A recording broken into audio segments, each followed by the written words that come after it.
This is Audible. Bloomsbury presents Night Plague by Graham Masterton, read by Mark Meadows. This is the third book in the Night Warriors series. The following recording contains language, themes, or characterizations which listeners may find offensive. Such instances do not represent the views of the publisher. Top U.S. fiddler flies in. Master U.S. violinist Stanley Eisner, 44, arrived in London today to join the Kensington Chamber Orchestra for 11 months.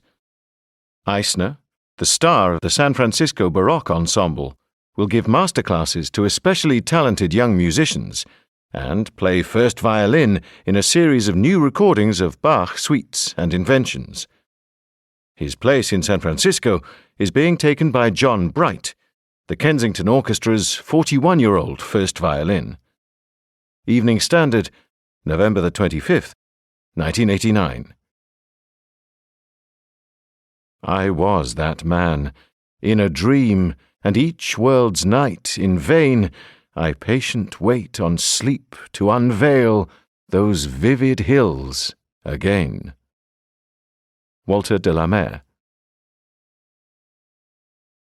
Chapter 1. Knitted Hood. He had never felt rattled in London before. In New York, yes, and once in Haiti, in Port-au-Prince, when his car had been stopped and searched by the Tonton Macoute Ray-Bans and machine guns. Never in good old down-at-heel London. But when he came down the steps of his apartment building at 8 o'clock that frostbit morning, whistling the rondo from Mozart's Posthorn Serenade, the man in the grey knitted hood was already waiting for him on the opposite corner, just as he had been waiting on the opposite corner yesterday morning, and the morning before that, and the morning before that. And Stanley, who had always considered London to be chummy and noisy and as safe as a city can be, as safe as Stockholm anyway, or Bonn, stopped short, chin lifted, abruptly cautious, as if somebody had fingertip slapped him, not too hard, but hard enough to irritate him, to shake his confidence. 3 straight mornings, and here he is again. Stanley tasted salt and pewter in his mouth, and that was the taste of authentic fear. A radio played "Great Music for a Great City" from somewhere not too far away. Stanley, in slow-mo, closed the black-painted garden gate behind him. Squeak, clang. Alert, frowning, breathing too deeply, he glanced around the streets of flat-fronted early Victorian terraces, yellow ochre brick, and freshly painted stucco.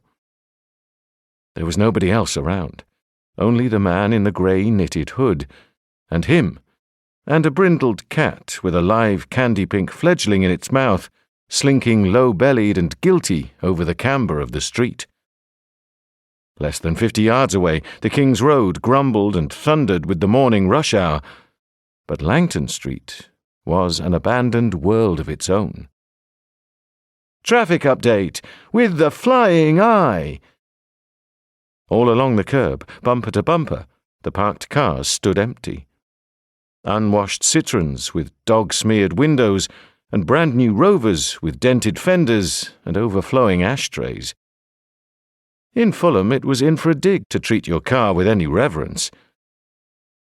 The sky was low and cold and corroded-looking, as if it was soon going to snow.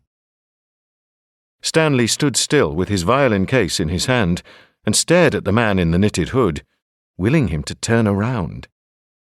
But the man in the knitted hood didn't move or give any indication at all that he was aware that Stanley was staring at him. Underneath the knitted hood, the man wore a long grey gabardine raincoat and oddly box-shaped shoes, like surgical boots or medieval clogs. He stood awkwardly, too, tilted to one side, as if he had been twisted by a spine injury. Every day since his first appearance on Tuesday morning, The man in the knitted hood waited on the opposite corner of Langton Street until Stanley had started walking towards the King's Road. Then he had promptly started off after him. He had remained 20 or 30 yards away, and whenever Stanley had slowed or stopped, he had slowed or stopped too. Not immediately, and not so obviously that Stanley could have been quite certain that he was being purposely or even purposefully followed. While Stanley had waited for his bus, the man in the knitted hood had stayed well away from the bus stop, mooching this way and that, restless as a character in a Popeye cartoon, always keeping his head bowed and his face averted. When the bus had arrived, he had disappeared into the jostle of people. But somehow he had always managed to reappear on top of the bus, sitting 6 or 7 rows behind Stanley, his face turned towards the window. By the time Stanley had reached his stop, however, and stood up, the man in the knitted hood had already vanished. Now Knitted Hood was back for the 4th morning in succession, standing on the opposite corner by the postbox, slightly hunched, hands in pockets, not moving. The wind was as sharp as a lino-cutting knife. Stanley licked his lips in apprehension, then wiped them with his handkerchief so that they wouldn't get chapped. He wasn't sure what to do. The man obviously didn't intend to attack him.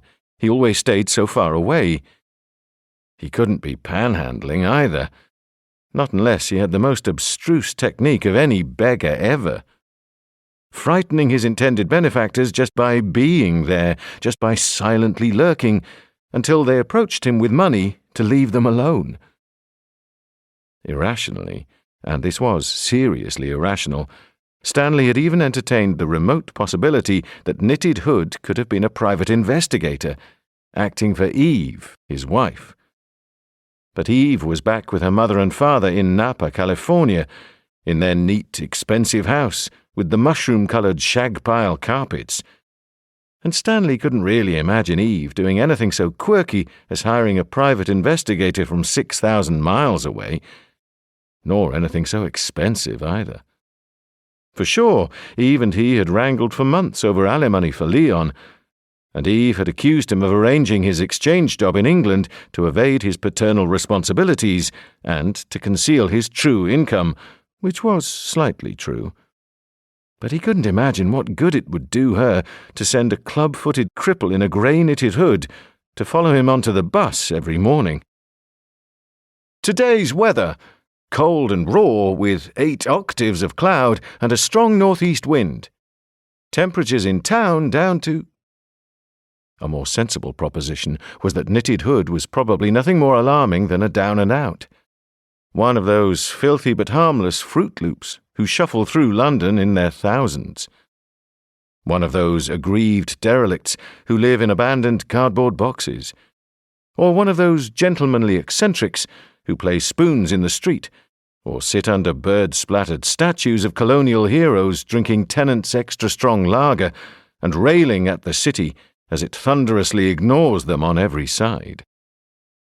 It was even possible that Knitted Hood wasn't following Stanley at all, but just happened to catch the same bus. Although if that were the case, why did he wait every morning until Stanley had started walking towards the King's Road before he himself set off, at almost exactly the same distance? Stanley waited for 2 or 3 minutes, trying to make up his mind if he ought to cross the street and ask Knitted Hood what he wanted. He wasn't usually afraid to confront strangers. In New York, he had lived in the village for 8.5 years, and he had been mugged twice. The second time unsuccessfully, because he had faced right up to the geeks and fought back. 3 blacks with Mike Tyson necks and eyes like rivets. They had hit him in the face with an adjustable wrench and broken his cheekbone, and then they had kicked him in the mouth. He had scarcely felt it. He had been high on vodka-tinis and self-righteousness at the time, not to mention a recent viewing of Woody Allen's September and Death Wish 3. But this morning, he didn't feel so high. There was something else, too. something in Knitted Hood's appearance which invoked a feeling of disquiet that he had never experienced before.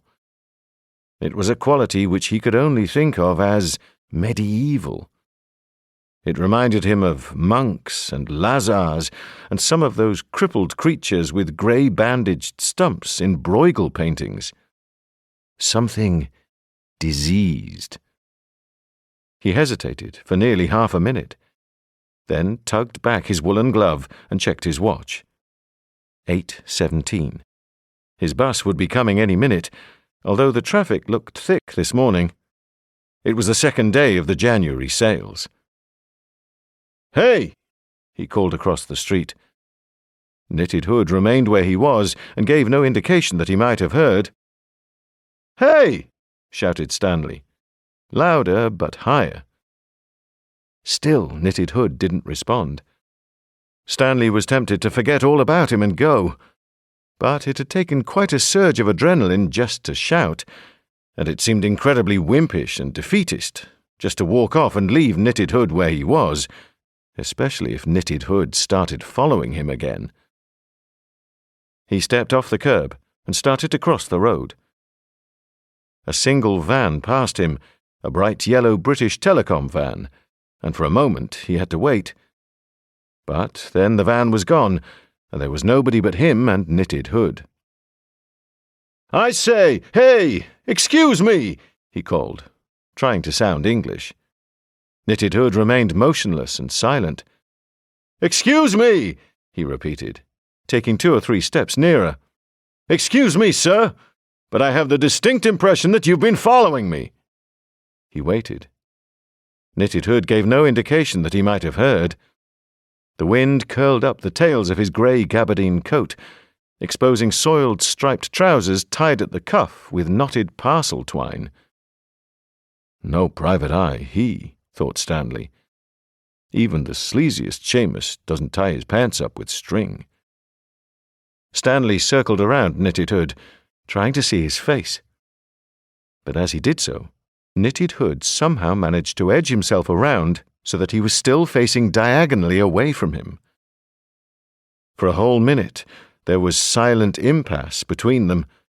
A shortish American musician with thinning brown hair and a velvet-collared Harrods overcoat, a tall, lumpish English scarecrow in a grey knitted hood. Neither of them moved. Neither of them spoke. Eventually, Stanley coughed into his hand and looked away, like a teacher trying to be patient, and then looked back again. "Listen, friend, unless I get some kind of answer out of you, I'm going to miss my bus, okay? And if I miss my bus, I'm going to get measurably mad. Okay?" No response. Above their heads, a jet scratched invisibly through the clouds on its descent towards Heathrow. And even if Knitted Hood had said anything, Stanley wouldn't have been able to hear what it was. The street remained peculiarly empty. They could have been thousands of miles from anywhere, instead of 50 yards away from one of the busiest roads in London. "All right," said Stanley. "If that's the way you want it, forget it. But let me tell you this.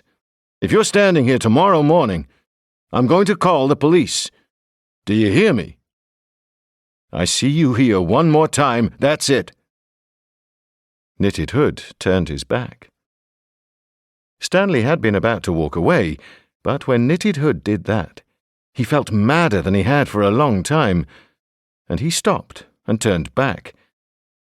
He felt madder than he had with Eve, in a way. At least he had understood what Eve was up to. Eve had been chiseling money and obstructing his visitation rights. Plain and simple, Eve had wanted revenge. But what did Knitted Hood want? If it was money, he had a goddamned weird way of asking for it.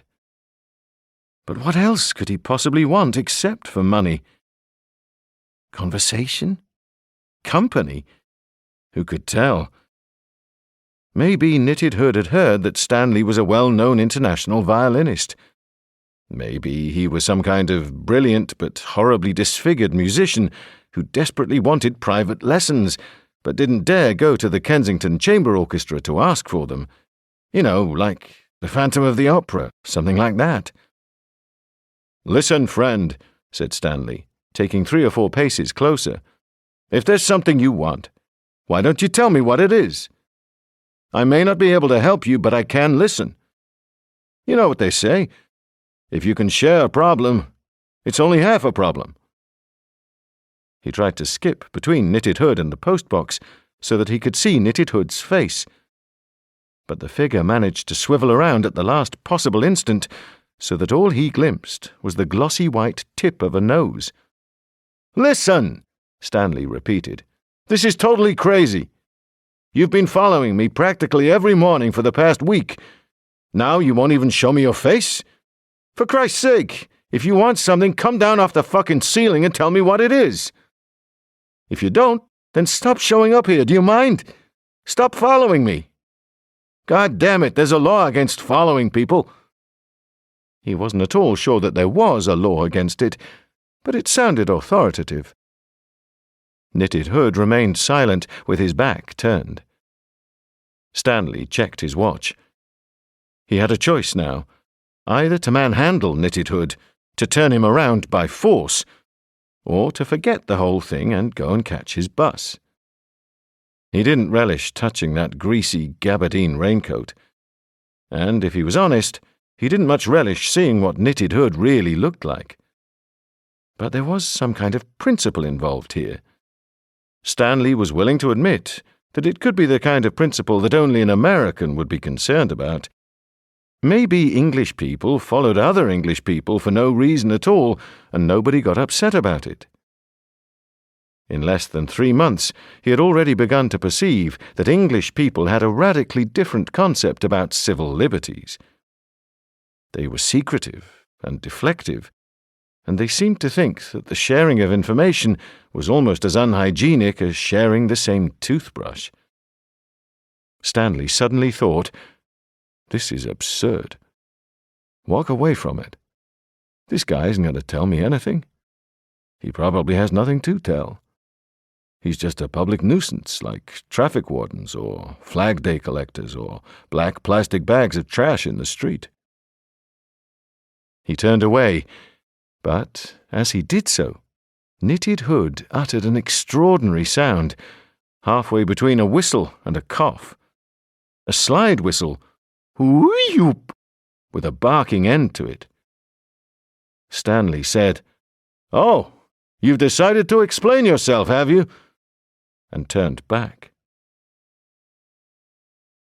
His scalp prickled with shock. He found himself confronted by a face as white and as glossy as celluloid, a face that could have been a mask, neither man nor woman, but frighteningly beautiful. A saint's face, an angel's face. Because it was so seraphic, it was 10 times more terrifying than it would have been if it had been ugly. How could such a misshapen creature have been blessed with such ravishing looks? Stanley stepped back, and he was deeply scared. The face was empty-eyed, black-eyed anyway, night-black-eyed. Expressionless, sweet, glistening, a Mardi Gras martyr. "What do you want?" Stanley demanded, his throat choked up with a hairball of fear. Knitted Hood said nothing, but took one awkward step towards him. Chip shuffle. Stanley heard soft, harsh breathing, breath against celluloid. "What do you want?" he repeated. He felt pee in his trousers. He was ready to run. Knitted Hood's perfect white forehead began to crinkle. His black eyes became distorted and small, and spread themselves further and further apart.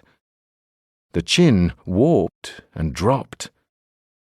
Stanley had the terrible feeling that he was witnessing somebody die, watching somebody's whole physical integrity collapse right in front of his eyes. How could that happen? How could somebody simply fall apart, one piece from another? There was a split second in which he could have run, could have escaped. But then, without warning, Knitted Hood snatched at his sleeve, swung him around, and half jumped, half collapsed on top of him. "Jesus!" Stanley cried out. Knitted Hood's weight was enormous, like a 500-pound sack of beets, and instantly Stanley's knees gave way. He fell into the gutter, twisting off one of his shoes, his brown tweed trousers torn. "Get off me! Jesus Christ, get off me!" But Knitted Hood seized the back of his neck with a hand like a claw and forced his face right down to the pavement. Stanley felt one of his front teeth break. His lower lip dragged against concrete, his forehead scraped. His wrists were pulled right up behind him in a full Nelson, so fiercely and quickly that he heard cartilage crack. A pain as fierce as white-hot iron was poured into the crucibles of his shoulder sockets and brimmed over into his arm muscles. He tried to shout out, but his lungs were empty, and he couldn't snatch enough breath. "Dear God, don't let him dislocate my arms." Knitted Hood was not only oppressively heavy, his body was lumpy and awkward, and wrapped up in all kinds of rags and scarves and metal-buckled belts and pieces of blanket. He stank of grease and sweat, and some nostril-burning synthetic violet odour, like air freshener for toilet bowls. Face down on the pavement, Stanley gasped, "Get off, will you? For God's sake, you're breaking my arms, get off!" Without a word, Knitted Hood grasped Stanley's hair and banged his head against the concrete, almost knocking him out. Stanley tasted blood and sicked up coffee and floods of saliva. He could hardly believe what was happening to him. All he knew was that he wanted it to stop. He heard traffic, radio music, people talking. Surely somebody could see what was happening to him. But then he felt a relentless claw-nailed hand pulling at his coat, and then his trousers. There was some fierce and prurient fumbling between his legs. The buckle was torn from his Gucci belt. Then he felt corduroy tearing, cotton shorts tearing. "God, get off me! What are you doing?" he shrieked out, his voice as high as a woman's. They crouched, struggling on the pavement under Knitted Hood's raincoat, one on top of the other, like some grotesque grey camel. Stanley tried to crawl forward, pushing against the curb with his knees. He couldn't cry out any more. He was too frightened even to speak. He was too desperate to get away. But then Knitted Hood's filthy clawed hand closed around his bare genitals, not crushing them, but squeezing them just tightly enough for Stanley to gasp and to stay where he was, shivering, his vision intermittently blocked out by the wind-blown tails of Knitted Hood's raincoat. Knitted Hood's thumbnail found the opening of Stanley's penis and started gently and almost lovingly to scratch at it. Stanley's stomach tightened, his eyes filled with tears. "Oh, dear God, this can't be happening." His testicles shrank. His whole soul shrank. "Ribono shel olam, protect me." "Oh, God," he managed to choke out. "I'm rich, look, I'll give you money." But all he heard from the creature pressing down on top of him was coarse, irregular breathing. And at the same time, that terrible scratching continued, until Stanley was sure that he must be bleeding. "Can't you speak?" he gasped. "Listen, can you understand what I'm saying?" He scarcely recognized his own voice. Knitted Hood grunted and whooped in two different tones, almost like two people speaking at once. But he pressed his weight even harder on Stanley's back and probed his fingernail even deeper into Stanley's penis. And then he mounted Stanley with all the unthinking forcefulness of one animal mounting another, the same way a bull heaves itself up on a cow. Stanley felt his buttocks clawed apart, skin ripped. Then something rubbery and greasy and uncompromisingly hard pushed up against him. something as big as a baseball bat, pungent and obscenely hot, forcing itself into his anus. It hurt him so much that he wept, bitterly wept, in a way that he hadn't wept since he was a child. He bit his lip with his broken tooth, and blood ran down the side of his mouth. But the pain wouldn't stop, and he couldn't stop it. It drove into his bottom, and he felt that his back was cracking apart. It pushed and it pushed until he was screaming out loud, or silently, he couldn't tell. He felt the cold, heavy, regular swing of Knitted Hood's scrotum against his thigh. He heard breathing that sounded like leather bellows. Then he felt his bowels flooded with hotness and wetness deep up inside him, and Knitted Hood immediately slithering out of him, and he vomited coffee and half-chewed crackers all over his hands. His cheek was resting against a surface that was hard and flat and deadeningly cold. He wondered if he had been sleeping. He didn't like falling asleep during the day. There was always that feeling when you woke up that the world had irrevocably changed while you weren't looking, that muffle-footed scene-shifters had been rearranging your life. He saw black, patent, high-heeled shoes with bows on the front, very close to his eyes. Then he heard a girl coughing, and a worried voice say, "Here, you ain't dead?" He tried to shake his head. "No," he whispered. "I'm not dead." "Well, you stay there. I'll call an ambulance." "I just want to get up." "What?" "I just want to get up. Get onto my feet." There was a silence. Then the girl's voice said, "I wouldn't do that if I were you, mate. You ain't there. I'll call an ambulance." He felt that he was being jostled.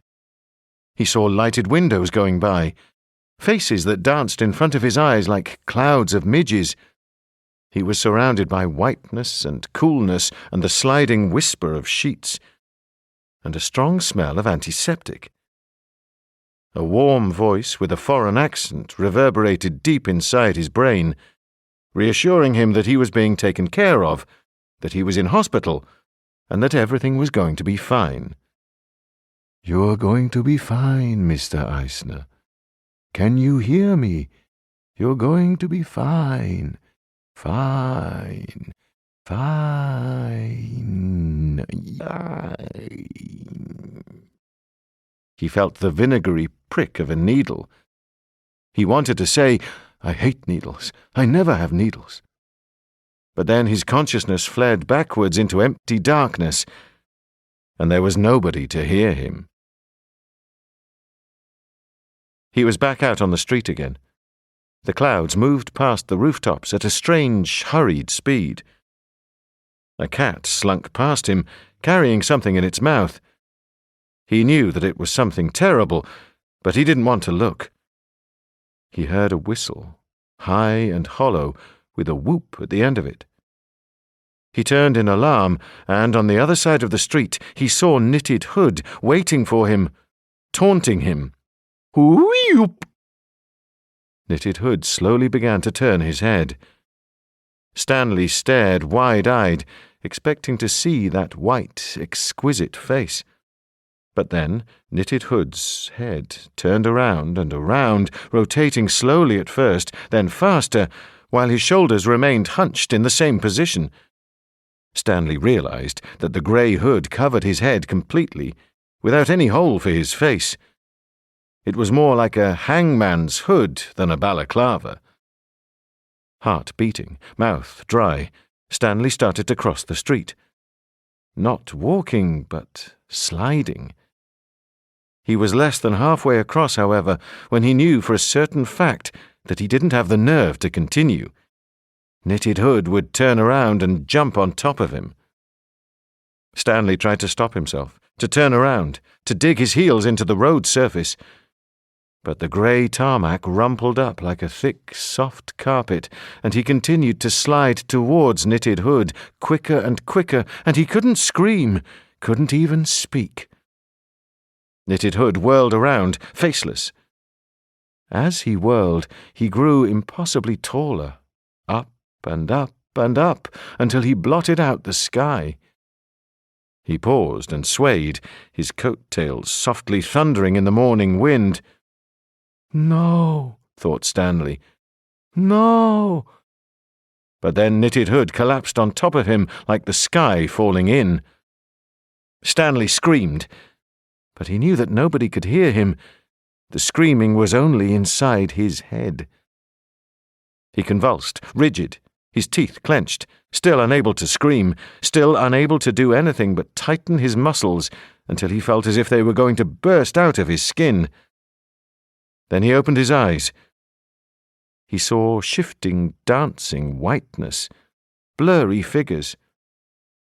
"Pulse rate's up," said a young woman's voice. "Otherwise stable?"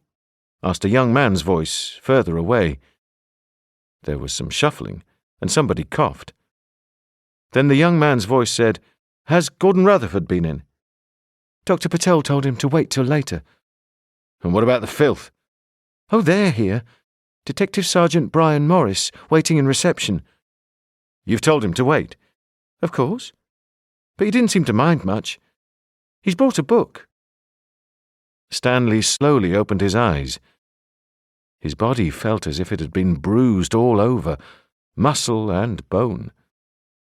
Even the palms of his hands felt sensitive and sore.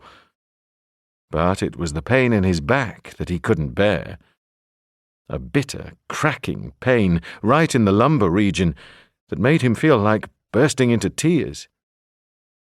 A broad, young, gingery-bearded face loomed in front of him, so close that it looked more like a freckled landscape than a face. Stanley breathed in the smell of cigarettes, masked with Trebor extra-strong mints. "Ah, we're awake, then." The young doctor grinned at him. Stanley nodded. "Do you know where you are?" the young doctor demanded. Stanley shook his head. "St. Stephen's," the young doctor replied. "You've been, attacked, sort of." "St. Stephen's, where?" Stanley whispered. The young doctor stared at him with eyes like blue glass marbles. Sea blue sailors, they used to call marbles that looked like that. "I've only been in London since November," Stanley explained, almost apologetically, as if it were his fault that he didn't know where St. Stephen's was. "Fulham Road," the young doctor told him. "Just opposite the gas-fire shop," as if that should make it any clearer. Stanley cleared his throat. "What time is it?" he asked. 1:45. You've been sedated for most of the morning." "I have a pain in my back." "Only to be expected, I'm afraid, after what you've been through." Stanley swallowed. He was silent for a long time. The young doctor watched him and smiled, but there was no genuine humour in his smile, and no genuine sympathy either. "Is there any damage?" Stanley asked him. "You mean physical trauma?" "Sure, physical trauma." The young doctor looked at him steadily. "Grazing, bruising, broken incisor, external lacerations of the buttocks, some internal laceration of the lower rectum. Dr. Patel gave you 7 internal stitches. Nothing too serious, though. Some bruising, of course, but give it a little time." "How long will I have to stay here?" "Depends. You're pretty fit, on the whole.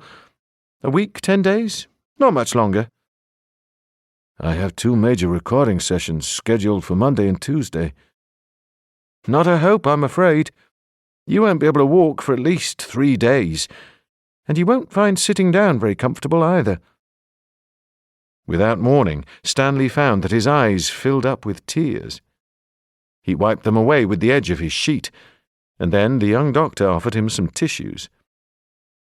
"I'm sorry," he said. "I don't know what the hell came over me."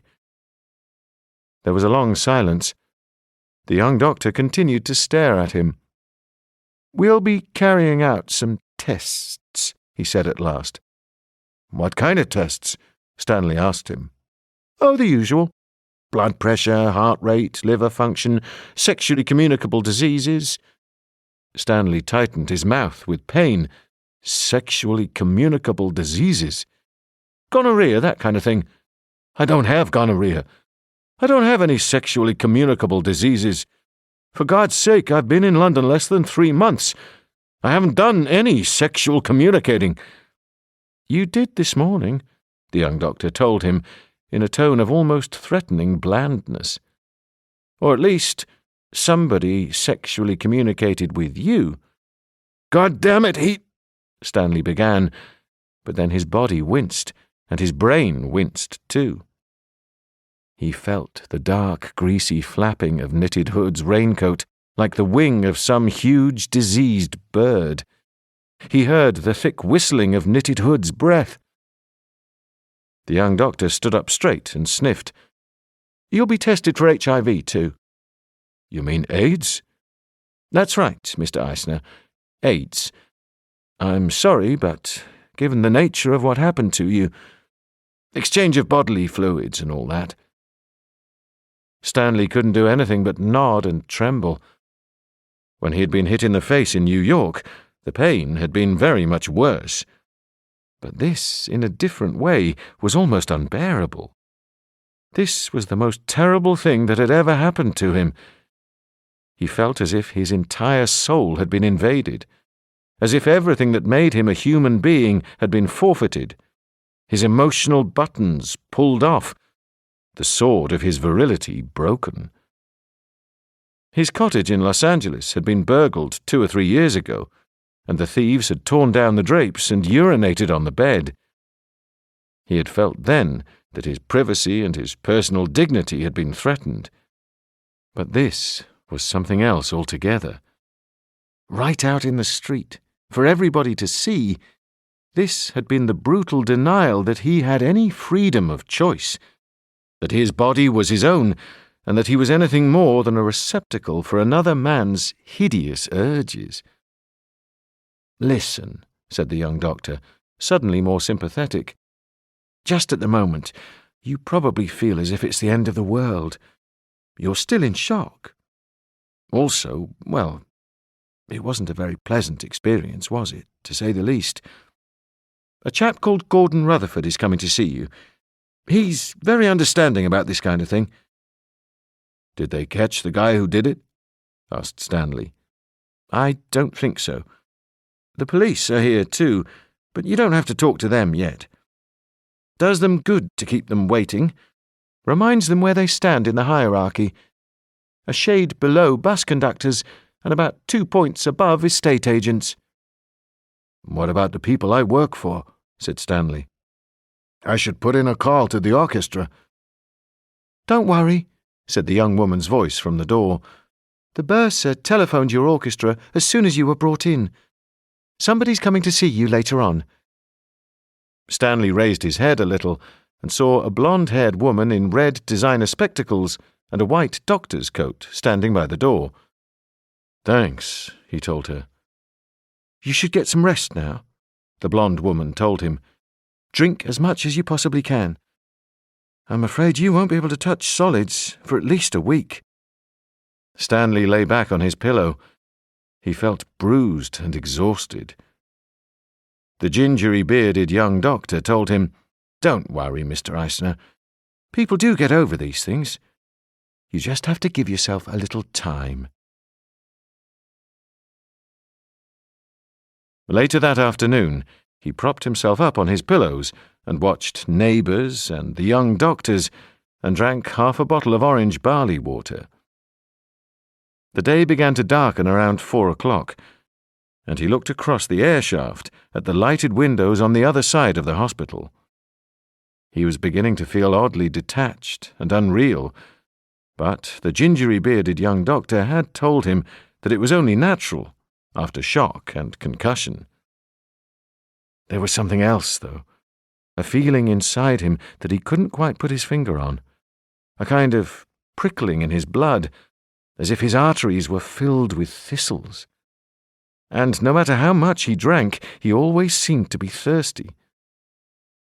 At 5:30, there was a knock at his door, and a tall, thin young man with brown, wavy hair appeared. "Mr. Eisner?" he asked, in a breathy, excited voice. "That's right." "I'm Gordon Rutherford. I'm sorry I've taken so long. I had to collect my cat." He came into the room and dragged a blue plastic chair up to the side of the bed. He was very intense-looking, with a large, bony nose constructed of complicated angles of bone and cartilage, and bright, pink, bow-shaped lips. He wore a large, shapeless jacket of hairy green tweed, and he was so thin that he had punctured an extra hole in his leather belt so that it would fit around his waist. "Poor Roger," he said, opening his cheap W.H. Smith briefcase and taking out a clipboard. "He was so resentful, he wouldn't even speak to me afterwards." "I'm sorry," said Stanley. "Who's Roger?" "My cat. I had him neutered this morning. Well, he was causing such a disturbance. All that yowling and screaming in the middle of the night. The neighbours used to throw stones at him. He couldn't leave the lady cats alone for a minute." Stanley said, "Are you a cop? A social worker? What?" "Didn't I tell you? I'm from the Rape Crisis Centre," Gordon explained. Stanley frowned. "You deal with men as well as women?" Gordon looked surprised that Stanley had even found it necessary to ask. "Oh, yes. It doesn't matter what sex you are. If you've been raped, you're going to suffer the same problems. Sometimes worse problems if you're a man. Your average heterosexual male is completely psychologically unprepared for the experience of being sexually penetrated. Physiologically, too, of course." Stanley started to speak, then found that he couldn't. His throat was constricted with self-pity. I didn't," he began. Gordon reached out and squeezed his hand. "The first thing you're going to have to come to terms with is that it wasn't your fault. Not in any way at all." "He was just standing there," Stanley gasped. "I asked him what the hell he was doing, and then he fell right down on top of me." He couldn't stop himself.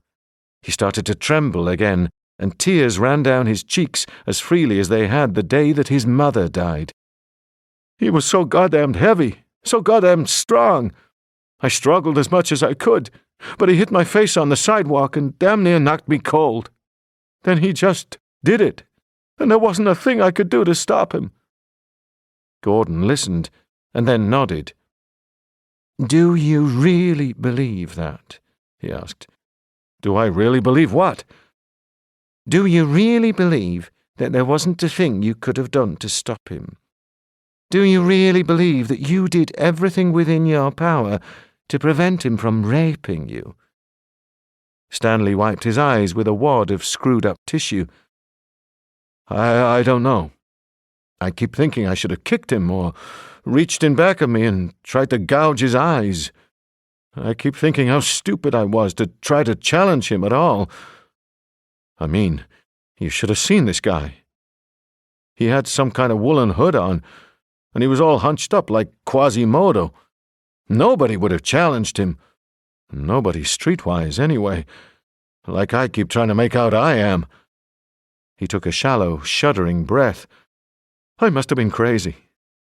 Or else I was asking for it. Gordon pursed his lips. What you're feeling is very common among rape victims. It doesn't matter what sex they are, or even what the circumstances were. I've talked to women who were held down by 4 men and raped by a 5th, and they still believe in the back of their minds that it was partly their own fault. Stanley said, I could kill him, you know. I could physically kill him with my bare hands. I never felt that way about anybody ever before. That's not unusual either. You feel guilty about what happened to you, and your subconscious mind is suggesting to you that one way to get rid of your guilt is to punish the person who made you feel that way. Gordon paused, and then he added, "Sometimes, Mr. Eisner, rape victims feel so guilty that they try to punish the only person they can lay their hands on, which is themselves. I think you're probably intelligent enough for me to be able to tell you that, and for you to understand the symptoms if and when you start to feel them. In other words, Mr. Eisner, when the initial shock has worn off, you're going to start feeling depressed, and your estimation of yourself is going to take a steep nosedive. At that time, you're going to feel self-destructive." "You mean I'm going to feel like killing myself?" Gordon nodded. "It happened to me, too." "But you survived." "I'm a survivor." "Did they ever catch the guy who did it to you?" "Guys, plural, actually. I was hanging around Piccadilly, trying to make myself enough money to cover my rent.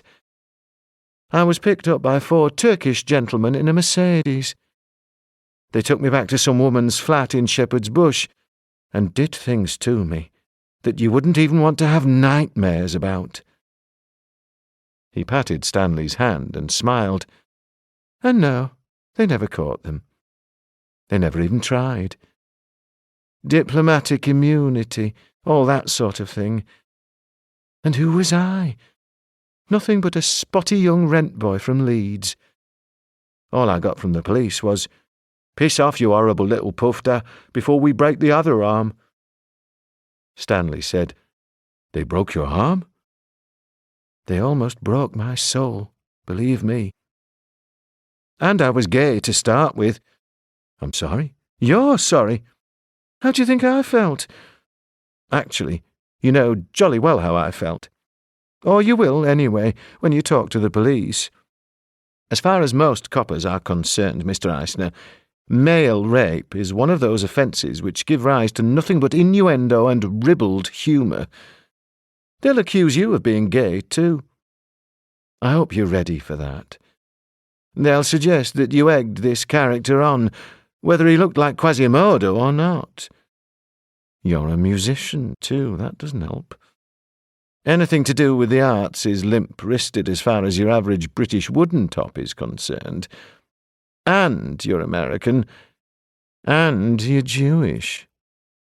"What I am doesn't alter the facts," Stanley insisted, trying to keep his reasoning straight, trying not to cry. "All I did was talk to the guy, for God's sake. Ask him what he was doing there. Then he jumped on me. No warning, no come on, nothing." Gordon shrugged. "All the same, the police will certainly try to suggest otherwise. It makes life easier for them if you're guilty, too. It fits in with their pig, Freemason, racist view of the universe. Sod justice, my dear. Everybody's guilty. Victims and perpetrators alike. In fact, as far as the police are concerned, the victims are usually more guilty than the perpetrators. Serves them right for getting in the way. Do you know what I mean? Apart from that, if you're just as guilty as the guy who attacked you, the police won't feel that they're under so much of an obligation to find him." "I always heard your British policemen were wonderful," said Stanley dryly. "Oh, good gracious, that was in the days of Jane Mansfield," Gordon replied. "But don't misunderstand me. I'm not a professional cynic. I'm a firm believer in flowers and balloons and lambs gambling in the sunshine, not to mention the fortitude of the human spirit. I'm simply saying that you should gird your loins for the kind of questions that Detective Sergeant Brian Morris, God bless him, will be putting to you. Detective Sergeant Brian Morris is Anglican, white, 33 and straight. He lives in Wandsworth with his wife, his Alsatian dog, his budgerigars, and 2.4 children. Detective Sergeant Brian Morris is also overworked, overpaid, nauseated by gays and druggies and football hooligans and people who park their cars on double yellow lines, and is very interested in getting an easy result." Stanley swallowed, His mouth was feeling dry again. Without being asked, Gordon reached over and poured him another glass of orange barley water, which Stanley drank in 2 long draughts, without breathing. "Let me tell you this," said Stanley. "If the police aren't interested in finding this character, then I will. And I'll kill him, personally." Gordon slowly and mechanically shook his head from side to side. "Believe me, Stanley, you don't mind if I call you Stanley, taking the law into your own hands would be the very worst thing you could do. That would prove to the police beyond a shadow of a doubt that you and Quasimodo were nothing but a couple of quarrelling ginger beers. And you'd probably be banged up forever, amen. So what do you suggest I do?" "I suggest you answer every question factually and unemotionally, and as fully as you can. Try to imagine that what happened to somebody else, not you, and you're simply a witness. Whatever Detective Sergeant Morris suggests to you, don't lose your temper. Don't theorize, don't speculate. Stick to the facts." Gordon hesitated, and then he added, "One more thing." "What's that?" "Whatever you do, don't allow yourself to burst into tears." Dr. Patel came to visit Stanley before Detective Sergeant Morris was allowed in. He was slender and dark-eyed and sad-looking, like a disillusioned Indian ascetic, and his touch was infinitely gentle. 2 young Chinese nurses manhandled Stanley onto his stomach so that his face was pressed against the pillow, and waited with their arms folded and their eyes bright, while Dr. Patel examined Stanley's stitches. "You have been quite lucky," Dr. Patel remarked. "If this is lucky, what's unlucky?" Stanley wanted to know. Dr. Patel covered him up and signalled to the nurses to turn him back over. "You were forcibly penetrated by an object that was 9 or 10 inches in length, with a diameter of 2½ inches, he replied in his soft, melancholy voice. "Unlucky would have been a perforated bowel, Mr. Eisner. Unlucky would have been dead." Detective Sergeant Brian Morris was short and bull-shouldered, with a moustache that was clipped too small for his face, and a complexion the colour of Sainsbury's unsmoked bacon. His eyebrows were so fair they were almost invisible, and this gave him the appearance of being astonished at everything he came across, but not much. He had a bent-back copy of Little Gloria Happy at Last in the pocket of his pale blue wind-cheater, which struck Stanley as incongruous enough to be threatening. Right now, however, Stanley found almost everything threatening. He had never realized how vulnerable he actually was, how easily hurt, how quickly his dignity could be stripped away from him. The room was very poorly lit. Detective Sergeant Morris didn't help matters by sitting in the far corner, in a black shadow the shape of a teacher's mortarboard, next to a faded colour print of the Y at Simmons' Yacht. He kept his head lowered over his notebook, so that all that Stanley could see of him was the meticulously accurate parting in his hair. He was the kind of man who used shoe trees and resharpened his old razor blades and bashed at his hair before he left for work with 2 hog's bristle brushes. Dr. Patel was cooperative enough to retain a semen sample and to pass it on to us for pathological examination, he remarked in a flat accent which sounded to Stanley like Cockney, but which Gordon Rutherford could have told him was South London, not a stone's throw from Streatham bus garage. Stanley didn't know what to say.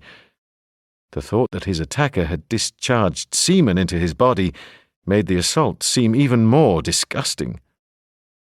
There had been no passion in it, no reproductive purpose, just brutal penetration and the ejaculation of fluid, for his attacker's own filthy and mindless satisfaction.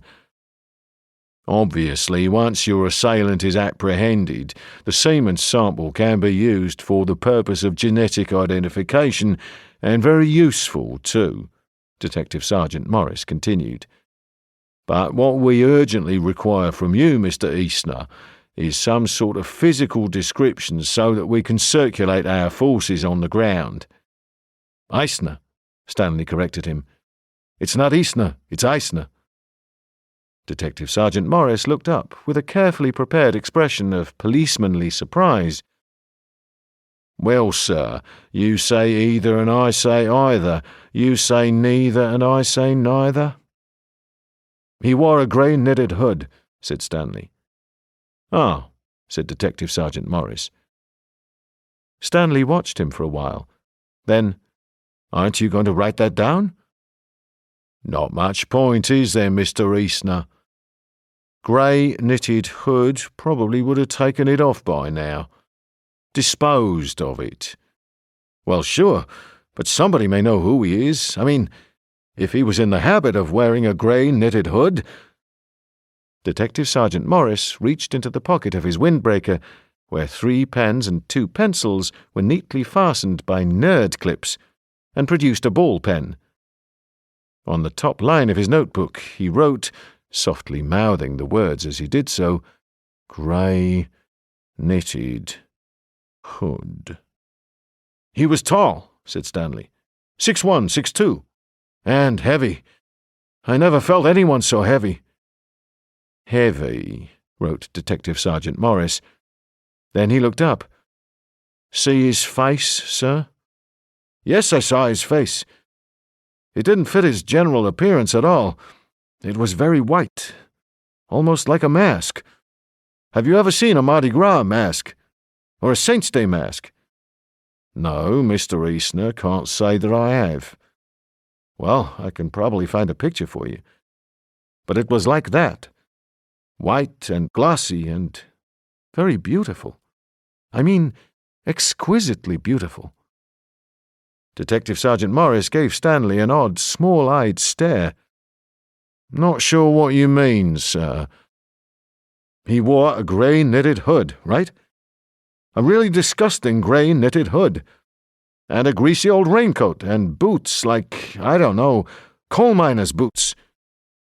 He looked like a hobo, a tramp. But when he turned around and looked at me, his face was incredible." "You mean beautiful, sir?" "That's right. He had the most beautiful face that I've ever seen in my life." Detective Sergeant Morris wrote this down, slowly and laboriously, with lots of loops in his writing. It was the writing of a small boy who was trying hard to impress his teacher. "What time did you leave your flat, Mr. Eastner?" he asked at last. 8:10, dead on the nose." "And when did you first see your assailant?" "Immediately.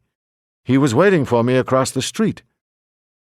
Detective Sergeant Morris clenched his tongue-tip between his teeth, writing and murmuring, "He was waiting for me." Stanley said, "This was the 4th straight day. He's been waiting for me every day since Tuesday. He's been following me all the way to the King's Road and onto the bus." "Had you asked him to wait for you?" "What do you mean? Of course not. I didn't even know the guy." "Then why was he waiting for you?" "How should I know? You should ask him. I tried to find out, and look what the hell happened to me." Detective Sergeant Morris carefully wrote this down. Then he said, "If you didn't know this gentleman, sir, and if he didn't know you, it seems very odd that he should be waiting for you every morning. Had you met him at all before, in any context whatsoever?" "I told you, I didn't know him from Adam. I never met him before anywhere, ever." "What you mean is you hadn't seen him before he started waiting for you across the street, which was, Tuesday." "That's correct. And to quote your own words, Mr. Eastner, He had the most beautiful face that you had ever seen in your life." In the expressionless way that Detective Sergeant Morris intoned them, Stanley's words sounded absurd, like a line out of Monty Python. He could almost have added, "Nudge, nudge, wink, wink." Stanley tried to keep a tight rein on his irritation. Answer every question factually and unemotionally, Gordon Rutherford had warned him. "That's right," he agreed. Detective Sergeant Morris remained silent for a moment, still writing. Then he said, "Who approached whom, sir?" "I'm sorry?" "What I'm trying to establish, sir, did you approach him, or did he approach you?" Stanley winced and frowned. "What the hell difference does that make? He attacked me." "I realise that, sir, but if we're thinking about prosecution in the courts, we're going to have to come up in front of a judge and 12 good men and true. And that judge and those 12 good men and true, they're going to be asking themselves, was this beautiful young chap in the grey knitted hood approached by you? And if he was approached by you, was it possible that he was justified in assuming that you were actively seeking the kind of sexual pleasures which he then proceeded to provide?" Detective Sergeant Morris leafed back through his notebook and added, "In simple words, sir, were you essentially, as it were, asking for it?" Stanley lifted himself up on his elbows, trembling with shock and anger. "He attacked me! What the hell are you trying to say here? He attacked me! He smashed my face against the sidewalk! He broke my tooth!" Detective Sergeant Morris was undeterred. "There are some who like it a bit rough, sir." "Rough? What are you, some kind of retard? He practically killed me. He hit my head against the sidewalk, and then he sodomized me. Can't you understand that? He raped me against my will." Slowly, with more loops, Detective Sergeant Morris wrote, "Raped me against my—" When he finished, he added in that leaden tone, "And believe me, Mr. Eastner, insults won't help us at all." Stanley was juddering with tension. His heart banged dryly against his ribs. Too much adrenaline, too much stress. Detective Sergeant Morris said, "How was the rape actually effected, Mr. Eastner?" "What?" asked Stanley. Detective Sergeant Morris was obviously trying not to smirk. "Can you tell me how the rape was actually effected? I mean, without putting too fine a point on it, sir, there are practical difficulties. Quarts into pint pots, if you follow me?" "I don't understand." "He raped me," Stanley replied. "Yes, sir," Detective Sergeant Morris repeated patiently. "But what the judge and the jury will want to know is how. Perhaps you remember Last Tango in Paris, sir. In that case, the practical difficulties were overcome with butter." "Butter?" Stanley repeated. "Butter?" And then, fatally, began to cry. He had one more visitor that day, Frederick Orme, the director of the Kensington Chamber Orchestra, who arrived with a bunch of daffodils from the flower stall outside the hospital and a copy of Geoffrey Archer's Twist in the Tail. Frederick Orme was tall and airy and vague, and sat back on his chair, showing 7 inches of white leg, his russet eyebrows rising up his forehead like flames. "The evening papers seem to have been discreet about it," he remarked. "They say simply that you were mugged, rather than go into the grisly details of, what actually happened to you." Stanley had the disturbing suspicion that Frederick Orme felt the same way as Detective Sergeant Morris, that even if he hadn't actually encouraged it, any man who had been anally raped must at least have accepted his attack submissively. catch me letting anybody near my rear end. Frederick Orme reached over and picked one of Stanley's grapes. "The doctor told me that you were quite lucky." "He seems to think so," said Stanley. "At least I'm still alive." "But I gather you won't be playing with us for quite a while. 6 weeks convalescence at least. That's what the doctor suggested." Stanley nodded. "That's really quite a nuisance, you know," Frederick Orme told him, eating one grape and picking himself another. "We have Niels Planck coming over from Dusseldorf next week to finish recording the Adagio and Fugue in C minor, and then we were hoping to arrange a concert at the Royal Festival Hall." "I apologize for being attacked," Stanley told him flatly. "My dear boy, it wasn't your fault. We all sympathize dreadfully. But it does make life rather difficult. I would have thought an American would be rather more, what do you call it, roadworthy?" "Streetwise," Stanley corrected him. His painkillers were beginning to wear off, and the aching in his back was almost intolerable. He watched Frederick Orme eat another grape, and then he said, "I'll ask Dr. Patel if I can come out sooner. I could play from a wheelchair, I guess." Frederick Orme nodded. Helpful if you could." He stood up quite abruptly and tugged down his brown tweed waistcoat. "Everybody sends their best anyway. Fanny Lawrence said she'd pop in to see you tomorrow, and if there's anything you need—" "A little rest, as a matter of fact," Stanley told him. "Of course, dear boy, I must be off in any case. Wonderful grapes. Are you allowed Guinness?" He slept badly that night. Again and again he woke up with a start, convinced that there was somebody in the room with him. But he was alone, and the room remained overheated and silent, except for the muffled grinding of London's traffic and the occasional whistling of a night porter. He felt feverish and hot, and not completely real, and his blood prickled as it coursed around his body as if it were filled with fine hair-like fibres. He tried to think of some soothing musical score to calm himself down. Eine kleine Nachtmusik, maybe. It usually worked. He had never gone past the Andante without falling asleep. But all he could picture tonight was a stave without notes or notations, ribboning out of one side of his mind like an empty 5-lane highway, and ribboning away out of the other. He felt as if he were musically illiterate, as if he had forgotten every crotchet that he had ever played. There was something wrong with him. It wasn't just shock.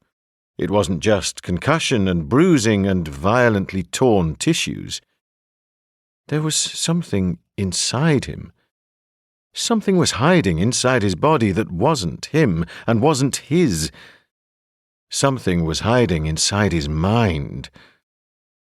"You're sick," he told himself, dry-lipped, in the half-darkness of his hospital room. "You're badly, seriously sick." For the first time since he had left New York in November, he felt like talking to his father. He checked the time. He would be sleeping by now, but he promised himself that he would phone him during the day. He would have liked to be able to talk to Eve, too, and he would have called her right now, if he could. 2 a.m. in London, 6 p.m. the previous day in Napa. She would probably just be starting supper. He wished now that they hadn't argued so bitterly over money. It had probably been the only way they knew how to punish each other. Ever since they had known each other, way back at Berkeley, in the days of Leon Russell songs and flared jeans, he and Eve had always been able to discuss their problems and their anxieties together, even if they hadn't really loved each other enough to stay married. Stanley's old college pal, Pete Cheminsky, had always said that he and Eve should have stayed friends, and never tried to pretend that they could be man and wife. He missed Leon, too. Serious-faced Leon, who had been named for Leon Russell. He missed him more than he could ever have imagined. He lay back on his pillow, with his eyes open. At the same time, he had the extraordinary feeling that at some time in the past few minutes he had fallen asleep, that he had passed from waking to dreaming without even noticing the transition. He wouldn't have believed that his mind could have arranged for him to pass so seamlessly from one state to another. Not even a blink. And London's traffic still thundering outside, exactly as it had been before. Now, however, somebody was standing in the shadows, in the darkest corner of the room. A tall, hunched figure with its face concealed. A figure that must be a dream, because the door hadn't opened and closed, and he heard no footsteps, no rustling of clothing. A figure that must be a dream, because he felt no sense of terror, only a helpless curiosity. "Who are you?" he whispered. The figure said nothing and remained buried in darkness. "Who are you?" Stanley repeated. "What do you want?" After a long pause, the figure slowly raised its head, and Stanley saw the cold, beautiful face of the man in the knitted hood. Pristine, angelic, glistening. "I am the pestilence that was promised." "You're what? What are you talking about?" "Don't you remember? If you were unwilling to obey, you were promised that the plague on you would be increased by 7 times, according to your sins." "You're crazy." "Am I? Who could be crazier than you, who disobeyed? Don't you remember what you were told? That when you gathered together in your cities, pestilence would be sent among you, so that you should be delivered into the hands of your enemies." "I'm dreaming," said Stanley. The figure uttered a strange, soft, mocking sound, not so much like a laugh, more like a sack being slowly dragged across an unswept cement floor. "Who dreams? Who's awake? Am I dreaming you, or are you dreaming me?" Stanley said, "You attacked me, you bastard. You could have killed me." "Ha! We are cutting a swathe through the world. You can hardly complain if you were chosen to be the first." "I don't understand a word of this," said Stanley. "Dream or no dream, I'm going to call for the doctor." He heaved himself up onto one elbow. "It will serve no purpose," Knitted Hood told him. "We are dreams, you and I, both of us. We are wraiths of each other's imagination, nothing more." Stanley hesitated for a moment, then stripped off the surgical tape which held his dextrose drip in place, tugged out the tube, and swung his legs off the side of the bed. "All right then, pal. If this is all a dream, and it's just me and you, then let's see what you're made of." Again Knitted Hood uttered that gritty, whispering noise. Then, while Stanley eased himself carefully and painfully off the edge of his bed, he moved to the window and drew aside the curtain with his grey bandaged hand. "You doubt the truth of what I say?" he asked Stanley, his eyes black, his face seraphic but utterly expressionless. "Look out of the window. Tell me what you see." Stanley approached the window at a slow, geriatric hobble. Blood slid from his wrist, where he had pulled out his drip. Now that he was closer to Knitted Hood, he could smell that same sourish odour that he had smelled yesterday morning when he was attacked. That same strong scent of lavender. His stomach knotted up, and the roof of his mouth felt as if it were coated with grease. "Look," Knitted Hood insisted. Stanley looked out of the hospital window and saw that the sky was beginning to lighten. The landscape was a hard, chilly grey, a winter's morning as cold as a witch's teat. But there was no traffic to be seen, no buildings, no streets and buses and backyards. All he could see were boggy, deserted fields and disconsolate trees and a small collection of huts and sheds and pig pens. Fulham seemed to have vanished. In its place was nothing but marshy farmland and winding tracks of glistening black mud as far as Stanley could see. "I don't understand," he said hoarsely. "Perhaps it's a dream," Knitted Hood suggested. "Then again, perhaps it's a memory." He was silent for a moment, and then he added, "Then again, perhaps it's real." As Stanley watched, a woman in a bonnet and a shawl emerged from behind the huts, pushing a handcart. She was too far away for him to be able to see her clearly, but she didn't look older than 21 or 22. She had greasy blonde hair tied up in a scarf and a blue-grey dress with a plain square neck and skirts that were heavy with mud. The handcart appeared to be heaped up with old rags.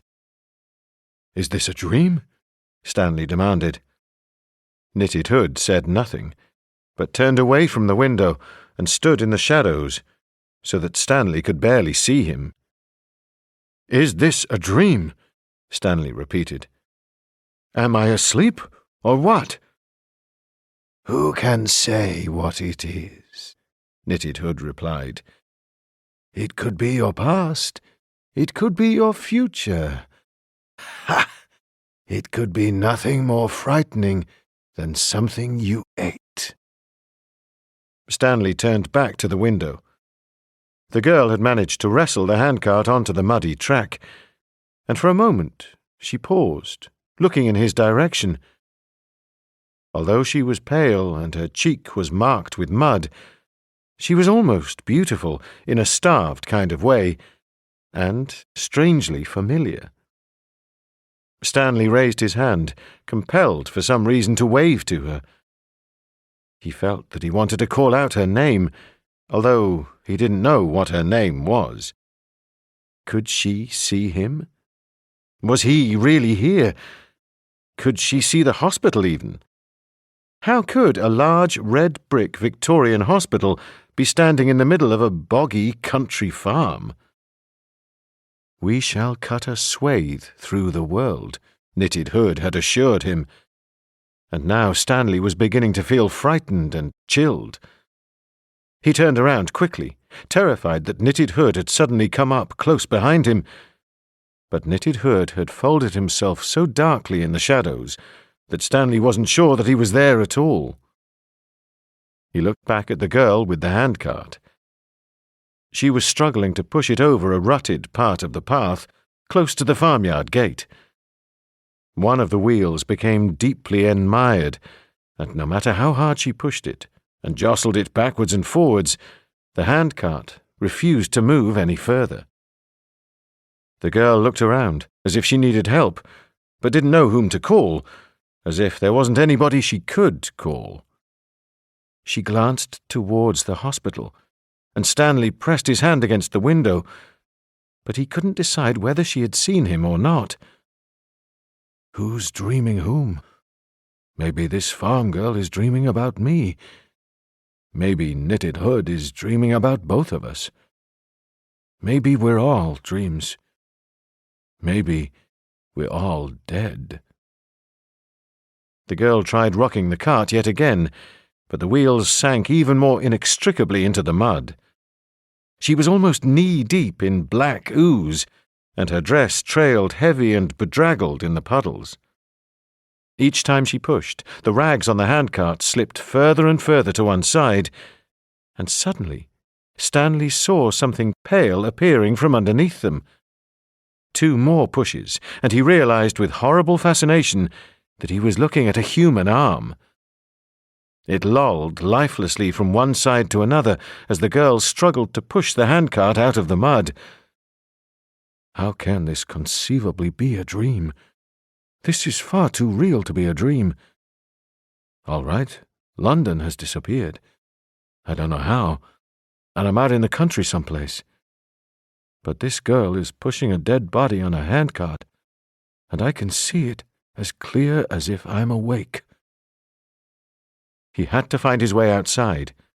The girl desperately needed his help, yet somehow he couldn't bring himself to leave the window. Supposing she vanished and London came back, how could he possibly help her then?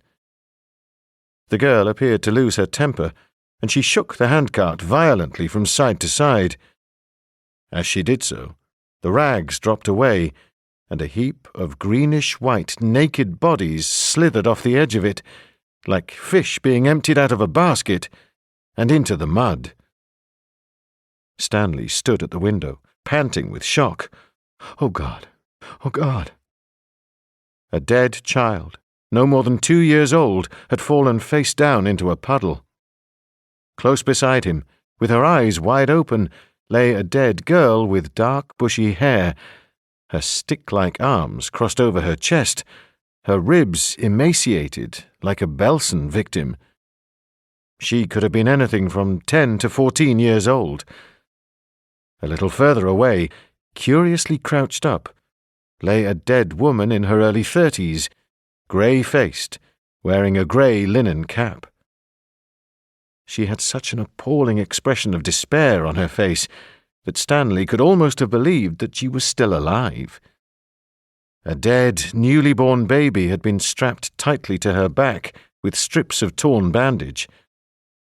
A tiny purple doll with terrible black eyes, as if she were expected to carry it with her into death in a way that she had never been able to carry it in life. A punishment or a consolation? Stanley couldn't even begin to guess.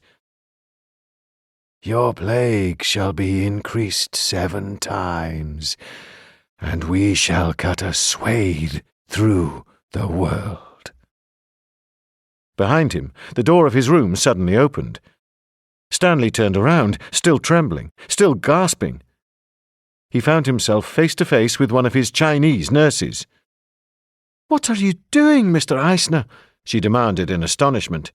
"You are under very strict orders to stay in bed till Dr. Patel says you can get up. And what have you done to your drip?"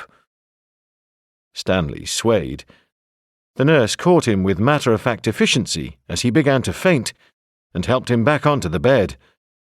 "I saw something," he began, but the nurse sharply said, "Shh!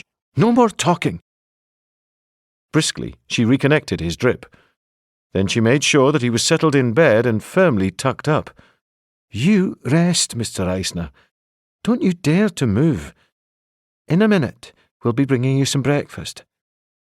I must call Dr. Patel, too, to make sure you haven't pulled any of your stitches." Stanley lay on his side, tucked up as tightly as a small child, his face turned away from the window, while the morning gradually grew brighter. Outside, quite distinctly, he could hear the churning of early morning traffic, the juddering of taxis, the sniffing and bellowing of buses.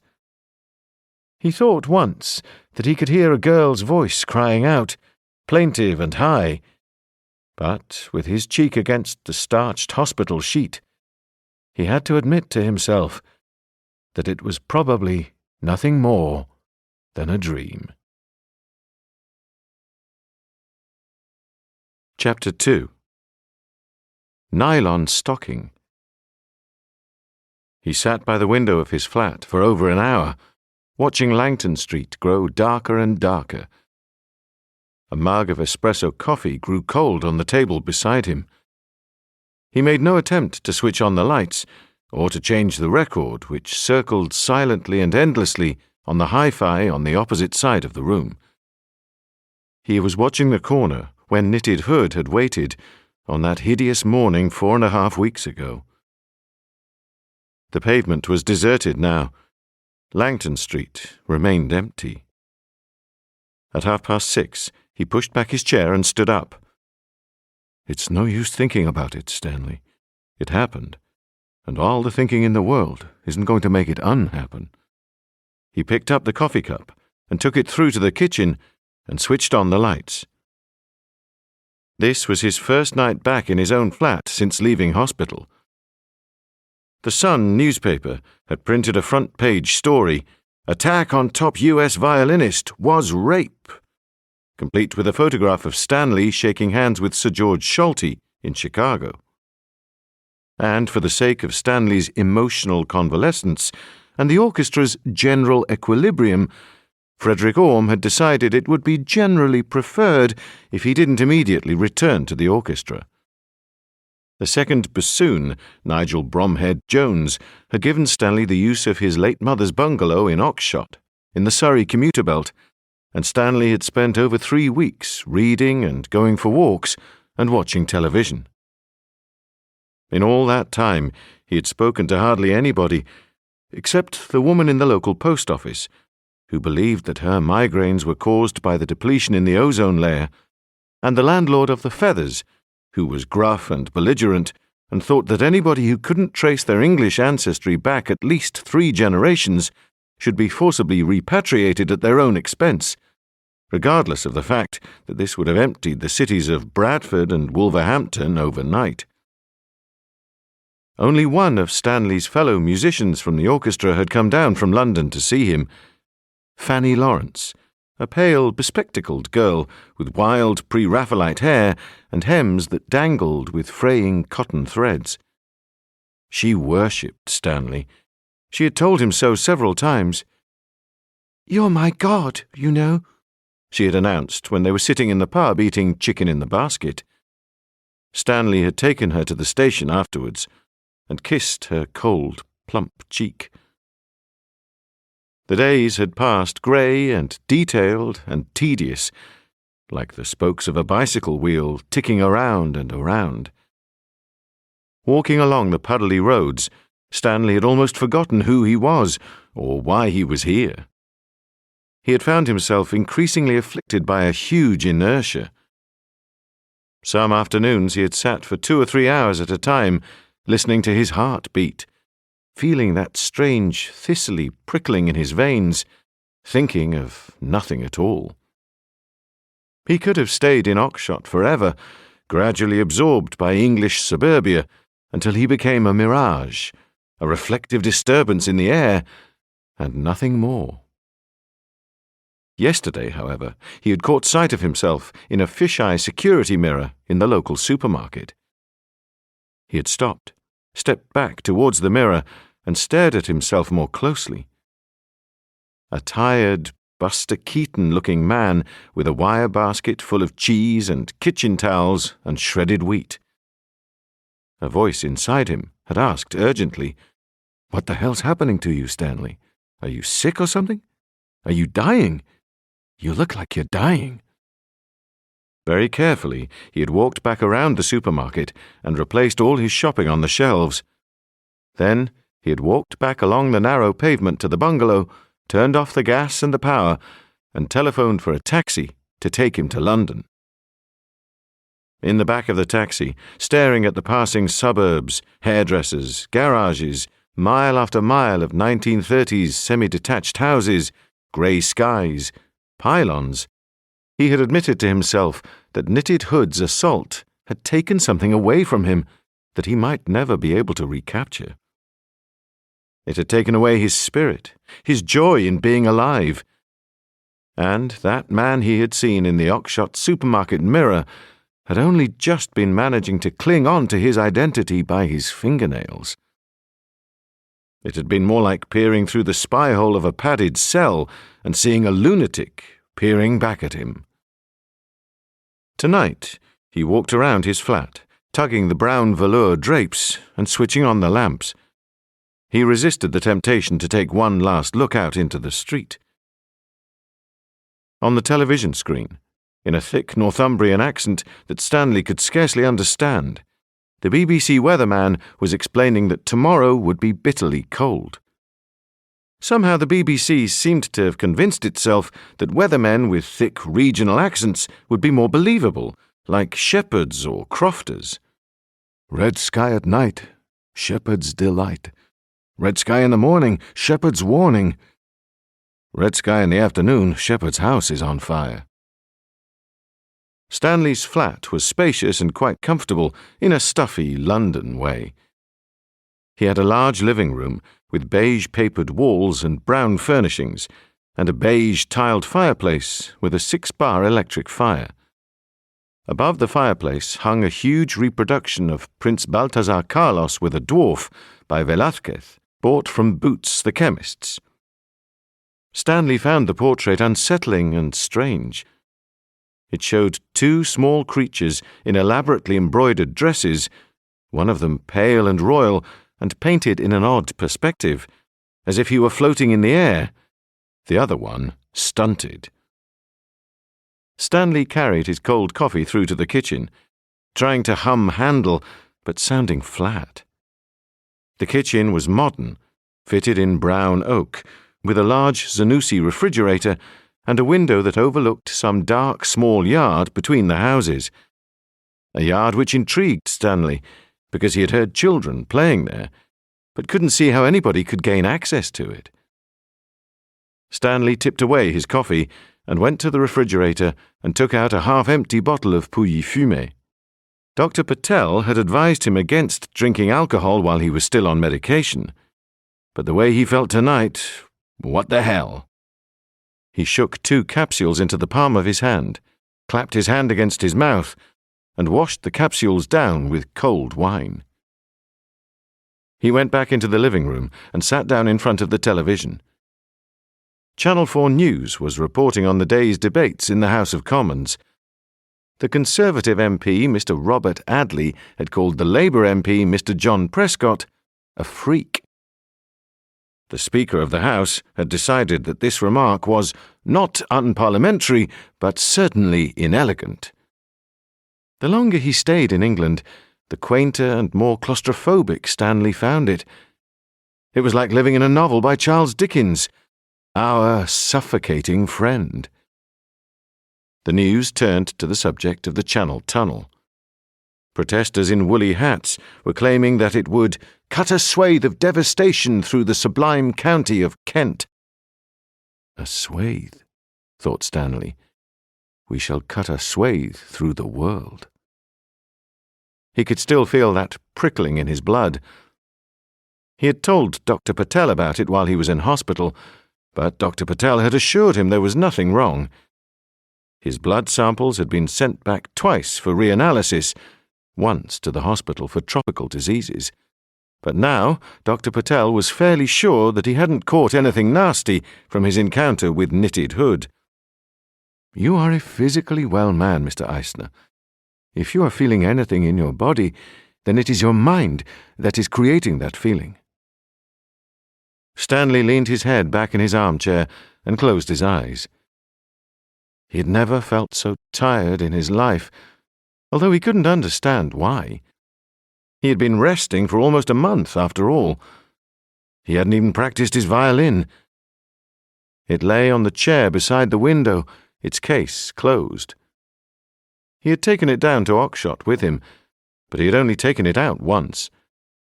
He had played 2 quick, scraping, discordant notes, and then immediately put it back again. He didn't seem to have any music in him anymore. The clipped, monotonous voice of the Channel 4 newscaster went on, humourless and English and peculiarly unintelligible. And today clams were still being Mabel that fortitude was passing wild recessions. Stanley began to breathe more deeply and more regularly. His hand slid from the arm of his chair. He wasn't quite asleep, but he could feel his consciousness slowly sinking, like a saucepan gradually filling up with water. He thought about the landlord of the Feathers, never in calming positions, but always in falling necessities. He thought about the woman in the Oxshott post office. Even today, when almost all tankards have interested trees. He slept. He thought he was asleep. But then he opened his eyes, and the television news was still on, and the living room seemed exactly the same as before. He felt cold, however, uncomfortably cold. He sat up, shivering and trembling, and, as he did so, he was conscious of that sharp, prickling sensation in his veins. He eased himself out of his chair and knelt down in front of the fireplace to switch on the electric fire. Why did he suddenly feel so cold? He felt as if all the skin had been stripped off him and his raw flesh had been exposed to the wind. He switched on all 6 bars of the electric fire and hunched down close to it while the bars gradually reddened. As the fire warmed up, he held his hands close to it. Why do I feel so terrible? Why do I feel so goddamn shivery and weak?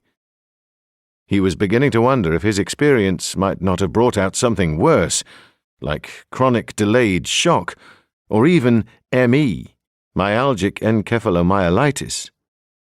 He had never felt so sensitive before. He coughed.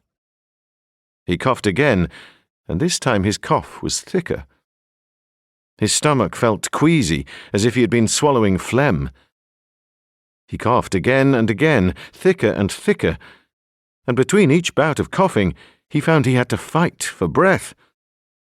Oh God, I feel so lousy. What the hell's the matter with me?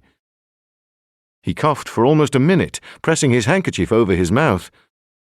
Then suddenly, he felt something slippery in the back of his throat, and he retched loudly, a terrible, ripping retch that made his stomach contract and almost made him vomit. A large, slimy grey lump, the size and shape of an oyster, slithered out of his mouth and into his handkerchief. He stared at it, sweating and panting, his stomach still convulsing, his mouth flooded with foul-tasting saliva. What is it? A lump of mucus? A lump of coughed-up lung? Perhaps he had cancer, and Dr. Patel hadn't wanted to tell him. He felt weak with exhaustion and fear, and his head swam. He could smell the burned dust smell of the electric fire, and it almost choked him. Cautiously, he squeezed the grey lump in his handkerchief. At first, nothing happened, so he squeezed it again. It felt exactly like an oyster or a soft cyst. He opened up his handkerchief again so that he could examine it more closely. He was still swallowing with nausea. He prodded it with his fingertip, and then took hold of one of its slippery tubules and tried to tug it apart. Instantly, it tightened and convulsed, as if it were alive. Stanley cried out, "Ah!" and flung it away from him in disgust and fright, and it landed on the top bar of the electric fire. A sharp, sizzling noise. A smell so repulsive that Stanley clamped his hand over his nose and mouth. And then the lump dropped into the fireplace, twitching furiously, rolling and unrolling, as if it were suffering hideous agony. Stanley picked up the wine bottle and tried to crush the thing, but it felt just like a human tongue, and he couldn't stand the feeling of it wriggling between the bottle and the tiled hearth, as if it were determined to stay alive no matter what pain it had to endure, no matter how hard Stanley tried to kill it. He grasped the arm of his chair and heaved himself upright. He retched again and almost vomited. God Almighty, what was happening to him? He turned, half expecting to see what he saw.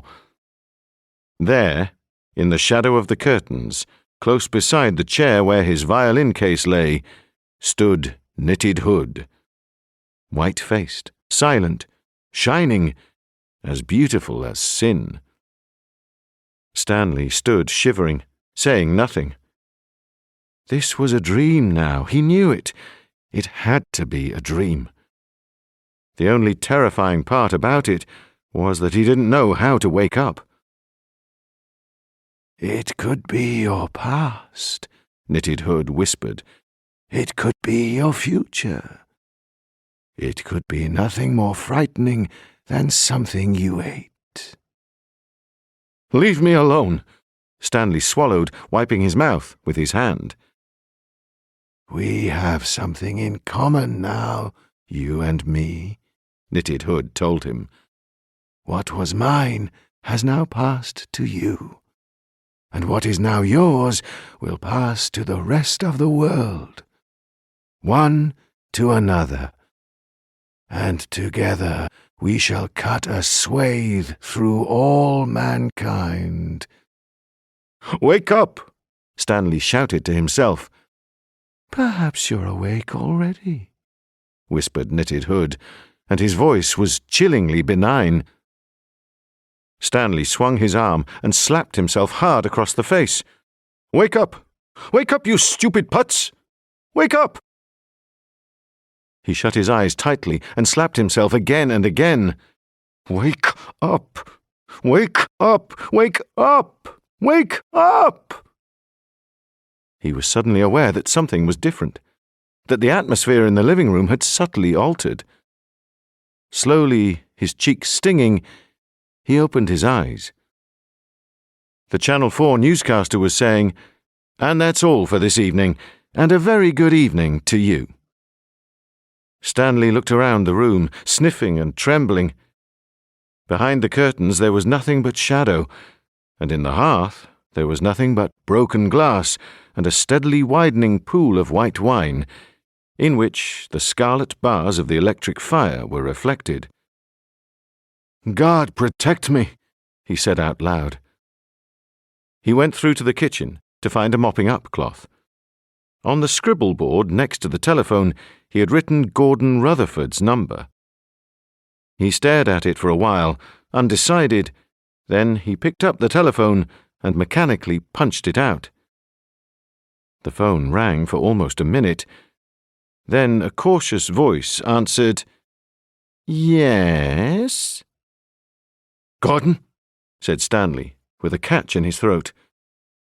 "Yes?" quite archly this time. "Gordon, it's Stanley Eisner. Listen, Gordon, I have to see you." "Are you all right, Stanley? You sound positively, I don't know, discombobulated." "Can I see you, please? It's very important." Stanley paused. Then he said, "To be frank with you, Gordon, I don't have anyone else." The next morning the weather was brighter and warmer, almost like spring. For all of his burr, the BBC shepherd had been dramatically wrong. Stanley took the bus to St. Stephen's to keep a last appointment with Dr. Patel. It was little more than a formality.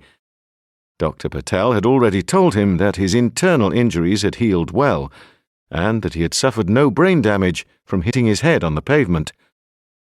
"But somehow you don't seem convinced that you are well," Dr. Patel remarked as he shuffled Stanley's notes and closed the folder. Stanley tried to sound calm. "I keep having dreams that I'm sick, that I'm coughing lumps of terrible stuff. I look out of the window, and all I can see is people lying dead." Dr. Patel looked melancholy and steepled his long, slender fingers. "Your mind is simply trying to find a way of dealing with what has happened to you, Mr. Eisner. Let me put it this way. Your subconscious is seeking an explanation for something which is still inexplicable. Why did this fellow attack me? He hasn't yet been caught. He didn't explain himself in any way. So your mind is trying to construct an explanation, based on your religious upbringing, perhaps, and also on your quite natural fear of contagious disease."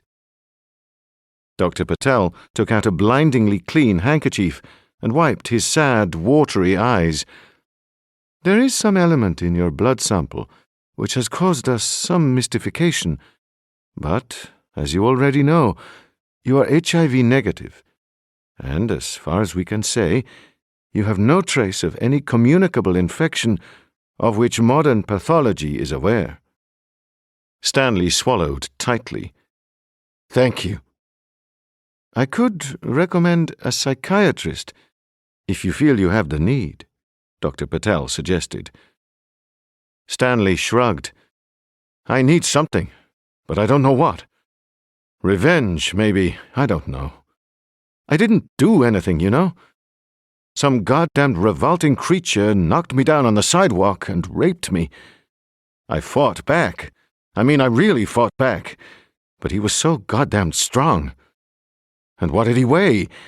350? 400 pounds? A gorilla? Yes, a gorilla, Dr. Patel replied, as if he had been thinking about something else altogether.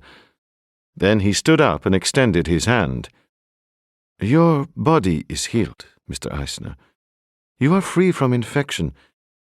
Any other difficulties you are experiencing are unfortunately outside my field of expertise. But do speak to my secretary if you wish to know the name of a psychiatrist. Whatever happens, I wish you all the best. He hesitated and smiled faintly, and then he added, You may be interested to know that I am quite a fan of yours, you know. I have all of your quintets on CD. Gordon sat on the concrete embankment, swinging his scuffed suede shoes. Beside him, he had almost ritualistically laid out his Carlsberg Special brew and his packet of silk-cut cigarettes and his Zippo-style lighter with a picture of Cliff Richard on it. Only a few yards away, trains echoed and rattled across a light green-painted latticework bridge on their way to Richmond, south of the Thames. And the narrow riverside path outside the Bull's Head pub was crowded with drinking and laughing weekenders. But Gordon lifted his beak-like nose to the unseasonably warm sunshine as if he were sitting alone out in the countryside. Do you know something? He remarked. You could get quite a respectable tan if you sat here long enough. Sure, but who wants to sit here for a year? Stanley replied. He was leaning on the railings, looking out at the broad, wind-ruffled surface of the Thames. The tide had turned about a half-hour ago, and already a small dinghy moored by the steps was beginning to bob and spin in the rising current. Ducks paddled around, snatching at cheese and onion potato chips that a ginger-headed Duchess of York look-alike was tossing into the water. You're not beginning to feel homesick, are you? Gordon asked him, basking, his eyes closed. Not yet. I guess I'm just disoriented, that's all. A stranger in a strange land. Any news when you might be invited to play again? Stanley shook his head. In the opinion of the great and omnipotent Frederick Orme, it would be wiser for me to make completely certain of my recovery before I rejoin the orchestra. Did he say that before or after that report in the Sun that you'd been, you-know-whatted? Gordon wasn't usually shy of the word rape, but the embankment outside the pub was very crowded, and he didn't particularly want anyone to overhear. Stanley had suffered enough. After, of course, Stanley replied. And what do you think? I think that the sooner you get back to normal, the better. Stanley sipped his Guinness and shrugged. I don't know. Frederick has some kind of a point. The way I'm feeling at the moment, I couldn't play anything worth shit. Have you tried playing? Or practicing even? Even shit's better than nothing. Stanley kept his eyes on the squabbling ducks. I haven't even opened my violin case since I was attacked. Well, once, but I put it straight back again. Any particular reason? Asked Gordon. I thought that music was therapeutic. They play Andy Williams records to people in comas. It's practically infallible. 9 out of 10 times, the patients wake up shouting, "No more, no more! I'll wake up, please, but no more." Stanley smiled. He liked the way Gordon refused to allow him to take himself too seriously. I don't know. All the music seems to have drained out of me. I used to be able to think in staves, night and day. I used to be able to write music in my head. Now my whole brain seems to be filled up with guys in grey knitted hoods and peculiar nightmares. And how crappy I feel. I still think that getting back to the orchestra would do you good. You know, get you cranked up again. That all depends on Frederick. My contract says that I'm obliged to play whenever the musical director asks me to play, but it doesn't give me any kind of guarantee that he will ask me to play. If he wants to pay me for sitting on my hands, there's nothing I can do about it. Have you spoken to him about it? Not lately. Perhaps you should. Perhaps you need to play. I don't know. I'll think about it. You're not embarrassed, are you? You know, by what's happened to you. I don't know, said Stanley. I suppose that's part of it. Embarrassed. Maybe a little humiliated, too. What on earth do you have to be humiliated about? Gordon asked him. Stanley sipped his Guinness. It was strange stuff, black and earthy and gloomy, more like molasses than beer, but he was growing to like it. It had a bitterness that seemed appropriate. Frederick seems to believe that what happened to me was entirely my own fault, that I actually left home that morning with the intention of getting myself assaulted. Gordon, his eyes still closed, slowly nodded. Tell me the old story, he said. What do you mean? I mean, my dear Stanley, that you've come up against the English perception of sex. Sex, in England, is bracketed with road accidents. It's always considered to be somebody's fault, and more often than not, it's the fault of the victim. The raped rather than the raper, the buggered rather than the bugger. Stanley said, I didn't think that this was going to be so hard to deal with. I told you it wouldn't be easy. Stanley swilled the last of his Guinness around in his glass and drained it. Watching him, Gordon suggested, You could always go back home to New York. Not yet, said Stanley. I need to face up to what's happened to me. I need to understand it. If I go back to the States, I might forget about it superficially, you know. But it's always going to be there, right in the back of my head. And I'm always going to be thinking, why? Why did it happen to me? Why did I cross that street? Why did that guy attack me? Why couldn't I stop him? Why didn't I stop him? He paused, and then he looked around and added, Besides, I feel that I haven't finished up here yet. There's something I have to do, something I'm kind of caught up in. Such as? Asked Gordon. I don't know, it's just a feeling. Do you want another drink? Gordon asked him. Sure, I'll pay for it. No, have this one on Desert Orchid, said Gordon. When Stanley looked blank, he smiled. It's a horse. It won. He climbed to his feet and smacked the dust from the seat of his jeans. Stanley said, Do you think that it was my fault? Maybe just partly my fault. I mean, was there something inside of me, something subconscious, that actually encouraged that guy to jump on me? Let me tell you something, Gordon replied. I deal with 6 or 7 rape victims every single month. Some of them are men, remand prisoners or army cadets or young male prostitutes. Most of them are women, from all kinds of backgrounds. You couldn't meet a more varied collection of people anywhere. But they all have to come to terms with the same feeling of self-doubt. And they all have to come to terms with the change in the way that people treat them after it's happened. 9 times out of 10, a rape victim will find that her friends and colleagues treat her radically differently from the way they did before she was assaulted.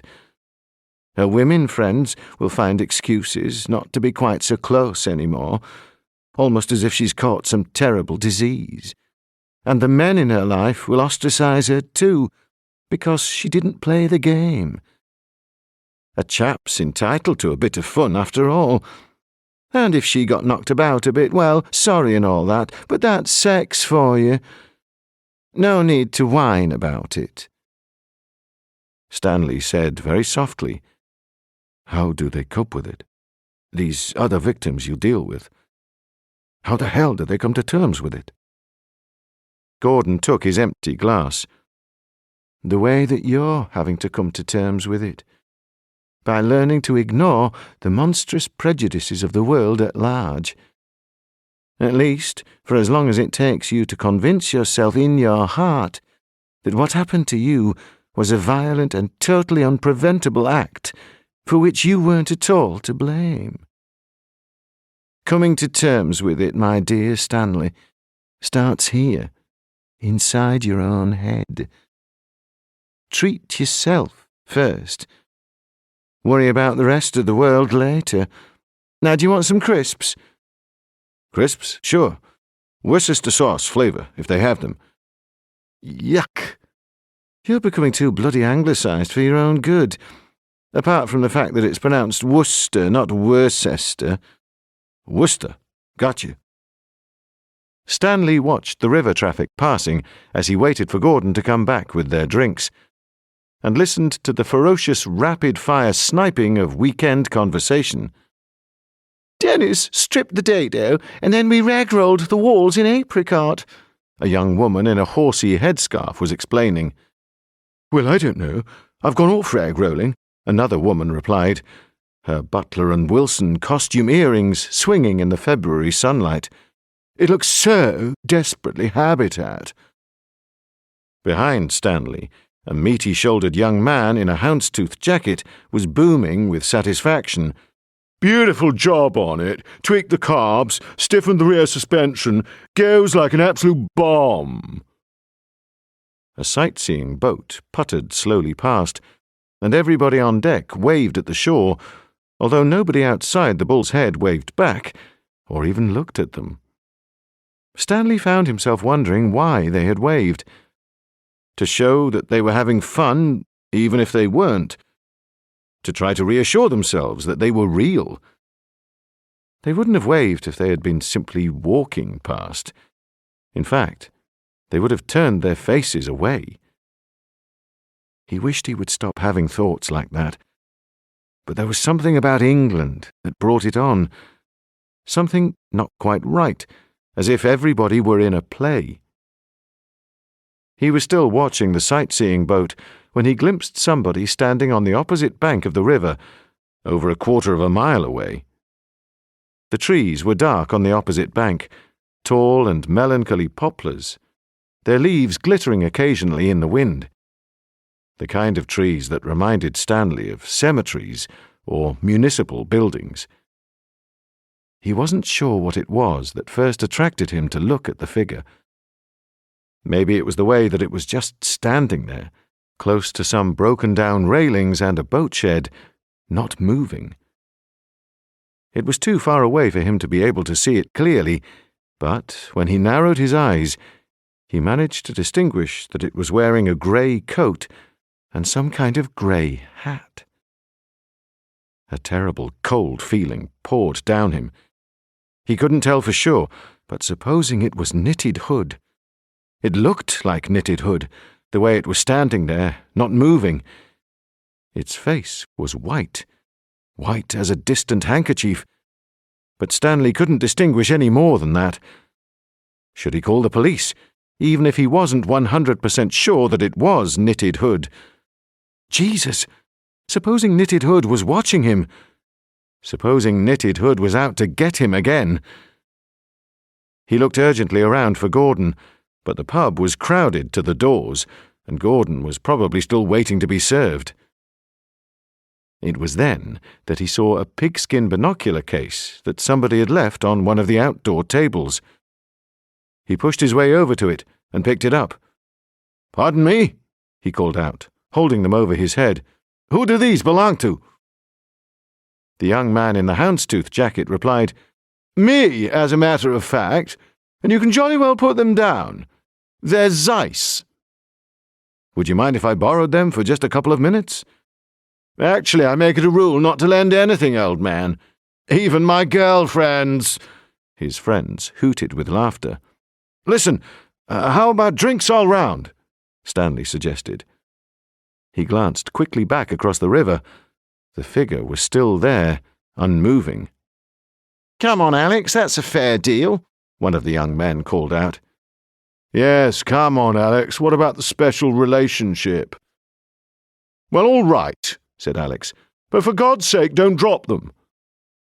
Stanley took out the binoculars and elbowed his way back to the railings.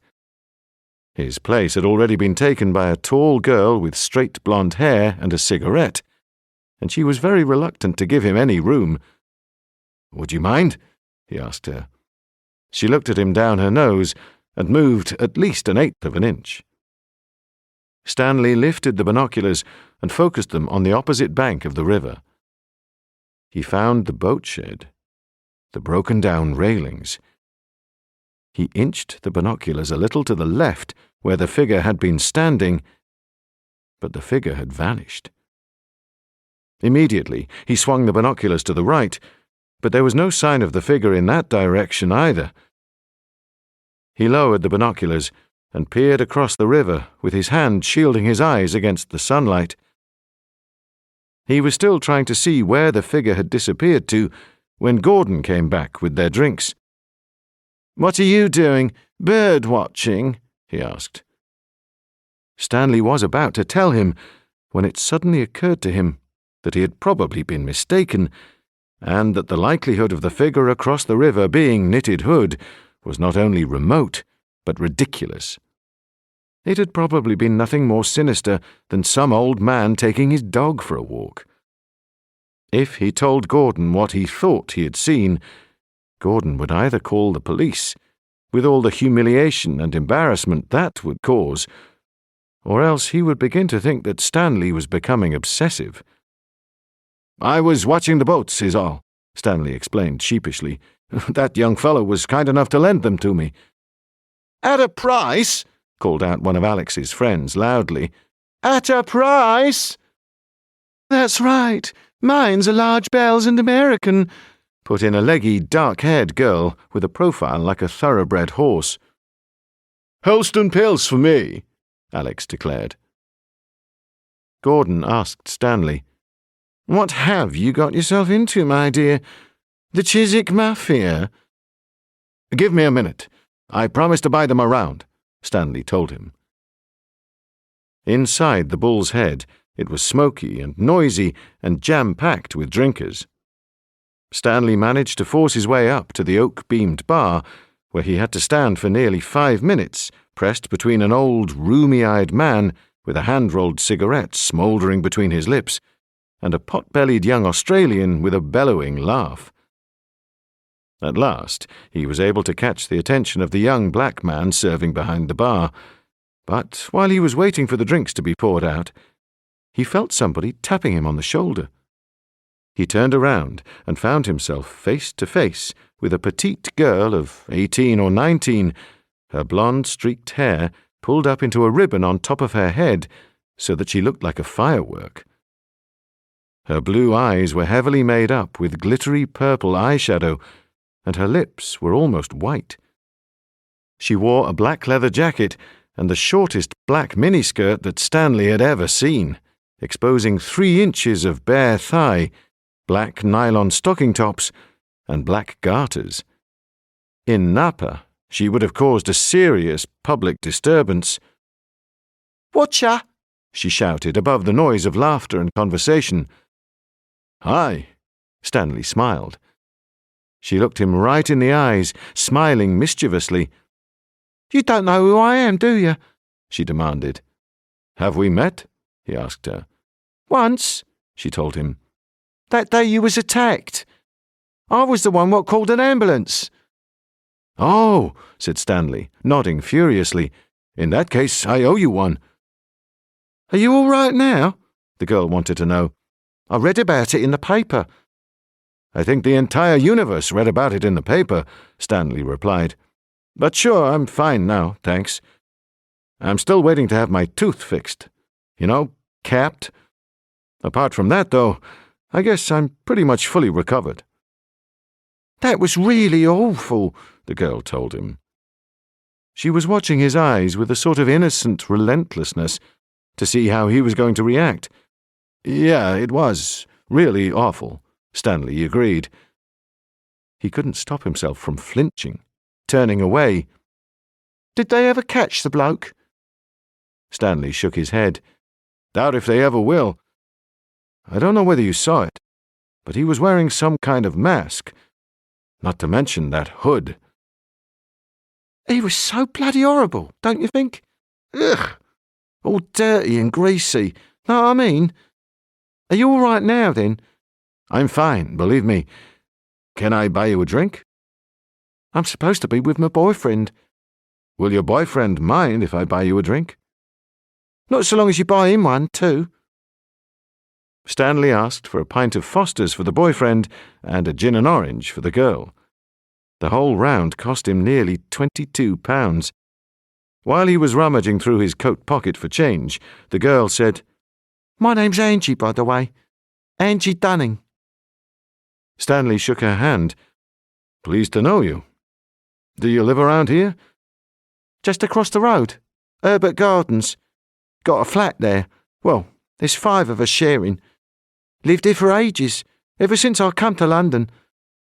The only reason I was in Fulham that day you was attacked was that I was coming home from a party.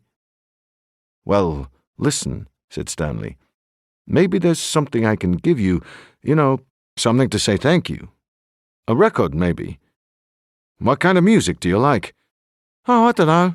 Roachford, Bross, Kylie Minogue. Stanley smiled. Not quite what I'm into, I'm afraid. What do you play then? Classical? Like James Last and stuff? Something like that. A tall young man with cropped fair hair and scarlet erupting cheeks came pushing his way over from the adjacent bar. Who's this in? He asked Angie. Stanley Eisner, said Stanley, holding out his hand. He's the violinist bloke what got attacked, and I was the witness, Angie explained. Oh, yeah? Demanded the young man belligerently. This is Paul, said Angie, as if that explained everything. I bought you a drink, Paul, said Stanley. Oh, yeah, said Paul. Stanley went back outside and rejoined Gordon, who was checking his watch and looking tetchy. Your Worcester crisps are getting stale, said Gordon rather tartly. I'm sorry, Stanley told him. I just met the girl who called the ambulance when I was attacked. I wanted to say thank you. Gordon looked at his watch again. I'm going to have to leave you in a minute. My brother and his family are coming up from Maidenhead. Listen, said Stanley. I haven't thanked you yet for everything you've been doing for me.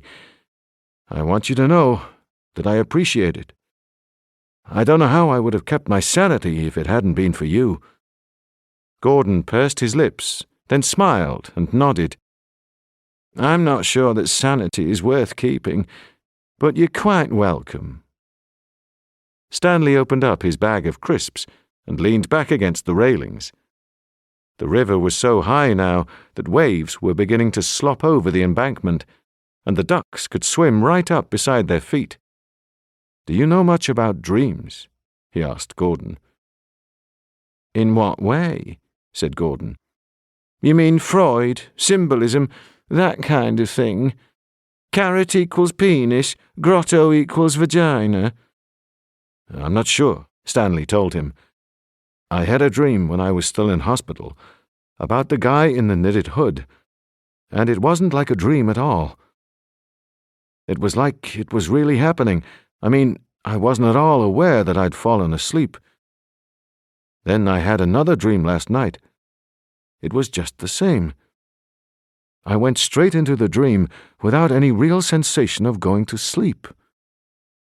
I was sick. I puked up this lump like a clam or an oyster, and it was alive. And Knitted Hood was there too. Gordon swallowed beer and said nothing. Do you think I'm going crazy? Stanley asked him. Maybe, said Gordon. Sometimes I think that being crazy is the only thing that keeps me sane. I mean, seriously. Did you mention these dreams to Dr. Patel? He thinks my subconscious is trying to come to terms with my being raped. He said I should go see a shrink if it got too bad. I used to dream about my Aunt Millie's knickers once, said Gordon. I think that was what finally decided me to go gay. I thought I saw him just now, said Stanley.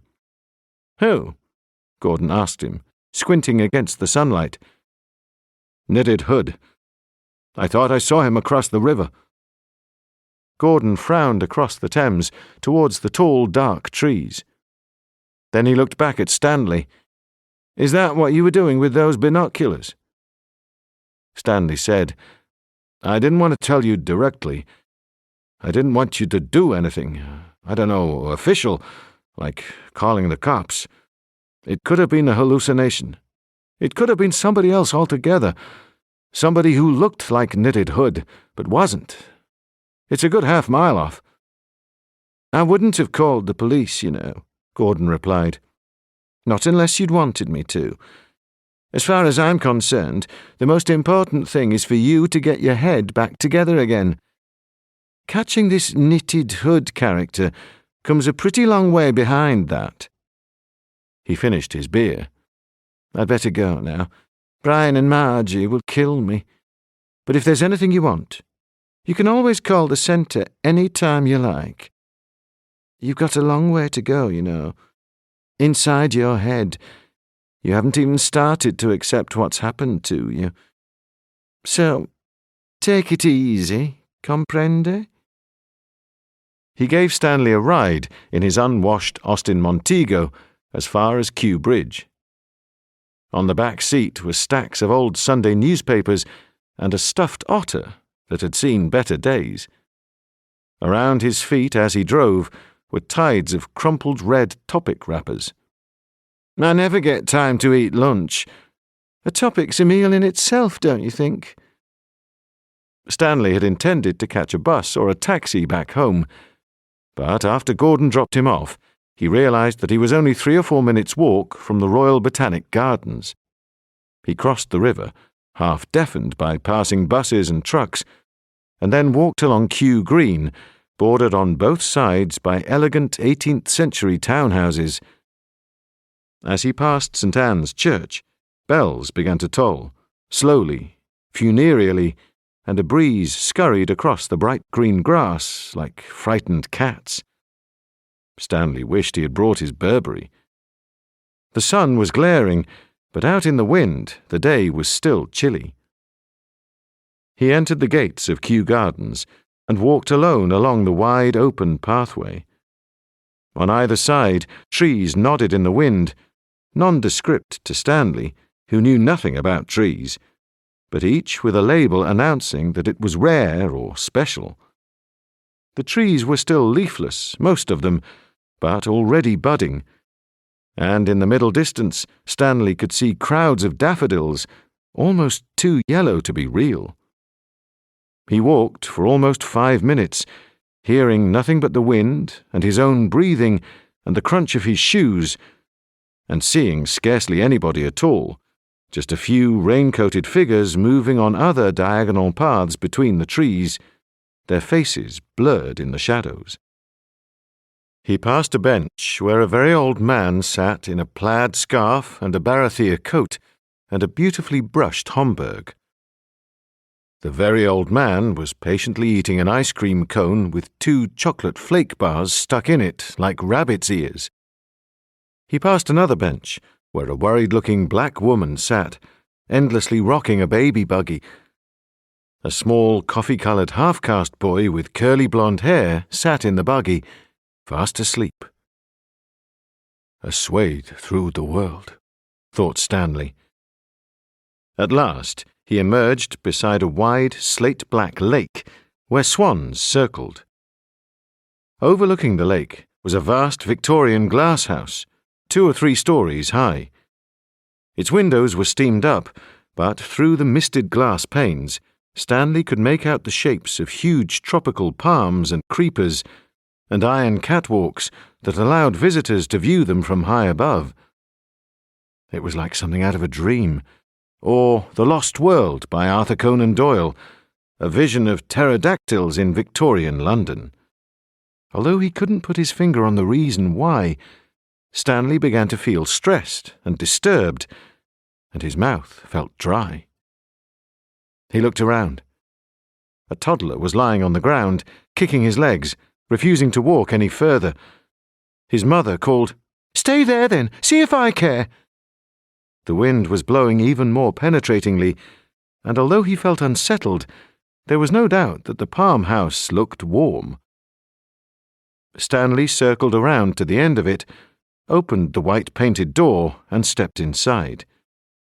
Immediately, he started to cough. It wasn't just warm inside, it was tropical, and the humidity was overwhelming. Stanley had to stay by the door for a moment, taking deep breaths to acclimatize himself. With every breath, he took in the dank smell of equatorial vegetation. An old woman in yellow-tinted spectacles was standing not far away, watching him oddly, almost as if she recognized him. He tried to smile at her and gasped, "Good morning." After a while, however, the woman abruptly disappeared, and he caught his breath. He waited for a moment or two, and then he ventured further inside, making his way through huge feathery palms and twisted trunks. He saw 2 or 3 other visitors at the far end of the glasshouse, but apart from them, he appeared to be alone. He wiped his forehead with the back of his hand. The humidity was so high that perspiration was beginning to trickle down his back. He walked to the very center of the palm house, craning his neck so that he could see the tallest trees. He had almost decided that he was warm enough now, too warm in fact, when he glimpsed somebody high on one of the iron catwalks above him, half hidden by the dark silhouetted leaves. He shivered. There was something about the way the figure was standing, leaning, not moving, that reminded him too much of Knitted Hood. He cautiously circled the pathway around the palms, glancing upwards from time to make sure that the figure hadn't vanished. But it remained where it was, motionless. Who went to visit a palm house and just stood there? Stanley came around the iron pillars, keeping well back among the palm fronds so that the figure wouldn't be able to see him. He parted the fronds with his fingers and peered up at the catwalk. The figure had somehow contrived to keep its back to him, but there was no doubt about it.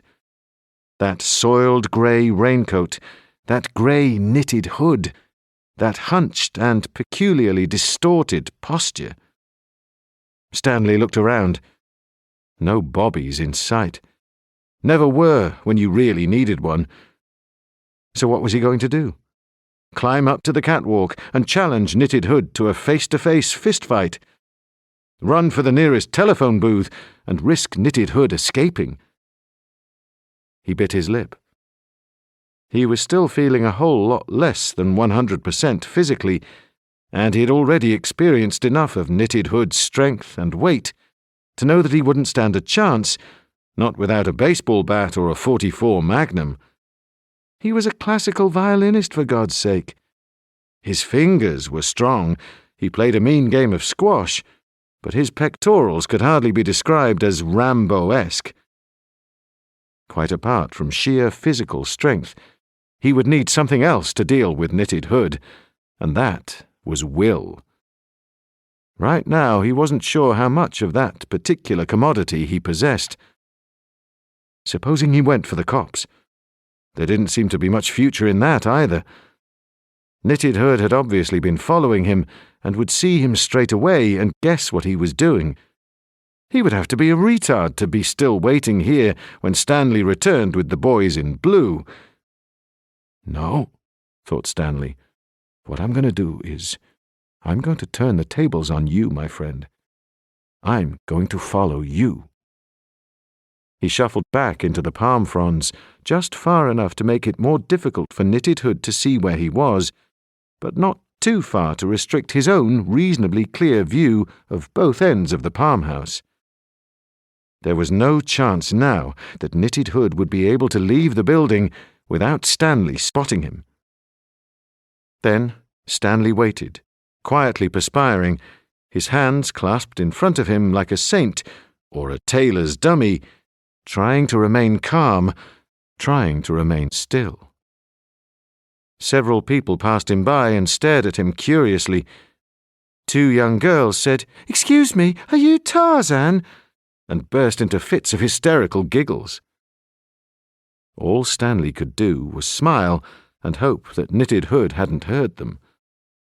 He glanced surreptitiously sideways now and again. Each time he looked, the greyish figure was still standing there, hunched over the white-painted railings of the catwalk. Waiting for Knitted Hood was both tedious and frightening. Although it seemed highly probable, he didn't know for sure that Knitted Hood had been following him. There was still the possibility that Knitted Hood didn't even realize that Stanley was around, and that his appearance here was nothing but a hideous coincidence. Maybe he was waiting for somebody else. Maybe he was watching somebody else. Maybe he had come here to look at the palms and to warm himself up, just like Stanley had done. Almost 20 minutes went past. Outside the misted-up windows, the sun abruptly swirled itself behind the clouds, like a temperamental opera singer flouncing off the stage, and, without warning, the afternoon turned photographic and hard. Inside the farmhouse, it was suddenly so gloomy that Stanley could scarcely see from one end to the other. He looked up at the catwalk. Knitted Hood had turned into a fretted shadow, but as far as Stanley could make out, he was still there, still motionless, still waiting. Stanley tugged his handkerchief out of his pocket and wiped the perspiration from his face. His shirt was clinging to his back, and his hand-made Alan McAfee shoes felt as if they were totally sodden. Another 5 minutes went by. Then Stanley heard the door of the farmhouse open and close again. A woman in a long black silky-finished coat came rustling through the palms. Stanley couldn't distinguish her face very well in the shadows, but her hair gleamed thin and fine and very long, so blonde that it was almost silver. Her shoes tip-tapped softly on the wet, flagged pathways between the plants. She came directly to the centre of the farmhouse, around the pillars, and suddenly stopped, only 4 or 5 feet away from Stanley's hiding place, although she didn't look at him. She appeared to be young middle-aged, late 30s or early 40s, with the kind of high cheekboned Zsa Zsa Gabor looks that had been popular in Hollywood in the 1960s. Stanley caught the scent of Giorgio perfume, Beverly Hills best. The woman hesitated and looked around, and then up at the towering palms. "You're interested in palms, Mr. Eisner?" The woman asked him, still without looking at him. She emphasized the word interested. Stanley stared at her. "You know me?" he asked her, keeping his voice to a hoarse whisper. She turned and smiled. Her eyes were the palest amber, the colour of agates. "Of course I know you. Why are you so surprised? You are a musician of international standing. There is a photograph of you in the Encyclopedia of Music." Stanley shrugged. "I don't know. I'm sorry. To me, that seems like some kind of exceptional talent, you know? To be able to walk right into a tropical greenhouse in London and recognize a musician from San Francisco without even taking a breath? I mean, I'm a classical violinist, not a pop star." "You have other qualities, Mr. Eisner."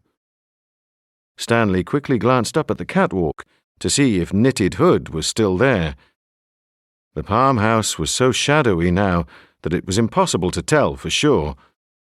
But he hadn't heard Knitted Hood's clog-like feet on the iron staircases that led down from the catwalks, and he hadn't heard either of the doors opening so it was pretty safe to assume that Knitted Hood was still here. Listen, he said softly, making a patting gesture in the air with his hand. I'm very flattered that you recognized me, ma'am, but I'm a little preoccupied right now. I'm sort of waiting for someone. The woman made no attempt to move on. Palms are worth studying, you know, she told him. We get raffia from palms. We get oil from palms. We get sago from palms. They're all so different, yet so alike. Look at this huge tree here, Lodoicea, the coco de mer. It has a nut which weighs several kilograms. Yet it belongs to the same family as this long, thin rattan of the genus Calamus, which can grow to a length of 150 meters, occasionally more. That's very interesting, ma'am, very nice, Stanley told her. The only trouble is, I really have to wait for this person, and if I miss them— He has already left, the woman replied. Stanley coughed. I beg your pardon? What? The person for whom you are waiting, he has already left. Stanley gingerly parted the palm fronds with his hand. Then he stepped out and peered directly up at the catwalk. The woman was right. Knitted Hood was no longer there. Son of a bitch, Stanley muttered under his breath. The woman watched him calmly and without comment as he hurried across to the spiral staircase and clanged noisily up to the place where Knitted Hood had been standing. It was unnervingly high up here, overlooking the tops of the palms, like an aerial view of the jungle. Sparrows twittered all around him, rushing from one perch to another in noisy flocks. He looked from one end of the palm house to the other, but there was no sign of Knitted Hood anywhere. No movement, no shadow, only the darkly steaming palm leaves and the trailing creepers and the first flicker of lightning in the far distance, towards the southwest. Did you see him go? Stanley demanded, his voice echoing. The woman shook her head. He decided to leave, that's all. And so he left. I don't understand. There is much that you don't understand, but you will. What, are you a friend of his or something? Of course not. But come down here, and I will tell you. Stanley took one last look around the upper galleries of the palm house, then slowly he descended the iron stairs. The woman was waiting for him when he came down. I think you owe me some kind of an explanation, he told her. His voice was trembling. The woman smiled, and Stanley saw then that there was more to her personality than her appearance had led him to think. She may have looked like Zsa Zsa Gabor, but she knew who he was, and she knew her botany, and she knew where Knitted Hood had gone too, and even the fact that Stanley had been looking for him. Mr. Eisner, the woman told him, I owe you nothing at all. On the contrary, it is you who owe something to me.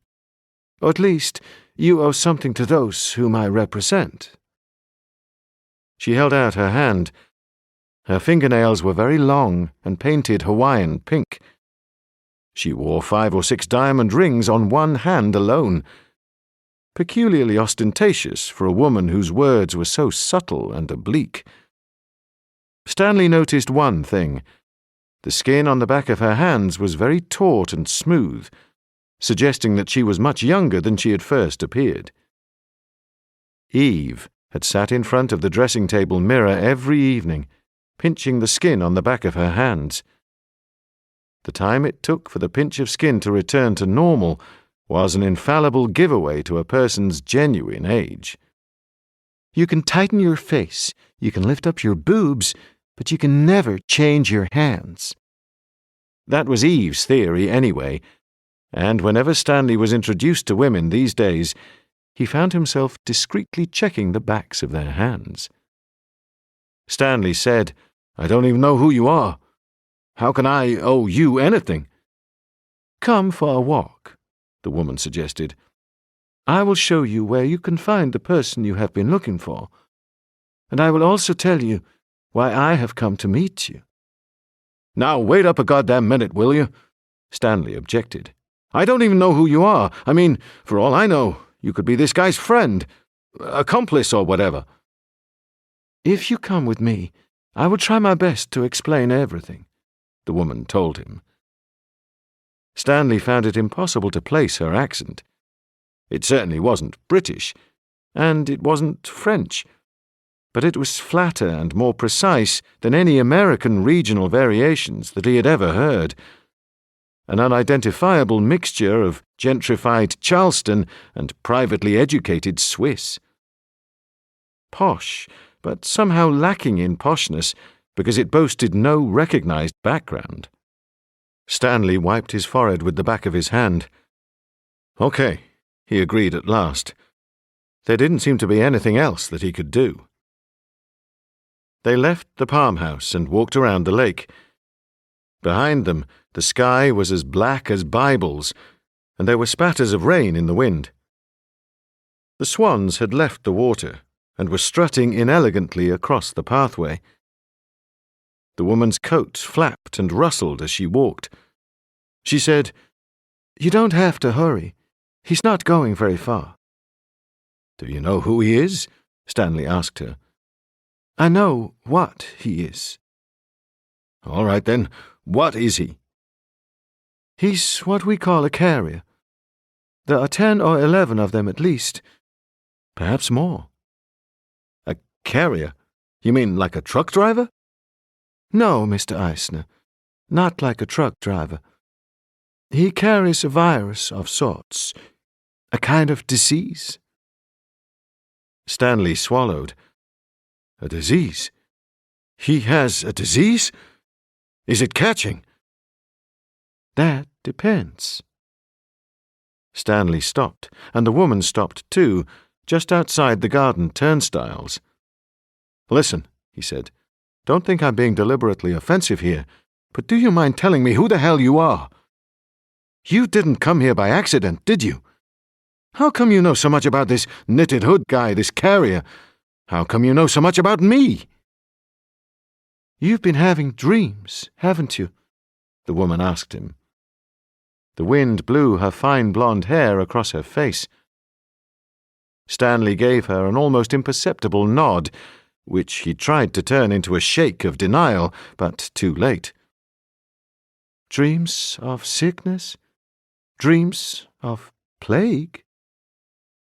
"Yes," Stanley told her. He felt disturbed, panicky. Dr. Patel had told him he was clear of any infection, but he hadn't been feeling particularly well, and the dreams had unsettled him even during the day. He didn't even have to close his eyes to recall the way those corpses had come sliding off the pushcart like a load of dead fish. The mother's face, agonized. The smudged black eyes of the baby.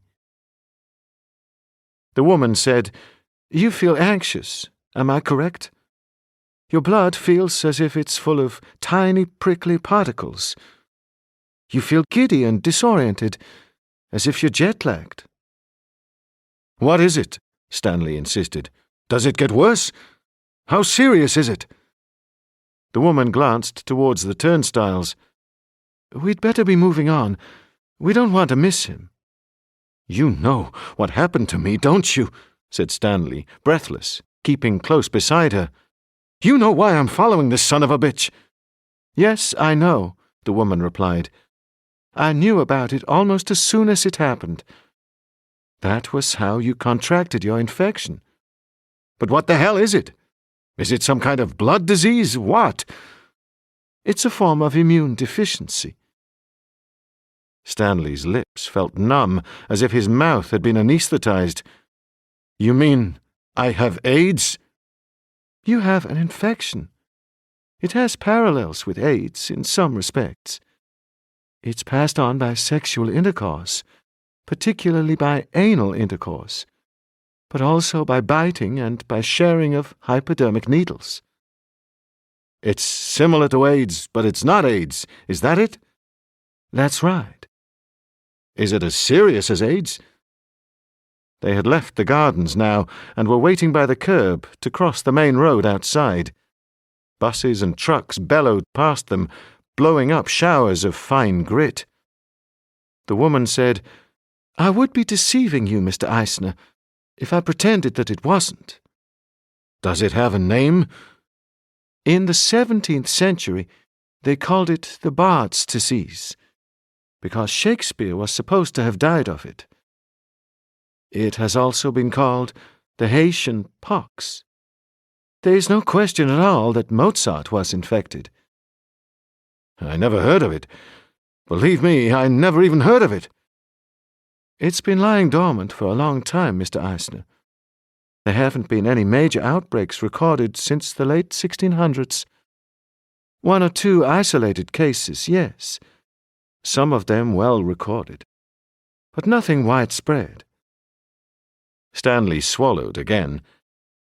He felt as if he was suddenly going mad.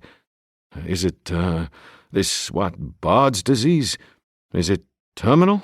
I mean, is there any chance of recovery? Any kind of treatment? That will depend on you and those who are chosen to help you. I don't understand. You will, Mr. Eisner, if you trust me. Trust you? I don't even know you. The woman unexpectedly smiled at him. You sure you don't know me? Why should I know you? Are you a doctor? A reporter? This doesn't make any kind of sense to me at all. Please, Mr. Eisner, don't get angry. I'm here to help you if I can, as well as to ask for your help in return. Help? You want my help? You're telling me I've contracted some fatal disease that Shakespeare died of. I mean, what kind of crap is that? Shakespeare? And then you want me to help you? A tour coach had parked across the street. Glückliche Fahrt, Düsseldorf. And as they disembarked, a group of German teenagers turned to stare at them as if they were a local tourist attraction. Stanley's sudden anger, the woman's dated beauty. Mr. Eisner, the woman cautioned him, please, don't get upset. Don't get upset? What are you trying to do to me here? Mr. Eisner, the carrier didn't attack you at random. He knew who you were. He was waiting for you. He purposely wanted to infect a violinist, is that it? Aaron, you're much, much more than just a violinist. Stanley stared at her. What did you call me? Aaron. It's your name, isn't it? Sure, yes. But how did you know? Stanley retorted. The only living people who know that my name is Aaron are my mother and my sister. That's it. Nobody else. Please, Mr. Eisner. I'm sorry, the woman soothed him. You were named Aaron, but everybody called you Stanley when you were little because you had such a squeaky voice and your hair stuck up like Stan Laurel's. And you just looked like Stan Laurel. How the hell did you know that? Stanley raged at her. Will you stop being angry and let me explain? I don't think I want to stop being angry. Mr. Eisner, Stanley, listen. Let's just carry on walking. Walk. Listen. Don't be angry. The truth is, you've become involved in something that you can't really deal with, not on your own, and not as yourself. Not as myself? What's that supposed to mean? The woman took his arm. The gesture was sisterly and peculiarly comforting. They were walking up a side street now, between dull, big Victorian houses and rows of blistered plane trees. My name is Madeline Springer, the woman explained. You're not British, are you? Stanley asked her. Not exactly, but not exactly American either. But that really doesn't matter so much. What matters is who you are and who your ancestors were. Why should that matter? Madeline Springer smiled at him. To most people, Stanley, it isn't important who their ancestors were. Miners, weavers, farmers, what does it matter? Their skills and their failings died when they died, and they were never remembered. But some ancestors had a special duty and accepted special obligations, not only on their own behalf, but on behalf of all of their descendants, forever. Stanley had a sudden urge to escape, to pull himself free from Madeline Springer's arm and walk briskly away. In most respects, however, she appeared to be sane, and, more than anything else, it was this penetrating sanity that kept him from leaving. He found the obscurity of her conversation infuriating. He was a man who was used to saying what he had to say in the simplest words he could think of. Her patronizing attitude annoyed him too. Yet she was calm and beautiful, and she had already convinced him that what she had to tell him was important, life and death important. He just wished that she would come out with it direct.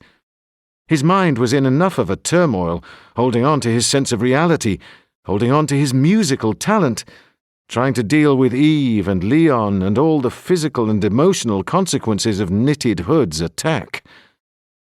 And there would be even more for him to cope with if Madeline Springer was telling the truth, and Knitted Hood had infected him with some AIDS-like disease. He said sharply, "You're talking about my ancestors or what?" Of course. My ancestors had some special duty and they passed that duty on to me? Yes, in a word. Stanley stopped beside a low brick garden wall and a privet hedge, clogged with discarded ice lolly wrappers. Listen, Miss Springer, I don't even know who my ancestors were. My family goes back as far as Hamburg, Germany, in 1880-something. We were emigrants. That's all I know. Your ancestors, Stanley, go back much further, to 1620 at least, and to London. 13 generations ago, Jacob Eisner was a ragpicker in Whitechapel. Stanley lifted both hands in mock surrender. Miss Springer, this is really very entertaining, but I think that you've mistaken me for somebody else. I am a Jewish American. My grandfather came from Hamburg. My family have no connection with Britain whatsoever. I'm here on a professional exchange scheme, that's all. A British musician went to San Francisco. I came here. How did I find you? Madeline Springer challenged him. How did I know your name was Aaron? I don't know, Miss Springer, and I don't really think that I care. Maybe you read the Sun newspaper and have a perverted interest in men who have been assaulted by other men, I don't know. But I think I'm going to leave now and go back to my apartment and pour myself a very large drink. Madeline Springer suddenly switched her gaze to look over Stanley's shoulder. There he is, she said, her voice quiet, but very clear. Stanley immediately turned around. On the opposite corner of the street stood a large brindled brick house, with broken guttering and a sadly neglected garden. But Stanley had turned just a split second too late to see anyone entering it. All he saw was the weather-faded front door slamming shut, its knocker barking once. The lights switched on, then lights switched off. "That was him?" Stanley demanded. Tall, with a grey raincoat and a grey woolen balaclava? Madeline Springer asked him. "That's it, kind of a hood." Yes, that was him. He was the one who attacked you, wasn't he? "Does he live there?" said Stanley. Madeline smiled faintly at the brindled brick house. A sign on the half-collapsed front gate announced that somebody had once named it Tennyson. Nobody lives there, Mr. Eisner. Not in the sense that you think of anybody living there.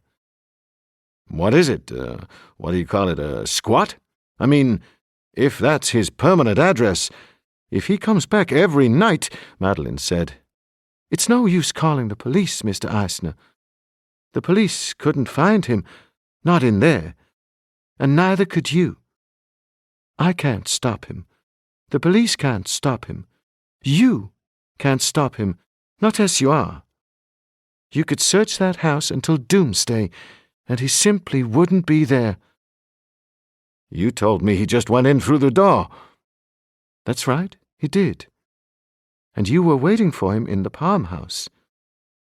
Stanley thrust his hands into his pockets. Miss Springer, I think I've had it up to here with this game. I don't know who you are or why you're here, but enough is enough. Almost immediately, a black taxi came around the corner with its for-hire light on. Stanley raised his arm and gave the cabbie his special Broadway after the theatre whistle, the one that was guaranteed to stop a Doberman Pinscher in its tracks. The taxi pulled into the curb, and Stanley opened the door. At the last moment, however, he relented a little. He turned to Madeline Springer, opened his wallet, and took out one of his cards. Look, listen, if you want to call me sometime, provided you want to tell me something that makes some kind of sense.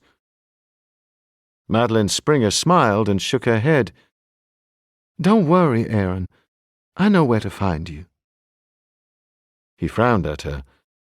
You're not upset, are you? Of course not, she replied. You knew that I was going to lose my temper, didn't you?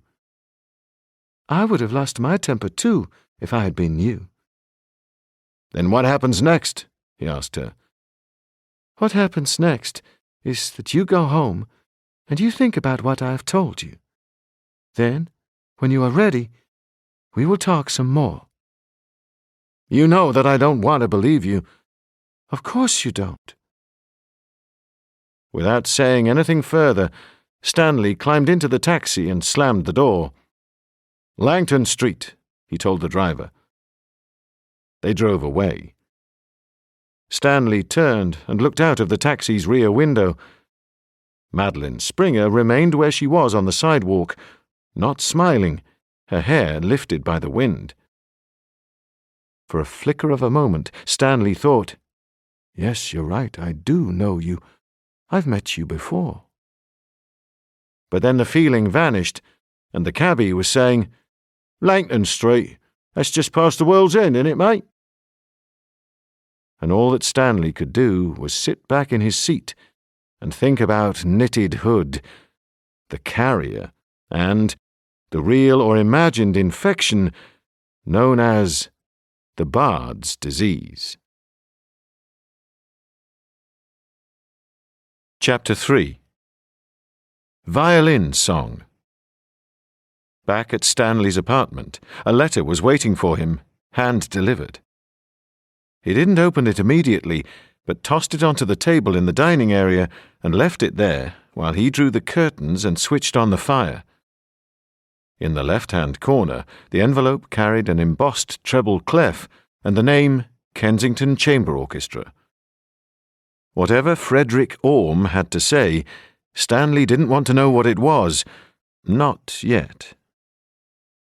He went to the kitchen, chipped 3 or 4 ice cubes out of the freezer with a dinner knife, and poured himself a jumbo-sized glass of vodka Viborova.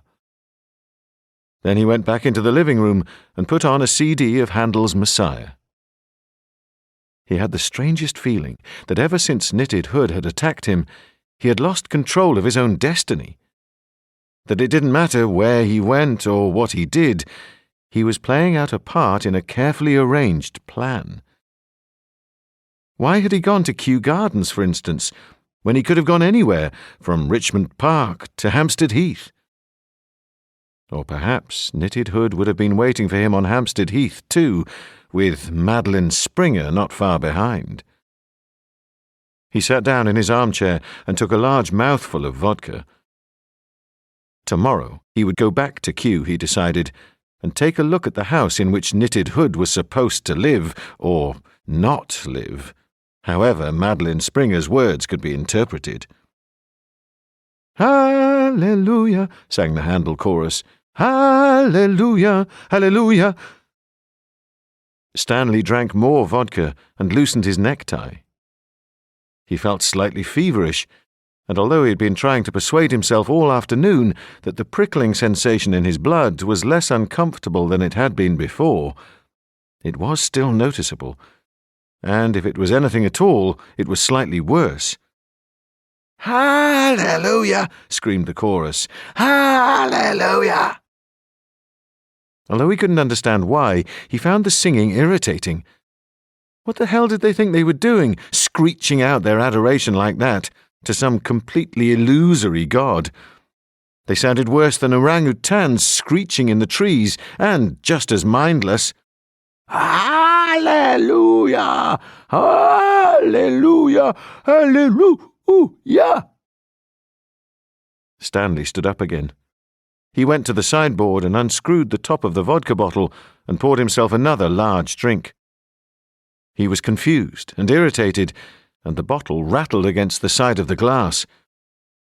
He had always adored the Messiah in the past. Why did it grate on him so much now?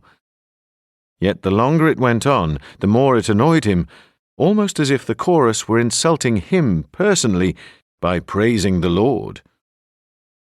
He crossed the room and opened the curtains a little way so that he could see outside. Maybe Knitted Hood was prowling around again. Maybe that was what was causing his blood to prickle and his nerves to scrape like a badly tuned violin. But outside in the sodium-orange street, there was nobody. Only parked cars and a cat that fled across the intersection like a drop of mercury pouring across an orange carpet. I am the pestilence that was promised, Knitted Hood had warned him. He stood staring at the empty street for minute after minute, his teeth clenched together, while the chorus sang Hallelujah, and his hand gripped the curtains so tightly that he heard the metal curtain hooks tearing one by one out of the fabric binding. King of Kings! Hallelujah! Hallelujah! He couldn't stand it. It was worse than listening to 1,000 knives scraped across 1,000 plates. It wasn't just cacophonous either. It was insulting, and it was painful. It made his blood feel like barbed wire, racing viciously, furiously through his arteries, snagging and tearing at his veins all the way down his legs and his arms, around his shoulders, into his neck, ripping at the membranes of his brain, catching and snagging at his heart muscles. He tried to control himself. He squeezed his eyes tight shut and bit the flesh inside his mouth until blood-streaked saliva began to creep down his chin. He uttered an extraordinary noise, halfway between a groan and a deep hum. Then everything burst. He stormed across the room, heaved up the hi-fi, and smashed it down on the table. The CD gave a single warped shriek and stopped. Stanley tore out all of the hi-fi's wire, lifted it over his head, and threw it across the room, so that it hit the door jamb with a deafening crash and tumbled over and over into the kitchen. He stood in the middle of the room, panting and shivering. I am the pestilence that was promised. He felt as if he had been running hard for 6 or 7 blocks, his mouth parched, his breathing harsh, his heart pounding. Very slowly, rubbing his upper arms like a man trying to reassure himself that he was still real, he sank to his knees and remained on his knees. What's happening to me? I used to adore Handel. The Messiah used to bring tears to my eyes. Now it sounds lewd and discordant, an outpouring of smutty absurdity set to music. King of Kings? What kind of shit was that? After a long time, he grasped the arm of the sofa and levered himself up into a standing position again. He turned and went back to the window. He had tugged the curtain so violently that half of it was hanging down, and could no longer be drawn all the way across. He tried, feeling irritated and petulant, but all he succeeded in doing was tearing more of it down. Langton Street remained orange-lit and deserted. "What's happening to you?" Stanley asked himself, out loud this time, as if he were somebody else. Am I really sick? Or is this nothing more than delayed shock? Dr. Patel explained that people in shock can suffer strange changes in personality. They can become strangers to themselves, as well as to other people. He swallowed the rest of his vodka and retched loudly, bringing some of it back up into his mouth, awash with half-digested shepherd's pie from the lunch he had eaten at the Bull's Head. Strangely, it tasted good. Sour and thick, a soup of alcohol and potato and grainy fragments of ground lamb which Gordon had called mince. He swallowed it back slowly, relishing it. That's better. Who cares what doctors think? Dr. Patel can go screw himself. Madeline Springer can go screw herself. The whole screwing world can go screw itself. He went back to the sideboard to refill his glass, his tongue still probing fragments of sour mince from the side of his mouth. As he unscrewed the cap of the Vyborova bottle, he looked down and saw the letter from Frederick Orme. He turned it this way and that as he poured out more vodka. Then he ripped the envelope open with his teeth and shook the letter out one-handed. Dear Stanley, we have arranged a magnificent charity concert at the Albert Hall on March the 8th, comprising all of Mozart's 6 string quintets. The concert will benefit the National Society for the Prevention of Cruelty to Children, and we are hoping that at least one member of the royal family will agree to attend. This concert would be a most auspicious and fitting occasion for your return to the orchestra, and I am hoping— Slowly, Stanley crumpled up the letter and tossed it across the living room. Who the hell did Frederick Orme think he was? When Stanley had been hurt and degraded, Frederick Orme had given him nothing. Nothing but a bunch of 5 forced daffodils and a cretinous book of short stories. But it was different now. Now that his rape had been forgotten by the daily press, Frederick Orme wanted him back. A most auspicious and fitting occasion. Bullshit! He took a large mouthful of vodka, swilling it around his mouth before he swallowed it. The whole world was crowded with liars and idiots and sycophants. There was no future in it, everybody knew that. We were all wallowing in our own shit and our own self-righteousness. How could anybody sing Hallelujah when we were up to our necks in our own sewage, and even the air we took into our lungs to praise this so-called Lord of creation was unfit for human consumption? The world was a joke, a ridiculous, maniacal joke. And if knitted hood had infected him, and he passed on that same infection to somebody else, and if that somebody else passed on the same infection to 2 somebody else's, and those 2 somebody else's passed it on to 8 somebody else's, and so on forever until the whole damned world was infected and damned, then what of it? He went angrily back to the window, tore down the curtain completely, and swirled it across the room like a heavy brown cloak. When he turned back to the window, however, he stopped absolutely still. A cold, prickling feeling brushed down the back of his neck. His hyperventilated breathing abruptly quietened, so much so that his lungs felt starved of oxygen, and he started to pant. Langton Street was still orange-lit and lined with parked cars. But down the centre of the street, very slowly, with all the determination of great disgust and inconsolable grief, A girl was pushing a handcart heaped high with lolling bodies. The corpses were so silvery white that they were almost fluorescent, like the skin of decaying mackerel. Their eyes were dark with the anger of dying. A tousle-bearded man, his head hanging so that it shook from side to side with every jolt of the pushcart. A silent but endlessly repeated denial of his own extinction.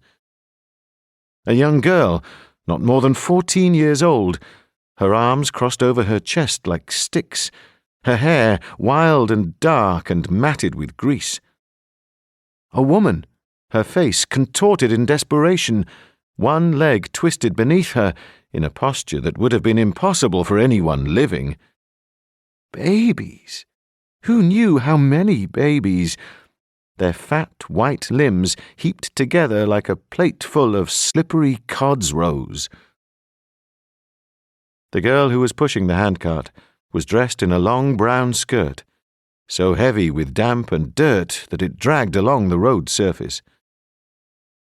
Her face was half-shadowed by a brown linen headscarf, but she was startlingly beautiful, in a tragic, hollow-cheeked way, the kind of girl you could sit and watch and wonder about for hours.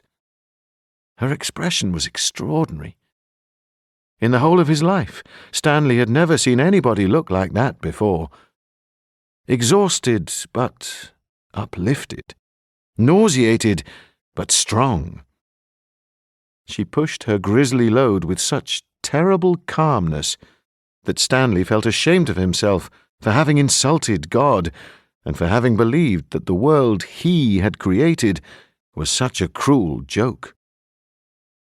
He remained where he was, quite still, trembling, with tears running down his cheeks. Already he could faintly distinguish the grinding of the pushcart's wheels, and he had never heard anything so terrible. Grind, grind, grind. Metal rims on tar macadam, and the lifeless jiggling of all of those bodies as if they were jostling and pushing each other in rage and humiliation because they were dead. Stanley was still staring out of the window when his doorbell rang.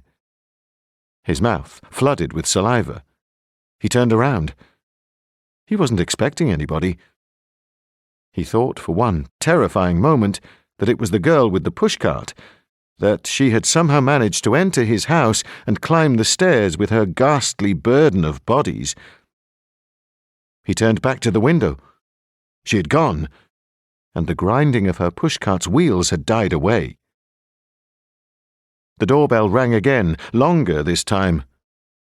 Stanley said, "Coming." Then, when it rang again, "I'm coming, for God's sake!" He opened the door. The landing was so dark that at first he couldn't see who it was. A shadowy figure with a pale face. He didn't speak, couldn't speak. His whole being felt clenched up like a fist.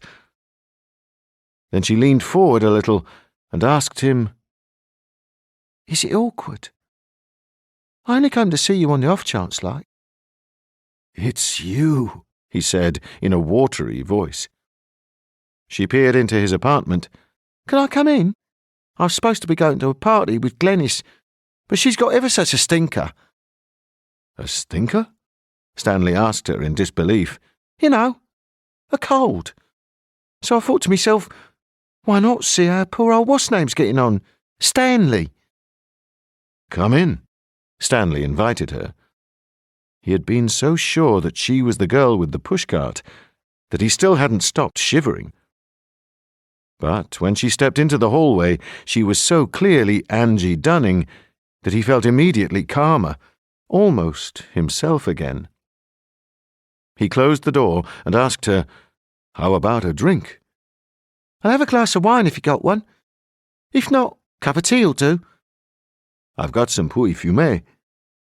"Pouilly fumé? Not sure I like the sound of that." "It's dry white wine, French." "All right, then." She was obviously dressed for a party. She took off her black ankle-length coat and threw it over the arm of the sofa. Underneath, she was wearing a short, tight dress of red ribbed wool and red pantyhose and red shoes with heels like Lucrezia Borgia's daggers. Her wrists jangled with cheap, chunky, chromium-plated bracelets. Stanley went into the kitchen. The smashed hi-fi lay on its side in the middle of the floor. He heaved it aside with his foot and opened the icebox. Angie stood in the doorway and said, "What happened to your record player? Did you drop it?" Stanley took out the chilled bottle of wine and filled a large Boda goblet with it. "I threw it," he told her. He might just as well tell her the truth. "What, didn't it work or nothing?" "It worked fine. I didn't like the record it was playing, that's all." Angie took her wine and gave him an exaggeratedly taken-aback look. "Bit drastic, wasn't it?" she asked him. He guided her back into the living room again. "I've been having what you might call moods." "What, since that bloke attacked you?" Stanley nodded. He poured himself another vodka and sat down next to the fire. Angie perched herself on the edge of the sofa, hitching her dress up dangerously high. "Paul has moods," she remarked. "Your boyfriend?" "I've been going out with him ever since I left school. I think he thinks we're going to get married or something." "And are you?" "Not likely. A stupid wally like him. Anyway, I want to have a bit of fun before I get married. I met one of my best friends from school just before Christmas, and she had 2 kids already, and a pushchair, and she looked like she'd been pulled through an edge backwards. And she used to be ever so fashionable." "You don't have to get married at all, you know," Stanley told her. "It's not obligatory." "Are you married?" "I was. I'm divorced now." "Got any kids?" "One son." Angie crossed and uncrossed her slippery red-sheathed legs and laughed. "Is that your way of telling me that you're old enough to be my father?" "Maybe. But that doesn't mean that I don't wish I was 20 years younger." "How old would you be if you was 20 years younger?" Stanley swallowed vodka. Angie really amused him. 24. "Still too old," she told him. Stanley laughed. God Almighty! And then thought, God Almighty, am I really that old? This girl makes me feel like I'm ready to be laid out. She stood up, pranced over to the window, and looked out. "What happened to the curtain?" she wanted to know. "Did you have another mood? Didn't like the way it was drawn or something?" Stanley gave her a sloping smile, something like that. He watched her over the rim of his vodka glass as she continued to poke around the living room, picking up ornaments, picking up his grey fedora hat. In hatless London, Stanley hadn't yet had the nerve to wear his fedora, but Angie put it on top of her own blonde firework of a hairstyle, and he had to admit that she looked good in it. In fact, he had to admit that she looked good, period. He found his eyes straying around the curves of her hips, at the way her dress clung to the tops of her thighs. Her legs were so slender that there was an inverted triangle of clear space in between her thighs, wide enough to accommodate a man's hand without it touching the sides. That had always turned him on, and it turned him on now. "I always fancied a titfer," she said. She stood in front of the mirror, pouting her lips and tilting his hat this way and that. When she raised her arms, Stanley could see how large her breasts were. Large and high and almost impossibly firm. Eve's were small and droopy and slanted, with olive-dark nipples. He had never liked Eve's breasts. In fact, he had mentioned it to her in a letter about Leon's support money. P.S. Even your tits were dull. He wished now that he hadn't written it, but he supposed that a certain amount of craziness was always permissible during divorce on both sides. Eve had probably thought that his ass was dull too, although she had never said so. Angie had turned around and was giving him a questioning look. You look like you're thinking about something, she told him. I am. I'm wondering whether my ex-wife thought my ass was boring. Angie turned back to the mirror. You've gone bonkers if you ask me. Yes, maybe I have. He was watching the way the hem of her dress lifted a fraction of an inch over the rounded cheeks of her bottom whenever she raised her arms. He had never felt this way before. Girls had aroused him for sure. Girls on the beach, girls who asked for his autograph. And when he was 27, he had fallen so furiously for a lady cellist from the Limoges Baroque Ensemble. Bobbed chestnut hair that swung when she played, classic nose, lips like pink satin cushions, that he had followed her home and played his violin for her outside her front door. After 10 minutes, her scruffy husband had come out with a gitane between his lips and told him to fuck off, you catiche. But the way that Angie was stimulating him was different. He felt lustful, even violent. He could imagine himself seizing hold of her, forcing her face down over the sofa and pulling up her dress. He could imagine twisting her arms behind her back and hurting her. He could imagine forcing her thighs apart and pushing his fist inside her. Damp curls, slippery knuckles, gasps of pain. Do you know what the time is? She asked him. His eyes refocused. He glanced at the clock above the fireplace. It had stopped. He looked down at his wristwatch. That had stopped too. He held it up to his ear and shook it. I guess it's a little after 8. Do you fancy going for a drink? Angie asked him. I don't know. I think I've drunk too much already. Have you had any tea yet? Stanley had learned enough about the English working class to know that tea meant a full-cooked early evening meal. Sausages and chips, or fish fingers and chips, or steak burger and chips. I haven't eaten since lunchtime, he told Angie. He kept shaking his watch, but it remained obstinately silent. A Jaeger LeCoultre, too. It had stopped at the same time as the clock, 7:01. He looked up. What do you say we go get something to eat? He suggested. Do you like Thai? Never had it, but I'll eat anything. Paul calls me Gannet Face. They left Stanley's apartment and walked to the Bouzabong restaurant in Fulham Road, only 5 minutes away. The night was clear but piercingly cold. Angie unselfconsciously held Stanley's hand as they crossed Limerston Street, as if she were his daughter, or even his girlfriend. He could feel that her nails were bitten down, and for some reason that made her all the more appealing. It was something to do with girlish innocence, he supposed. The child woman.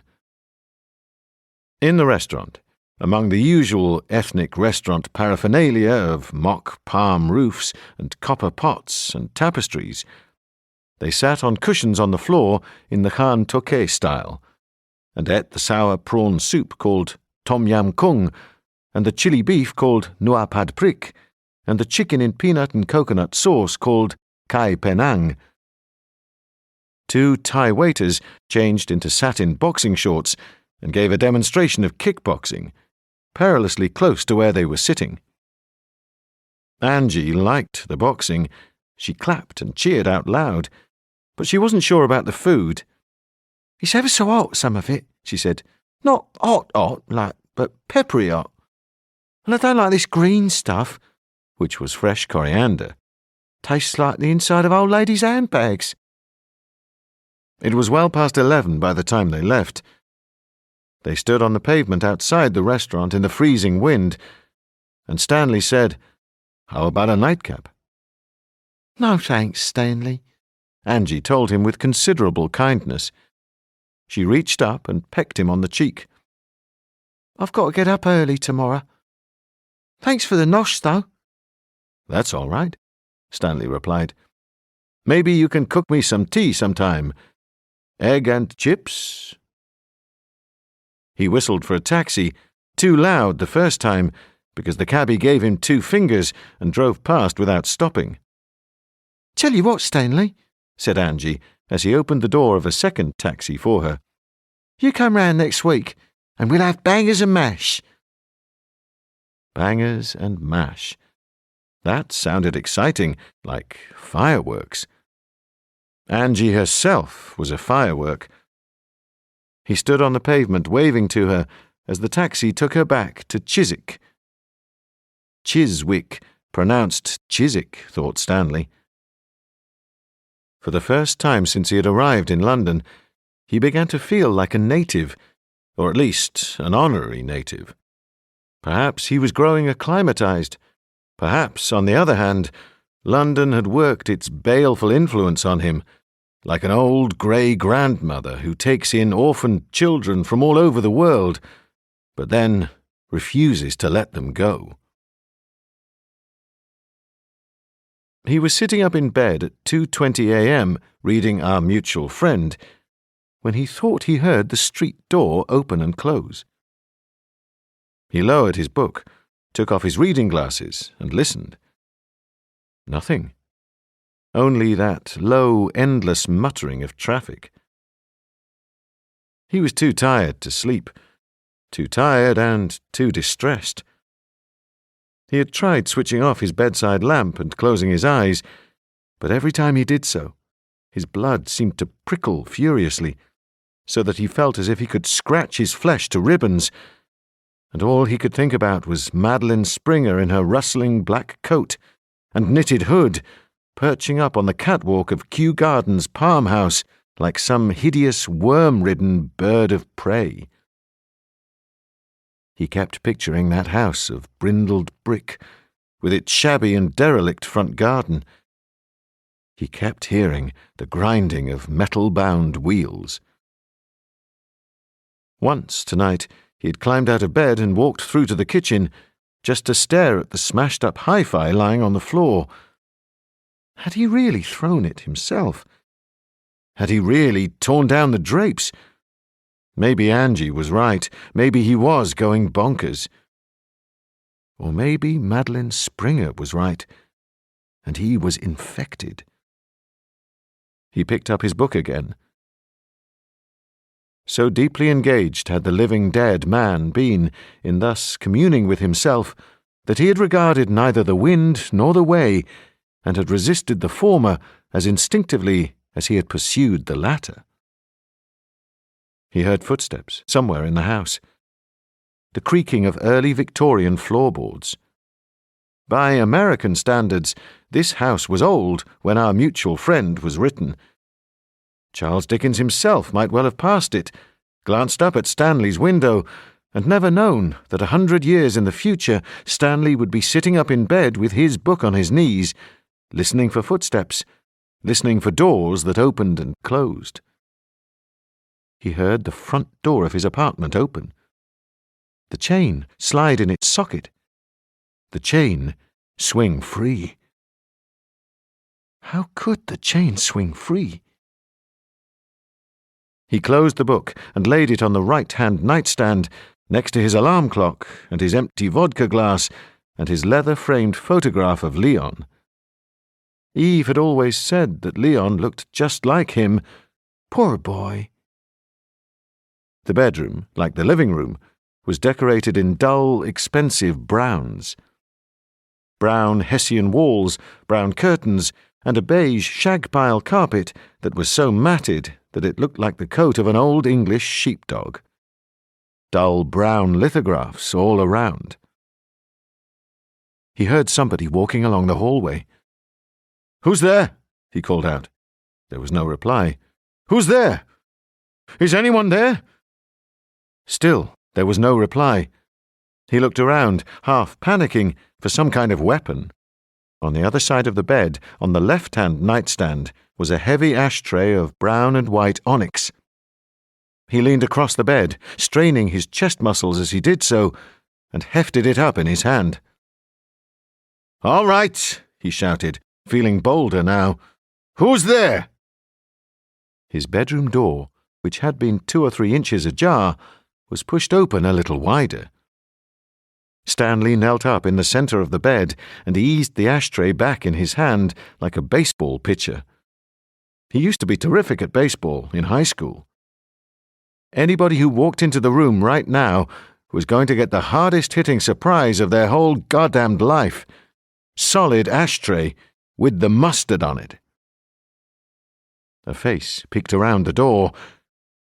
It was Angie. Firework hairstyle and spiky black eyelashes and everything. Stanley, surprised, relieved, lowered the ashtray and sat back. "Angie? What the hell are you doing here? I thought the goddamn door was locked." "It was." She grinned.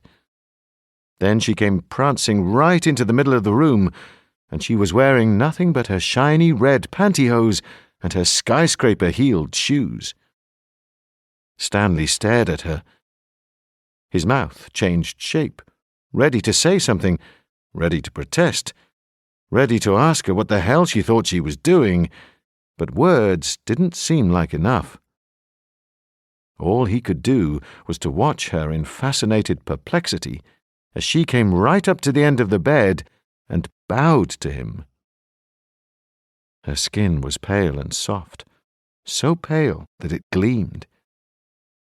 Her breasts had looked large beneath her tight red woolen dress, but bare they looked even larger, with wide magnolia pink areolas and the faintest tracery of bluish veins, and a way of counter-swinging against the way that she moved that reminded Stanley of the French cellist's counter-swinging hair. Her pantyhose had the hard shine of scarlet nail varnish, giving the curves of her thighs and her bottom a gleaming emphasis that Stanley found startlingly erotic. Her pubic hair was trapped beneath the nylon in a fine fan shape. She betrayed no trace of shyness whatsoever. On the contrary, she seemed to be deliberately displaying herself. She giggled and swung her hips, and her breasts swung too. "Angie?" asked Stanley in disbelief. "I thought you'd like me to play for you." Angie smiled. "You know, the gypsy violinist. Sorry I couldn't find a rose to grip between me choppers. All the shops was shut." Like a conjuring trick, Angie produced from behind her back Stanley's Vuillaume violin. "Here we are. What'd you like me to play? How about Who's Taking You Home Tonight? Who's the Lucky Girl?" Stanley lifted a cautioning hand. "Angie, come on now, no playing around. That violin is worth more than $15,000. It was custom-made, okay? And that's a taut bow. Worth more than the goddamned violin."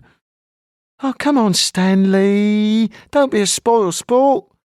Angie teased him. She lifted the violin and nestled it under her chin. "Angie, please.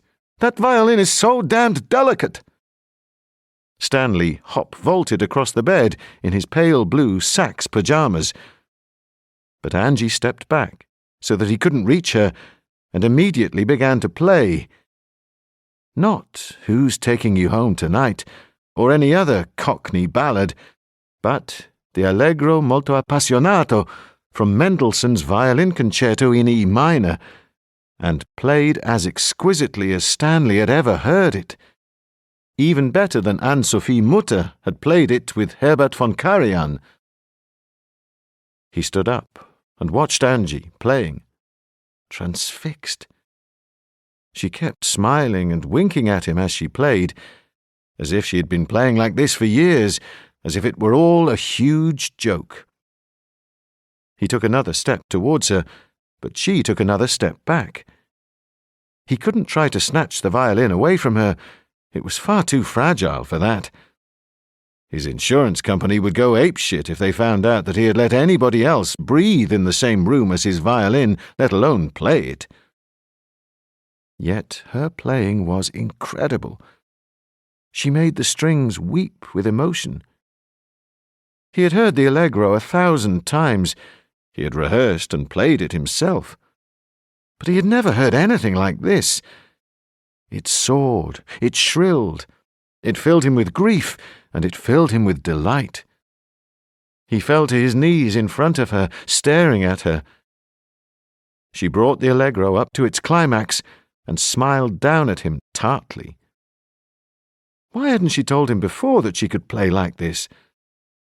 Why had she spent the whole of their evening together talking about Paul and his second-hand Ford Granada, and her friend what had the cold, and why she wouldn't never go to an holiday camp for her holidays, never again? Bloody knocking shop, those holiday camps. That's all they are. And yet she could play like this, without hesitation, without rehearsal, on an unfamiliar, untuned violin. He reached up and grasped her hips. The nylon of her pantyhose felt harsh and glossy and cheap. He dug his fingertips in between her soft skin and the elasticized waistband, and rolled the waistband down, over her hips, down her thighs, until her legs were completely bared.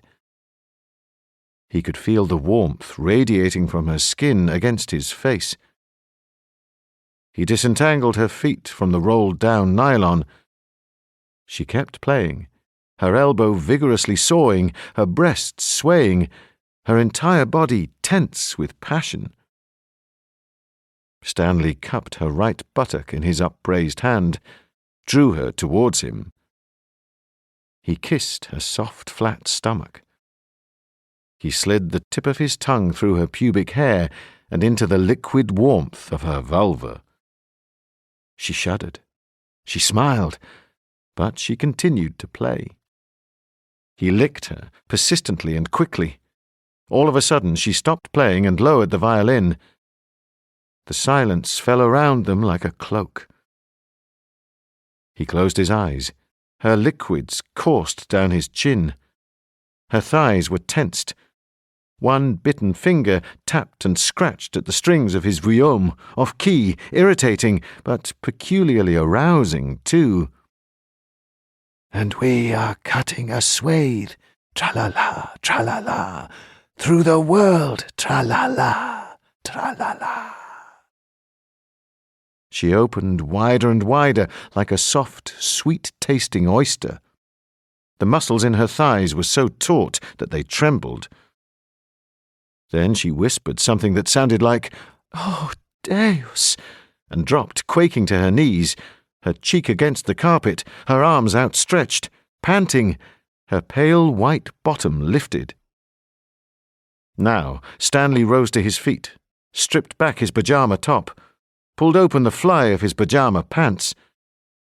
Brandishing his raging crimson-headed penis, he forced himself violently into her, so harshly that she cried out.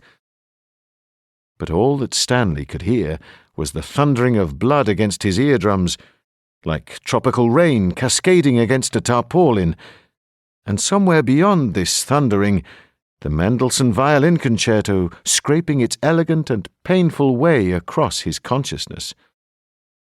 He clawed the firm white cheeks of her bottom as far apart as he could.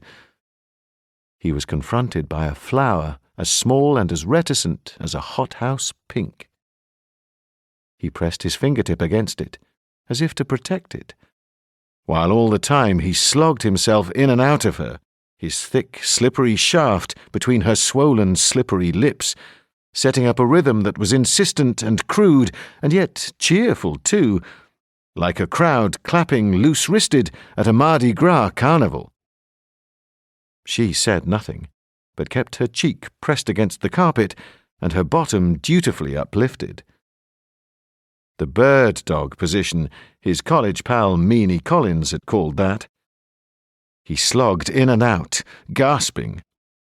And yea, we are cutting a swathe through the world. At the final instant, he took himself out, and his sperm surged all over her. It stuck to everything in hot strings and globules. He fell to the carpet beside her, gasping, pleased, exhausted. He hadn't had sex like that for years, crude and brutal and completely demanding. No foreplay, no whispered promises, just shoving and panting and gasping, and a climax like an automobile accident.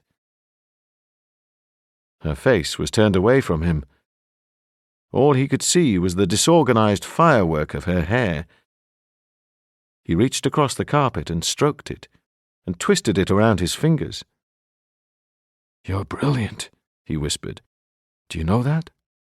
You're brilliant. I never met anyone like you."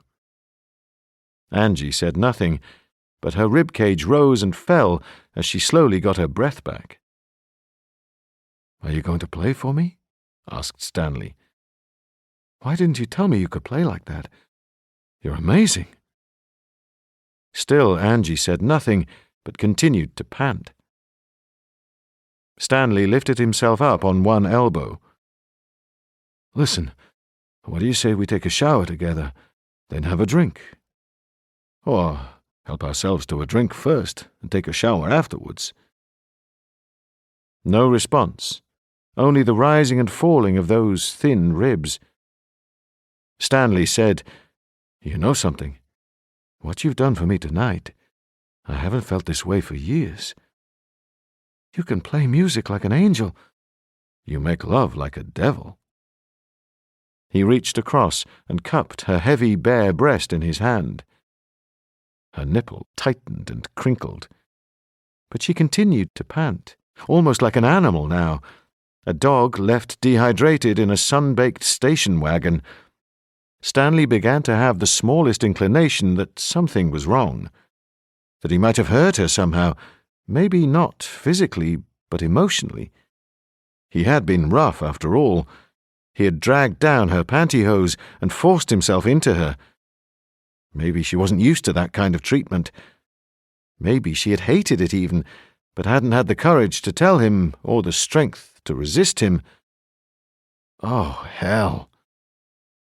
She spoke in a brash Cockney accent, for sure, or what Stanley assumed was a brash Cockney accent, and her behaviour had seemed fairground brazen, but she had played violin with stunning virtuosity. The kind of virtuosity that made tears spring into your eyes, the way that tears had sprung into Stanley's father's eyes on his deathbed when Stanley played him Al Jolson favourites, Mammy and Wonderbar. He could have read her all wrong. Maybe her nudity had meant to be artistic rather than erotic.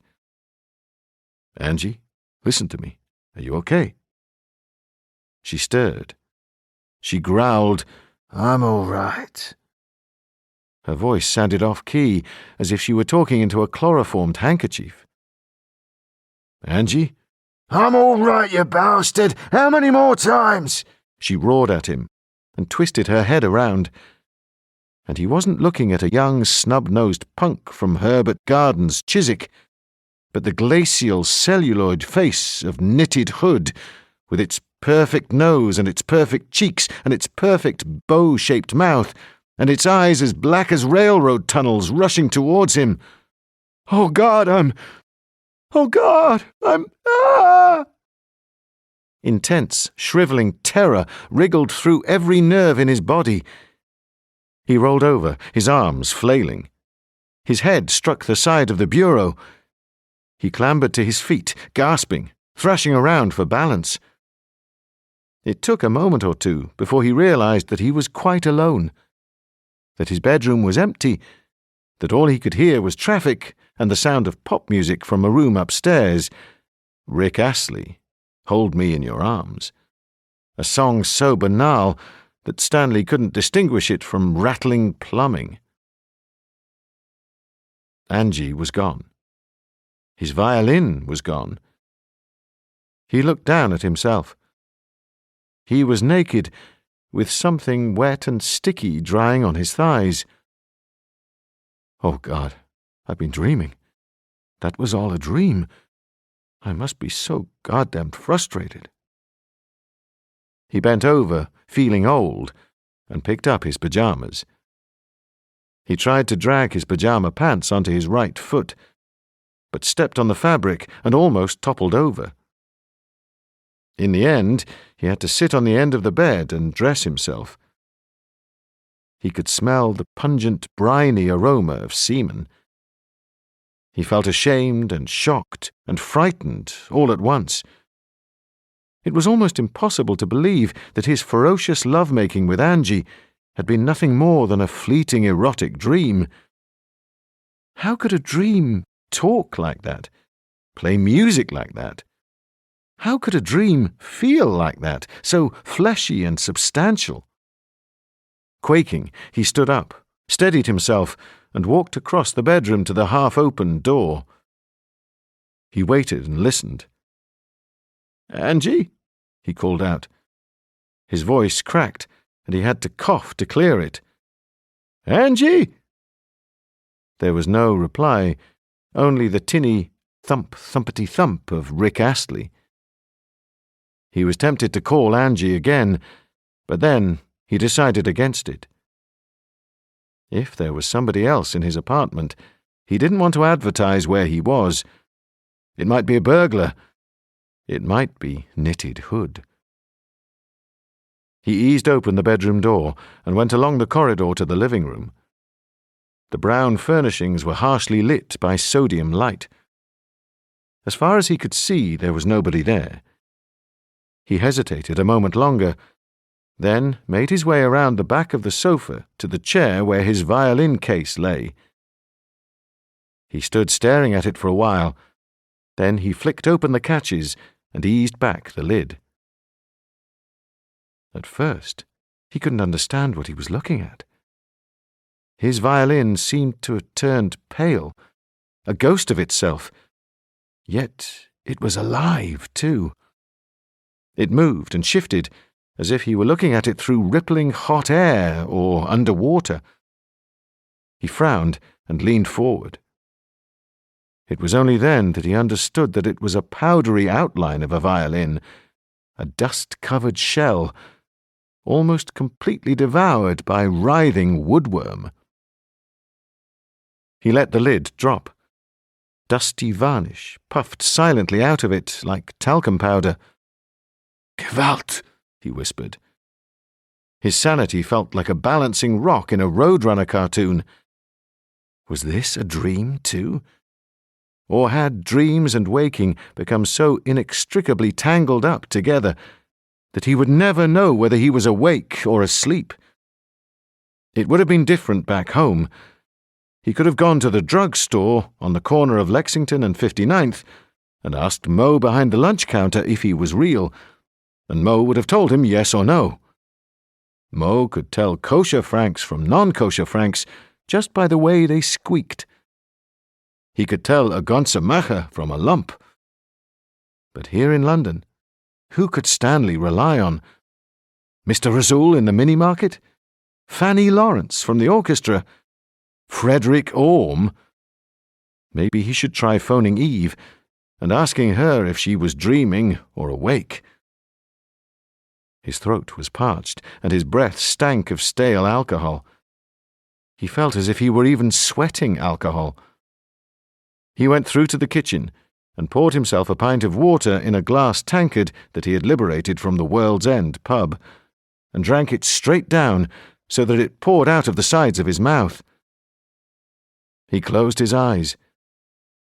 He didn't feel as if this were a dream. It was too mundane, too believable. Yet he had walked straight out of the living room where he had seen his violin riddled by grubs, and into here, without any perception of having woken up.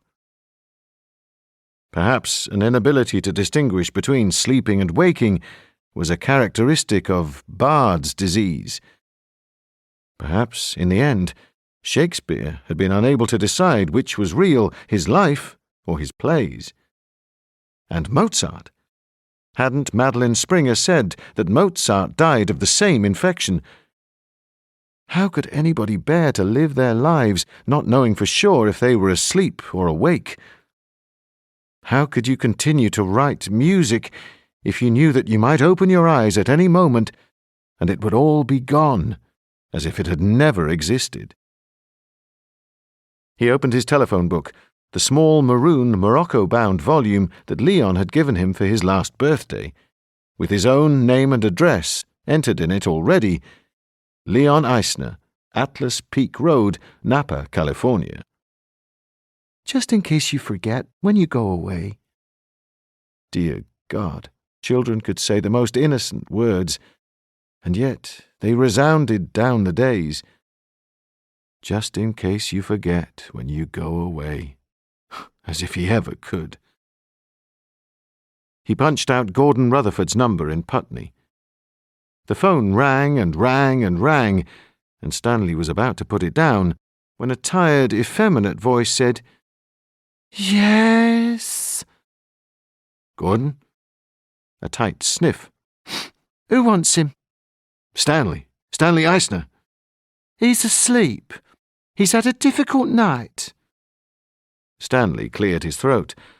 I'd really appreciate it if you woke him up. I'm terribly sorry, but Gordon's had such a grotty time of it.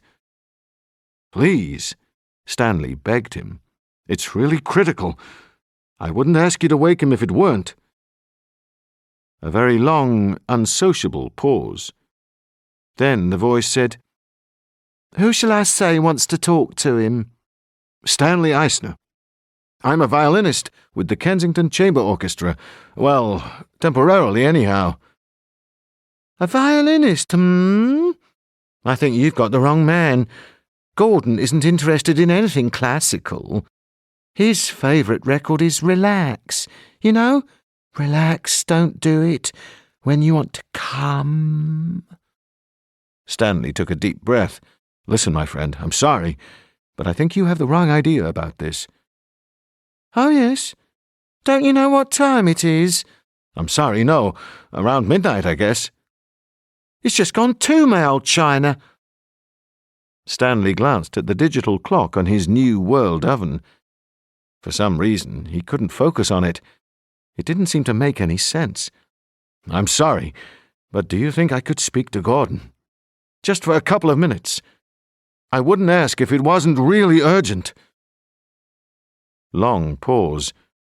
Undecided breathing. Then the receiver was put down sharply on a table or a shelf. Voices in the background. Somebody arguing? Then the sound of footsteps, and a sleep-clogged voice saying, Stanley, what's the matter? It's the middle of the night. Gordon, I need you to meet me. Another long pause. A sniff. What's the matter, Stanley? Tell me. Stanley unexpectedly found himself very close to breaking down. Gordon, I need you to meet me, that's all. You don't mean now? How about now? Stanley, I had a really long day at Shepherd's Bush Green police station. Then I had a meeting in Hammersmith. I didn't get to bed until 1. I'm exhausted. I'm naked. Go on, tell the world, said the fussy, effeminate voice in the background. Stanley asked Gordon, unbalanced and unsteady, Gordon, do I sound real? Real? What do you mean by real? Are you awake? Of course I'm awake.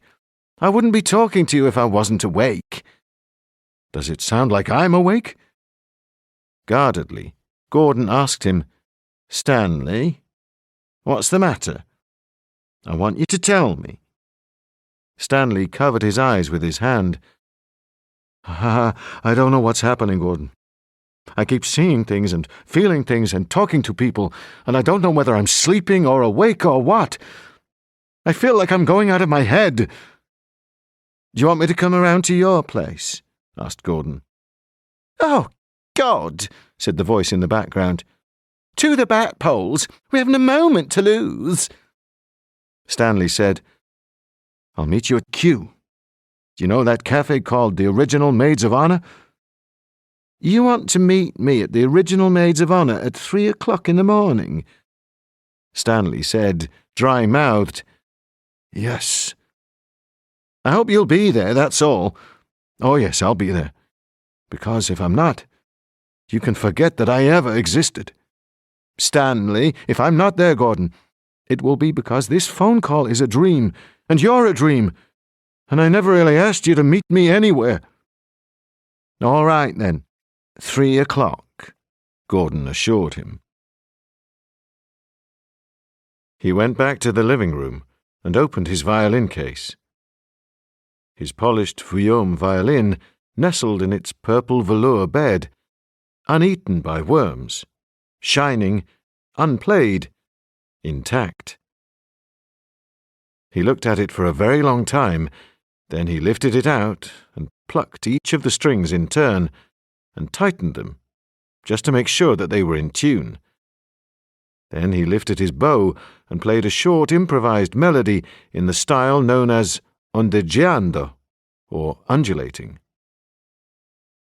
He lowered the violin, his face composed and serious, and then returned it to its case and snapped down the catches. He was beginning to believe that the woodworms he had seen had not wriggled out of his own imagination or out of his dreams, but that they were real, in an inexplicable way, that they existed outside of his own shock, outside of his own dreams, outside of his own hallucinations. Perhaps they had been left for him to find as a clue. Perhaps they had been intended to frighten him. Perhaps they were simply there, as blind and uncomplaining as any mass of creatures, humans included. Perhaps that was the point. Even great music was bound to decay in the end, because the men who could play it were bound to decay, and their instruments would corrode and collapse into dust. He went back to the bedroom and dressed in fawn corduroy pants and a white Scottish sweater. He knew that it would probably be impossible to find a taxi on the streets at this time of night, so he called the Carib Cab Company. A strong West Indian accent told him that the cab would be "with you in a quarter of an hour, man. And it's double fare after midnight." He poured himself a vodka. For courage, for luck. If he was dreaming, he might just as well be drunk. If you got drunk in a dream, did you wake up with a hangover? He stood by the window waiting for the minicab to arrive. There was no traffic, no passers-by. The view was so static that it could have been an orange-tinted photograph. Only 5 minutes had passed when his doorbell rang. It startled him, and he stood rigid for a moment, wondering whether he ought to answer it or not. If it was the cab driver, he had arrived here incredibly quickly. He leaned close to the window and peered down into the street. No sign of a car. The doorbell rang again, then again, then again. Knitted hood, he thought, his stomach shrinking. But then he heard hammering on the door and a voice calling, "Stanley! Stanley! It's me!" He put down his glass and went to open the door. It was Angie. She hurried past him into the hallway, directly into the living room, and went straight to the chair where his violin case was lying. She started to wrestle with the catches. "What?" Stanley demanded. "What?" She turned to stare at him, and her eyes were wide and glistening and smeared with black mascara. "I had a dream," she said. "I was round my friend's place, but I thought I was here. But it wasn't like a normal dream. I really couldn't work out whether I was really here or whether I wasn't." Stanley glanced sideways at the violin case. "You had a very clear, very realistic dream that you were here." Angie shrugged. She suddenly realized how ridiculous it sounded. "Okay," said Stanley, trying to stay calm. "What were you doing in the dream?" She laughed, although her laugh was more hysterical than humorous. "It's stupid, really. I was playing your violin. I mean, not just scraping it or nothing, but playing it brilliant. I woke up and I couldn't work out whether it was real or not. I just had to come round and find out whether I could, play it," she concluded rather lamely.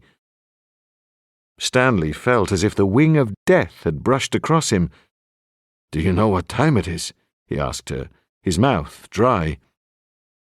She nodded. She remained straight-backed, wide-eyed, small fists clenched. Defiant, fearful, but no more fearful than Stanley. Stanley said, "It's 2 o'clock in the morning. And you came back here just to find out if you could play the violin?"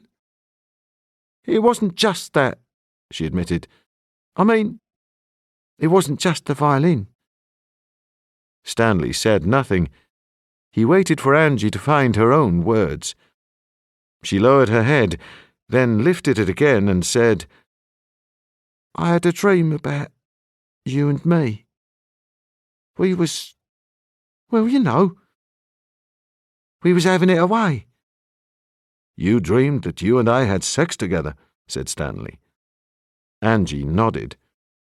"God," said Stanley, turning away from her. "Stanley?" she asked him. "You never had the same dream?" "Yes, I had the same dream." "You never—" "It's true, Angie. You came into my bedroom wearing nothing but your red pantyhose, and you played my violin. You played Mendelssohn. You played Mendelssohn better than I ever heard anybody play Mendelssohn before, ever, in the whole of my life. Then we made love." Angie approached Stanley slowly and touched his sleeve. "Oh, Stanley." Stanley let out a quaking breath. "Angie, I don't know what's happening to me. I don't know whether I'm dreaming or awake." "You're awake, of course, silly. Do you want me to pinch you?" "But when you came into my room, when you started playing my violin like that, I wasn't even aware that I'd fallen asleep. I was even getting all ticked off and mad at you because I didn't want you to touch it." "I know," said Angie. Stanley pressed his hands against his face as if he were breathing into an oxygen mask. "It's impossible," he said. "Two people can't have exactly the same dream."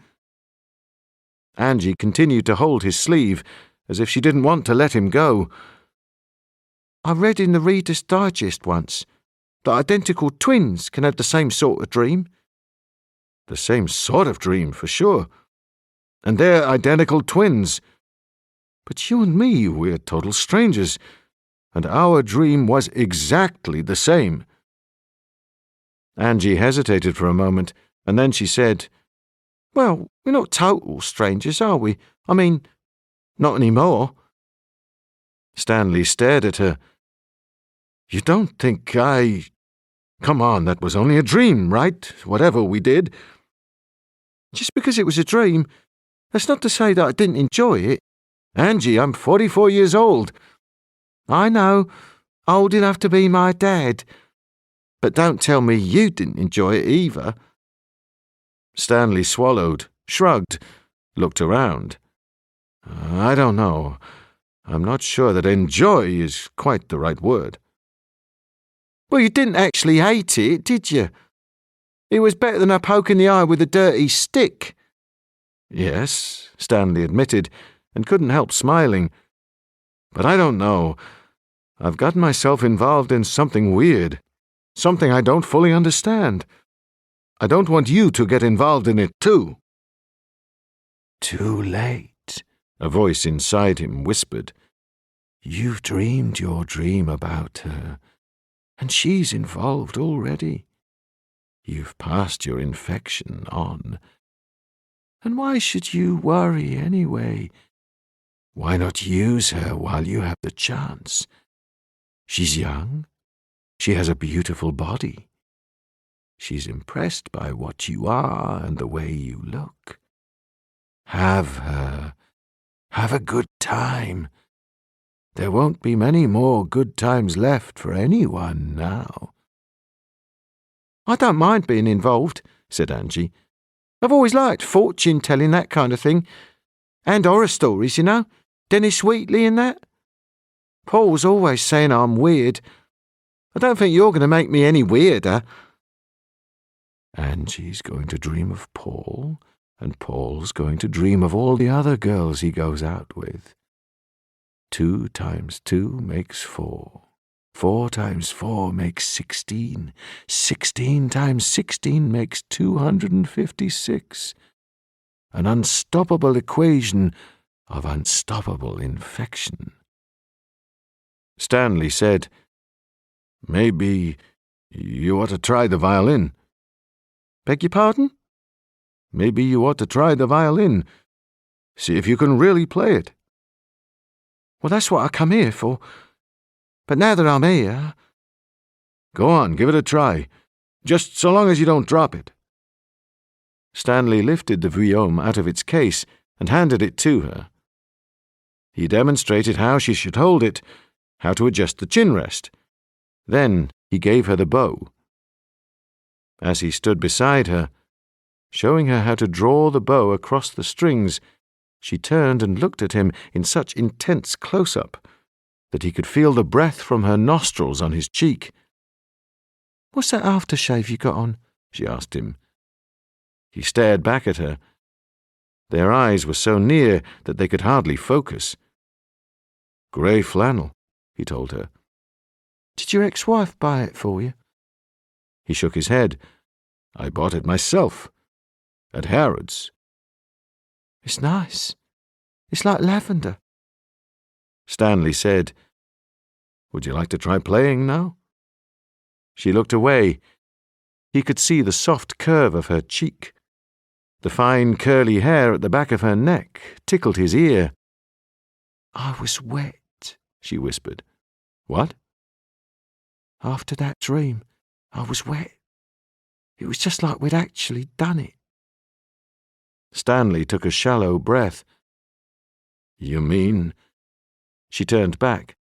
"Spunk, that's what I mean. We had it away in a dream, only we really did it." He stepped away from her, lifting both hands defensively. "Angie, I told you this was weird.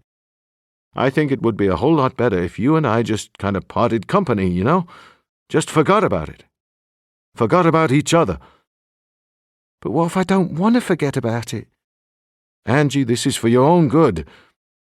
Ever since that guy attacked me, well, I'm not normal anymore.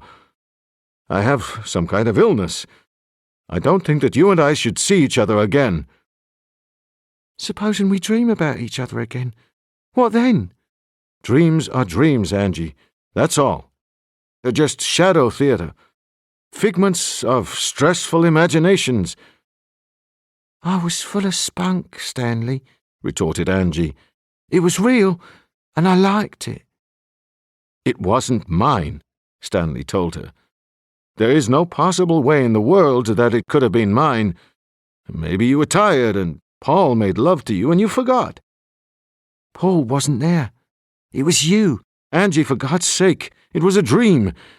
If it wasn't a dream, I'm going out of my mind." "Oh, yeah?" Angie demanded, and lifted the violin, and without hesitation played a dazzling flourish from Mendelssohn's Violin Concerto. "I suppose that's a dream, too." Stanley stared at her. Angie stared back.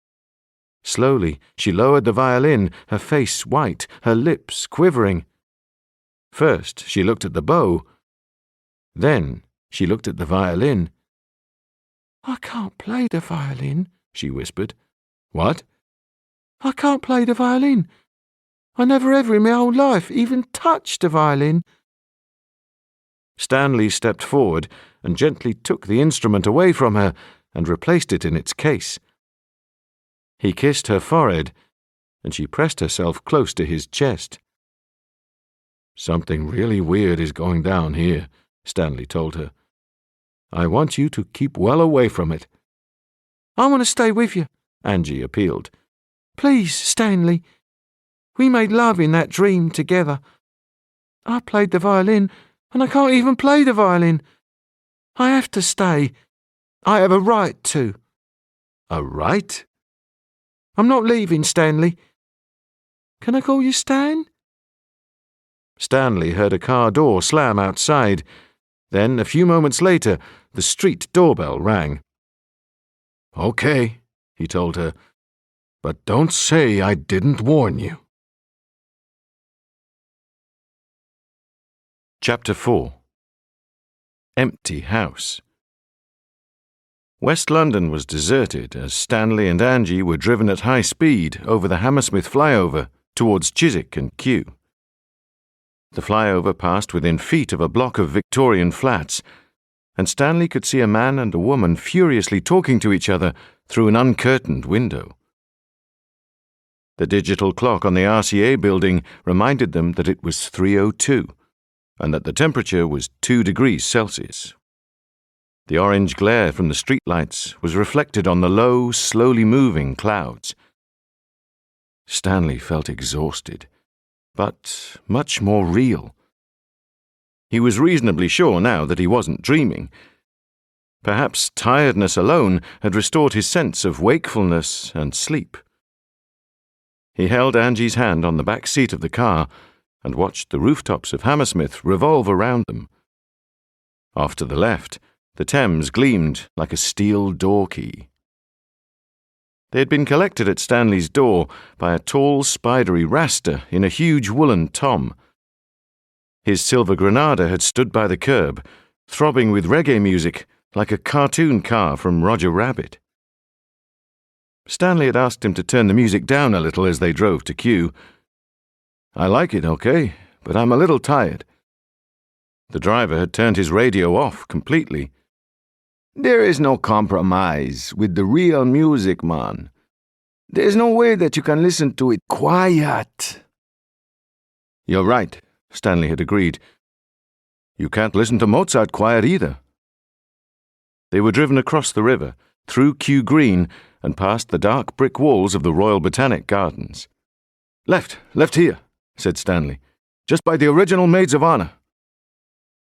The Rasta dropped them off next to the old-fashioned tea rooms, and Stanley gave him £10 for the double fare and a £5 tip.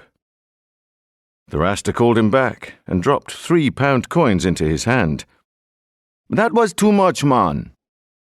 "Excuse me?" Stanley couldn't believe what he was hearing. £5 tip on a £10 fare is too much, man. I wouldn't give it to you. I don't expect you to give it to me. "I think I just witnessed a miracle," Stanley told Angie as he returned to the original Maids of Honor.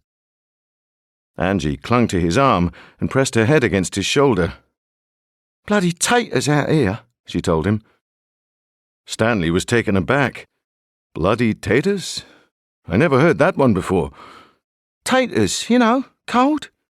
Potatoes in the mould, cold. Oscar Wilde was right, Stanley remarked. "I don't like jazz much," said Angie. "Jazz? What the hell does jazz have to do with it?" "Oscar Wilde. He played piano, didn't he?" "I think you're thinking about Oscar Peterson. Oscar Wilde was a poet and a dramatist. The reason I mentioned him was that he said Britain and America were separated by a common language." "Oh." They waited, Angie clinging close. Stanley said, "You probably want to know what we're doing here." "Well, waiting for your mate, aren't we?" "Sure, but we're here for a reason. That guy who attacked me, the guy in the knitted hood, he lives just around the corner." Angie stared up at him. "So what are you going to do?" she asked him. You're not going to do him over or nothing, are you? You and your mate? I don't know. I don't think it's going to be as simple as that. Angie twisted her head around. Well, how'd you know he lives here? How'd you find that out, then? It's a long story, but I met this woman in Kew Gardens, in the Palm House, and she showed me. Oh, said Angie, apparently satisfied. Stanley was amazed at the way in which some topics aroused intense curiosity in her, while she would accept others without blinking an eye, particularly anything concerned with authority or grown-ups.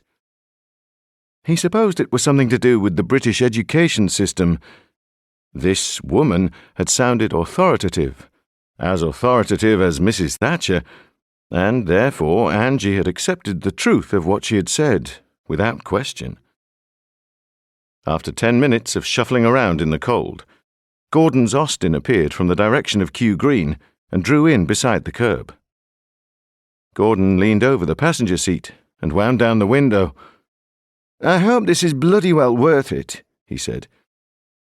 He was wearing a maroon sweater with a collar folded over it that looked suspiciously like the collar of a pair of pajamas. "Take the first left, then park," Stanley told him. Gordon parked his car in Kew Gardens Road and switched off the lights. "Jeremy was furious," he said, as he locked the door. "Oh yes, you told me about him. Jeremy the Jealous." Angie nudged Stanley and raised her eyebrows.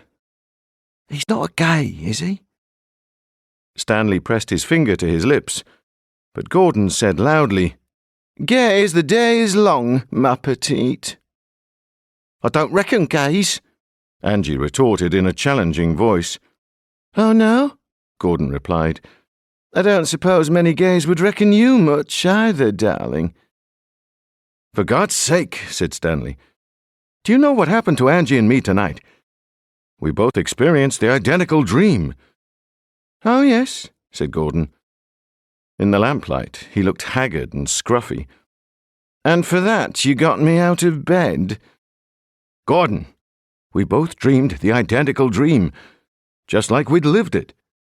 Don't you understand how extraordinary that is? What are the chances of that happening?"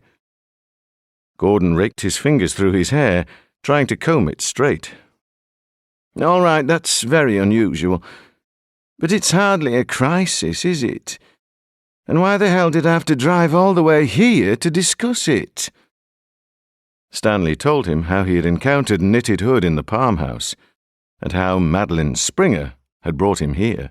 He explained about the carriers and Bard's disease, and what had happened to him after he had returned to Langton Street. Gordon took out his silk-cut cigarettes and lit one, blowing smoke across the street. His eyes remained foxy and uncommunicative.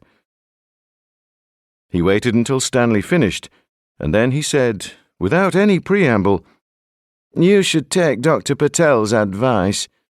Go and see a psychiatrist." "Gordon, I don't need a psychiatrist. If I need a psychiatrist, then Angie needs a psychiatrist too, and she's not crazy.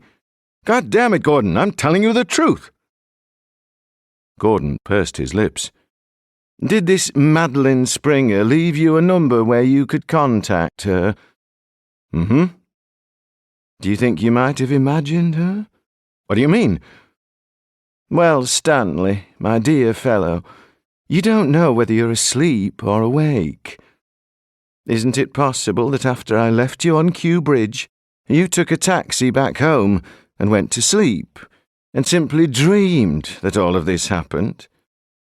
Isn't it possible that you dreamed you saw Knitted Hood in the Palm House, that there is no Madeline Springer?" Stanley was defensive. "I guess it's possible, but that's not what happened."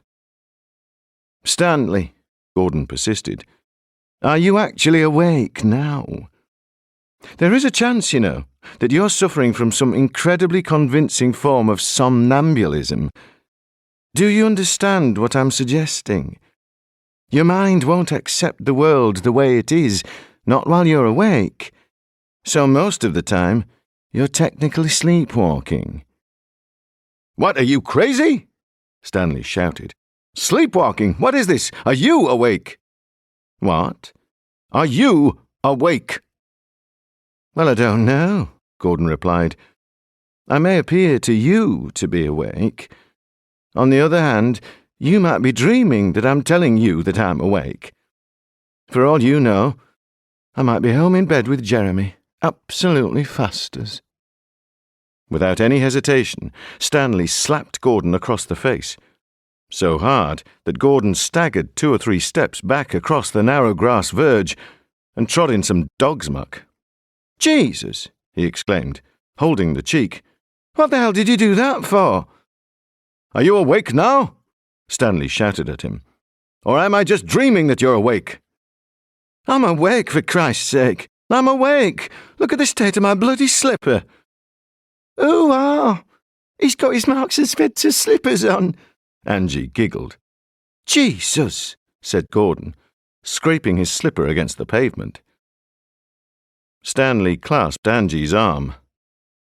I'm going to take a look at Knitted Hood's house, he told Gordon. You don't have to come if you don't want to. I just thought you were the kind of guy who was prepared to go out on a limb. Gordon stopped wiping his slipper and stared at Stanley resentfully. Who the hell helped you to recover after you were raped? Felix the cat? No, Stanley replied emotionally. You did, and you'll never in your whole life understand how much you helped me. But what happened to me was something different than anything you've ever had to handle before. Totally different. It was a rape, sure, on the surface of it. But it wasn't just a physical rape.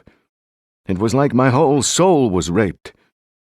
Knitted Hood didn't just take away my physical dignity. He didn't simply traumatize my conscious mind. He took something else, too. My dreams. The way I feel about the world. He raped everything I believed about right and wrong. Stanley, said Gordon, like a parent talking to a small child, I don't think I understand a single word you're saying. You want it straight? Stanley retorted. He's infected me. Gordon made a conspicuous effort to hold his ground, not to back away. Not with AIDS. For God's sake, of course not with AIDS. Stanley jabbed a finger at his right temple. He's infected me right inside my mind. Inside of my head. Inside your head? I keep thinking things that I don't want to think. I can't work out if I'm dreaming or awake. So what are we doing in Q? Gordon demanded. If you believe that you've been infected, in your head or anywhere else, you'd be better off back at St. Stephen's instead of here, in the middle of the night, slapping people and making them step in dog's dirt. Because the answer is here, Stanley insisted. What answer? The answer to what? The answer to who these guys are, these carriers, and what they're carrying, and why I was attacked, and what the hell is happening to me. Stanley, said Gordon very soberly, I don't think anything is happening to you, except stress and delayed shock. People think you can get over shock in days or weeks, but you can't. I think you need to talk to somebody who can help you. You're damn right, and that's why we're here. You see that house? That's where the guy with the knitted hood lives. We're going to go directly to the front door, and we're going to confront him. Him and his fellow carriers, if they're at home too. Gordon looked dubious. Do you think that's a good idea? What else can I do? Wait until I've gone completely crazy? I don't know. You could call dear old Detective Sergeant Morris. Are you serious? He didn't believe a word of what I said when he interviewed me in hospital. You don't think he's going to believe me now? I'm not too sure that I believe you now. It's true, Gordon. All of it. It's disgusting and it's weird, but it's true. So you want to beard Knitted Hood in his den, so to speak? And what do you think that will achieve? At least I might find out what he's done to me. Gordon glanced at Angie. And what do you think about all of this? Angie shrugged. We had the same dream, didn't we? Both at the same time. Something must have happened. God, I wish I was back in bed, said Gordon. That may not have been a statement of unqualified enthusiasm for knocking at Knitted Hood's door, but Stanley took it at the very least as reluctant cooperation. He took hold of Angie's hand, and together they crossed Kew Gardens Road to Knitted Hood's house, and went right up to the dilapidated front gate. They looked around. The night was bone cold. The distant traffic echoed like a roaming herd of mournful buffalo. They waited while Gordon caught up with them. Stanley squeezed Angie's fingers. They had both experienced the same dream. Perhaps, in some peculiar sideways dimension, they had actually made love for real. She had pressed her face against the carpet in the dream, in a gesture of complete submission. She had whispered words that he still failed to understand. He and Angie had nothing in common, only fate. But maybe fate was more than enough.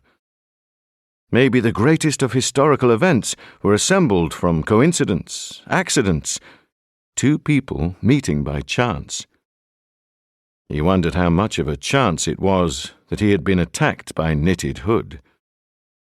Gordon stopped in the middle of the deserted street to chafe his slipper against the tarmac. "Is this it? Tennyson? Do we indeed desire the dead should still be near us at our side? Is there no baseness we would hide, no inner vileness that we dread?" "What's that?" asked Stanley. "Tennyson," said Gordon. "Alfred Lord, 1809–1892. Tennyson was typical of the large suburban dwellings that had been built in southwest London in the years before the Great War, in the years before Zeppelins and Passchendaele Ridge and pack up your troubles in your old kit bag. The house was unfashionably but handsomely constructed of hard red brick, with tile-patterned pathways and stained-glass decoration in the downstairs windows. Around Kew and Barnes, most of the larger family houses had been subdivided into flats and were occupied now by lonely building society clerks and promiscuous British Airways stewardesses and fat Australian girls who had found nothing in Brisbane, no husband, no love, and wouldn't find anything here either. Angie said, "What's you going to do? Knock once and ask for Mr. Hood?" "Why not?" asked Stanley. "You know what they say. The best way to deal with your fears is to face them head on." "Who said that?" Angie wanted to know. "I don't know. My mother, I think." Stanley forced open the gate. The front garden was small and clotted with rubbish, and stank sourly of dereliction and bad drains and cat's pee. The bottom of the gate scraped against the tiled pathway with a sharp, squeaking sound. Something black and alive fled into the grass. A rat, probably. London was still alive with rats. "But supposing he answers?" Angie wanted to know. "If he answers, I'll know for sure that meeting Madeline Springer wasn't a dream, and that I'm not dreaming now. I've got Gordon here as a witness." Gordon said, "Madeline Springer? That name rings a bell. Was she your mysterious lady?" Stanley nodded. "Well," said Gordon, "even if Knitted Hood does answer, that's no absolute guarantee that you're not dreaming, is it? I mean, the way I feel, I'm probably at home, even as I speak, and fast asleep in bed." Stanley gripped Gordon's fingers and almost crushed them. "You're here, right? You're awake. I need you." "Ow! Shit!" "All right," Gordon protested, blowing on his hand. Stanley stood halfway up Tennyson's path and looked up to the second floor. Unlike every other house in the street, even those houses which remained unlit, Tennyson appeared to be empty. More than empty, derelict. A house in which unhappy lives had been lived out. Lives that were gone now, ways that were parted. Stanley had often wondered whether houses could be witnesses to the pain of the people who lived in them. He thought of his own house, the house that he had shared with Eve and Leon on Dolores in San Francisco. If somebody moved into that house in 100 years' time, would they still pick up the echoes of all of those rows that he and Eve had been through, all of those screaming matches? Was it still there, somehow, the moment when he and Eve had faced each other across the living room, their faces like masks, and known, without even vocalizing it, that this was the moment, this was the end. Thus far and no further, and we shall cut a swathe through the world. Gordon said, a shade petulantly, "Are you going to knock, dear, or not? Because if not, my beddeth calleth." "You ain't half gay," Angie scolded him. "Listen to it," Gordon complained. "She's more like Samantha Fox than Samantha Fox."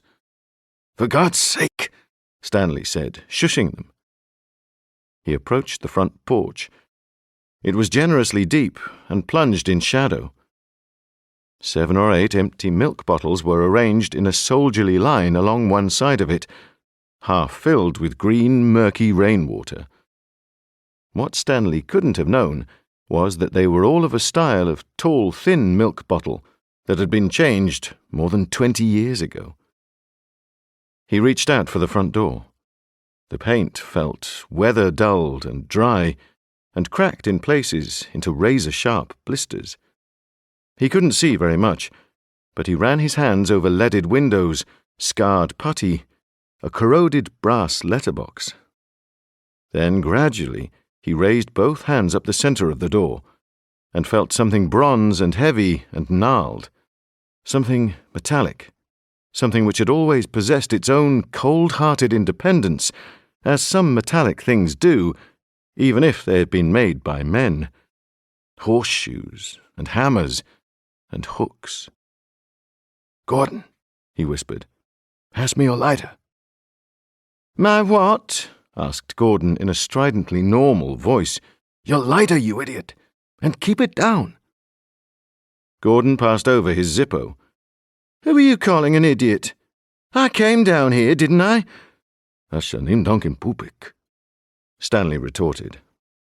"I don't even know what that means," Gordon hissed back furiously. "I'm not the United Nations, for Christ's sake." "It means much appreciated thanks in your belly button. In other words, thanks for nothing." He flicked the Zippo's metal-grated wheel with the ball of his thumb, and the wick immediately flared up, smoky and orange and pungent. "This thing stinks," Stanley told him. Gordon nodded, as if Stanley had paid him a compliment. "I fill it with 85% petrol, 5% methylated spirits, 5% olive oil, and 5% Brill Cream Body Splash. Works a treat, doesn't it?" Stanley held the flickering cigarette lighter up to the door. When its guttering flames eventually illuminated the knocker, however, he involuntarily took 2 steps back. "God Almighty," he breathed. The door knocker was the head of a woman with a blindfold wrapped tightly around her eyes. Her mouth was stretched wide open, and 3 fat tongues protruded from it. A coronet of spikes encircled her hair, spikes which, on closer examination, turned out to be twisted nails. Something else became apparent as Stanley scrutinized the door knocker more closely. Her 3 tongues were not tongues, but toads, warty and swollen, forcing their way out from between her lips, as if they were determined to choke her. For some reason that he couldn't understand, Stanley felt a splintering sensation of alarm, but of excitement too, as if after years of searching he had come face to face with something whose existence he had suspected ever since he was a boy. It seemed absurd, but he felt for an instant that this horrifying woman's face was the key to his whole existence, as if he had been born under its influence, as if he had been schooled for the sole purpose of finding it, as if he had been bar mitzvahed in order to acquire the ethical and moral courage to face up to it. The woman's face was terrible because she was being tortured. But what made it doubly terrible was the look of triumph which the artist had somehow managed to convey, as if she were proud of her debasement. "Dear me," said Gordon, leaning forward to look at the door knocker more closely. "I'm surprised nobody's nicked it before now." He stepped back again and looked around the front of the house. "I mean, the whole place looks completely empty, doesn't it?" "I definitely saw him come here," said Stanley. "Maybe he's let things slide." "Understatement of the year," Gordon replied. He rubbed the heel of his hand against the stained-glass windows in the front door. "Look at the state of these windows." Stanley lifted the cigarette lighter higher.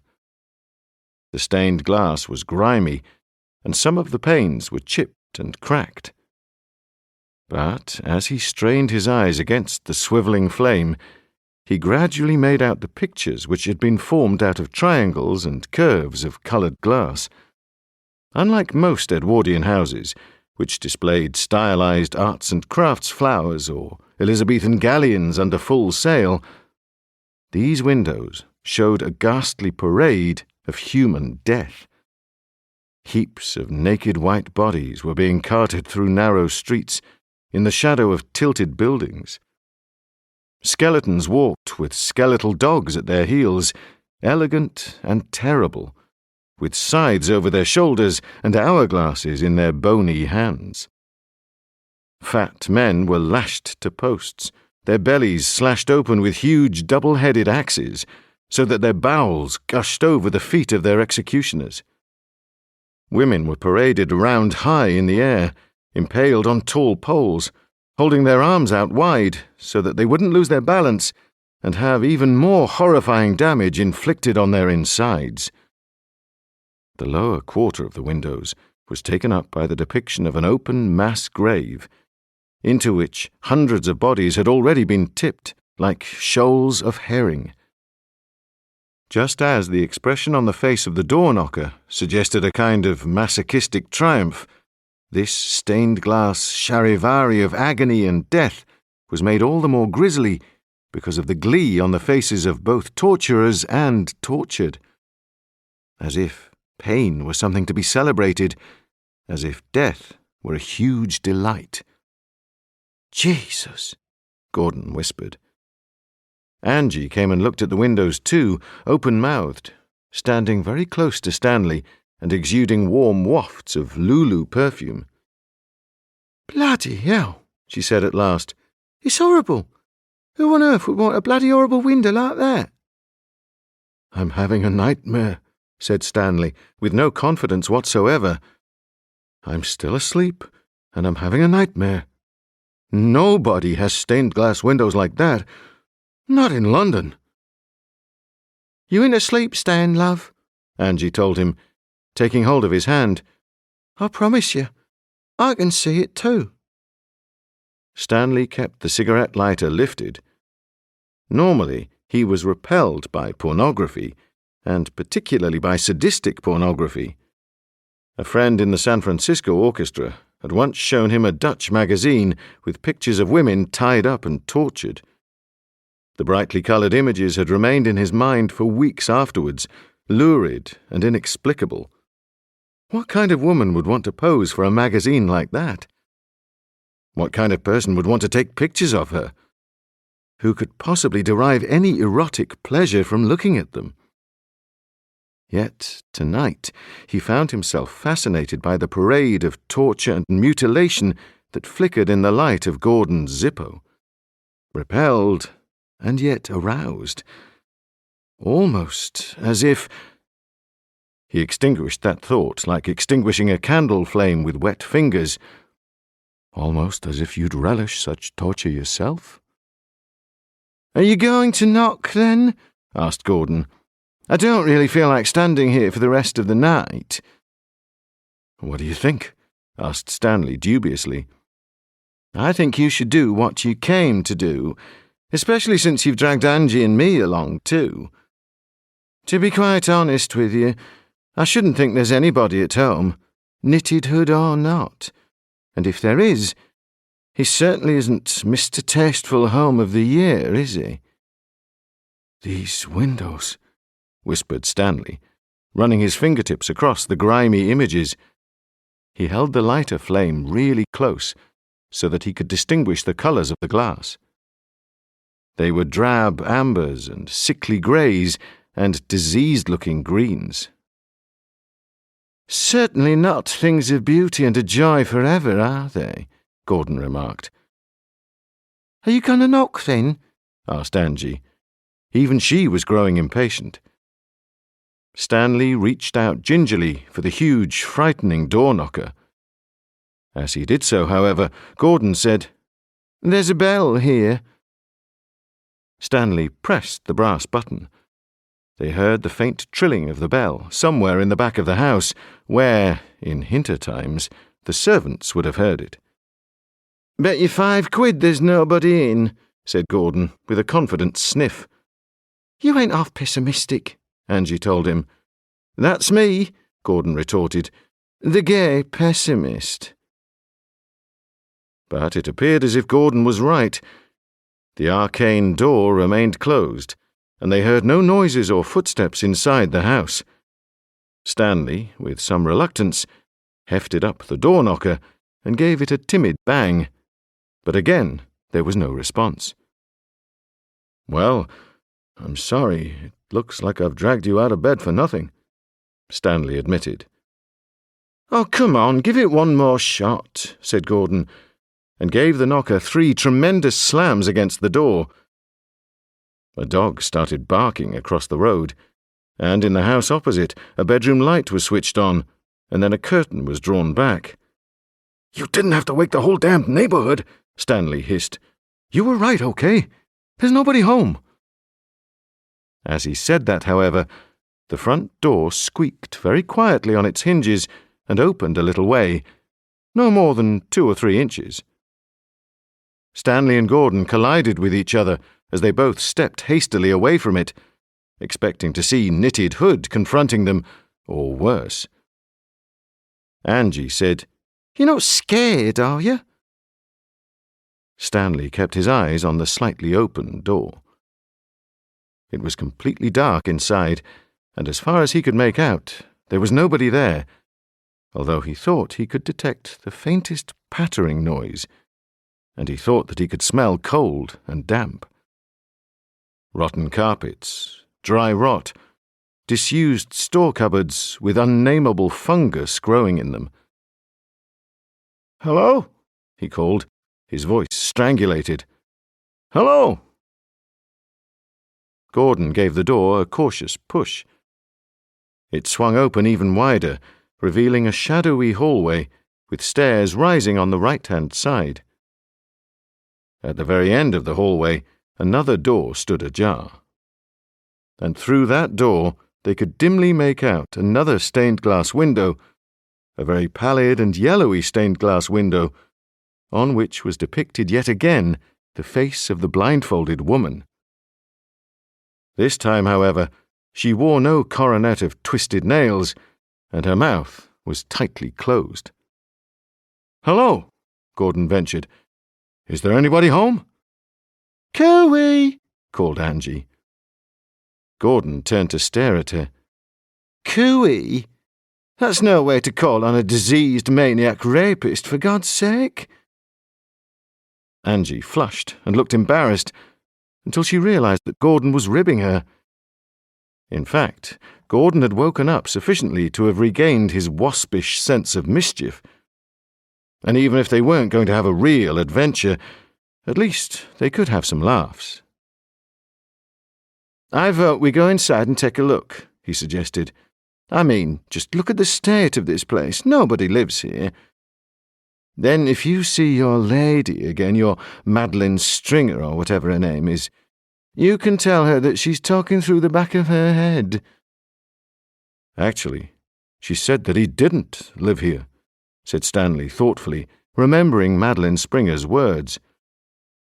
Gordon planted his hands on his hips. "She said he didn't live here. Then what on earth are we doing here at all? I thought you said that—" No, Stanley interrupted him. "She didn't mean in the sense that he didn't live here. More like he didn't live here." "I fail to see the distinction," said Gordon. "To tell you the truth, I didn't totally understand myself what she meant. But the more I think about it, the more it seems like she was trying to say that he's here, but he's not alive. I mean, not in the sense that you're alive and I'm alive." Gordon gave an exasperated little sigh. Oh, very clear. You mean he's dead? Asked Angie. I don't know. Maybe he's neither. Are we going inside or not? Gordon wanted to know. Stanley turned back towards the shadowy doorway. He could still hear that faint pattering noise, still smell that terminal sourness. It was like the sourness of death, corpses washed in vinegar. "Swathe through the—" somebody whispered. He stepped into the hallway without another word. If he had spoken, he may not have had the courage to go in. He had always thought that people in horror movies who deliberately go to investigate strange noises in the night, always in the dark, always alone, were acting completely at odds with human nature. With his nature, anyway. He didn't mind facing up to real-life threats. He wasn't scared of bullies or blowhards. But when it came to noises in the night, he was an advocate of the famous bury your head under the blankets and wait until it goes away technique. Gordon hesitated for a moment, then followed him inside, holding out his hand for Angie. Angie hesitated too, looking dubiously at Gordon's hand. Homosexuality isn't catching, you know, Gordon told her. They stood together in the darkness. Inside the hallway, the smell of decay was almost overwhelming, partly sweet, partly fishy, partly acidic. Smells like a mortuary, Gordon remarked. Angie said, "Shh! Can you hear anything?" Again, that light, pattering sound, steady and insistent. Gordon looked at Stanley, and Stanley looked at Gordon. "Sounds like dripping water," said Stanley at length. "Maybe a pipe's burst. That could account for the smell, too." "Only one way to find out," said Gordon. He flicked his cigarette lighter and held it up in front of him. Its dripping flame made shadows come alive on the walls, leaping and frog-hopping all around them. The walls were papered in a pattern of huge, faded roses. So much of the colour had soaked out of them that they looked more like decaying cabbages. There were no pictures on the walls, although grimy, rectangular outlines marked the places where pictures had once hung.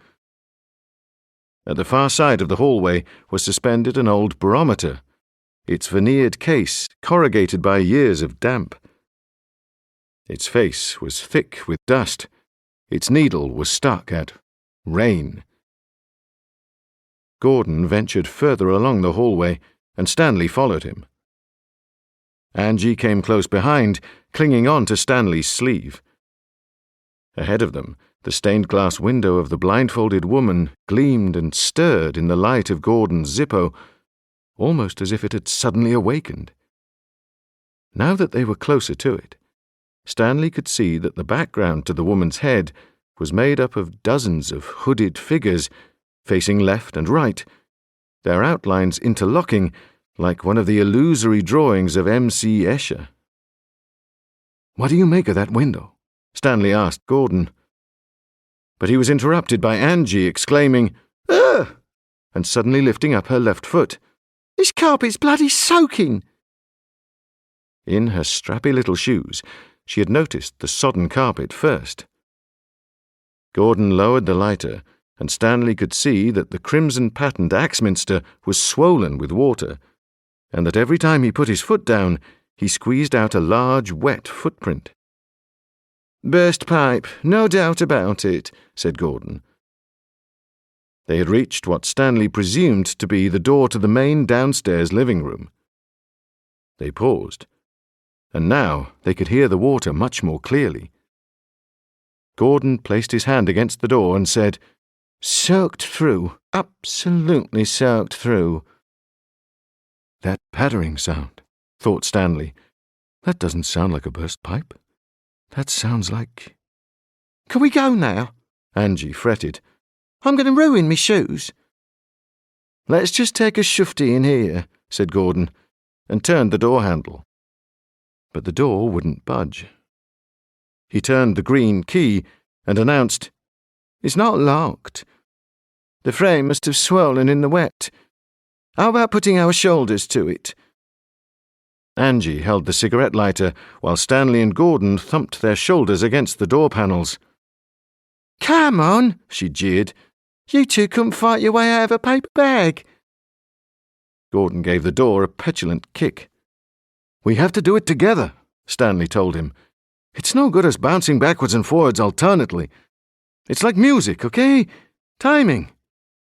"All right, then," Gordon agreed. 1, 2, 3, Geronimo! Together they walloped their shoulders against the door. And this time they jarred it inwards 1/4 of an inch, wet wood protesting against wet wood. "Again!"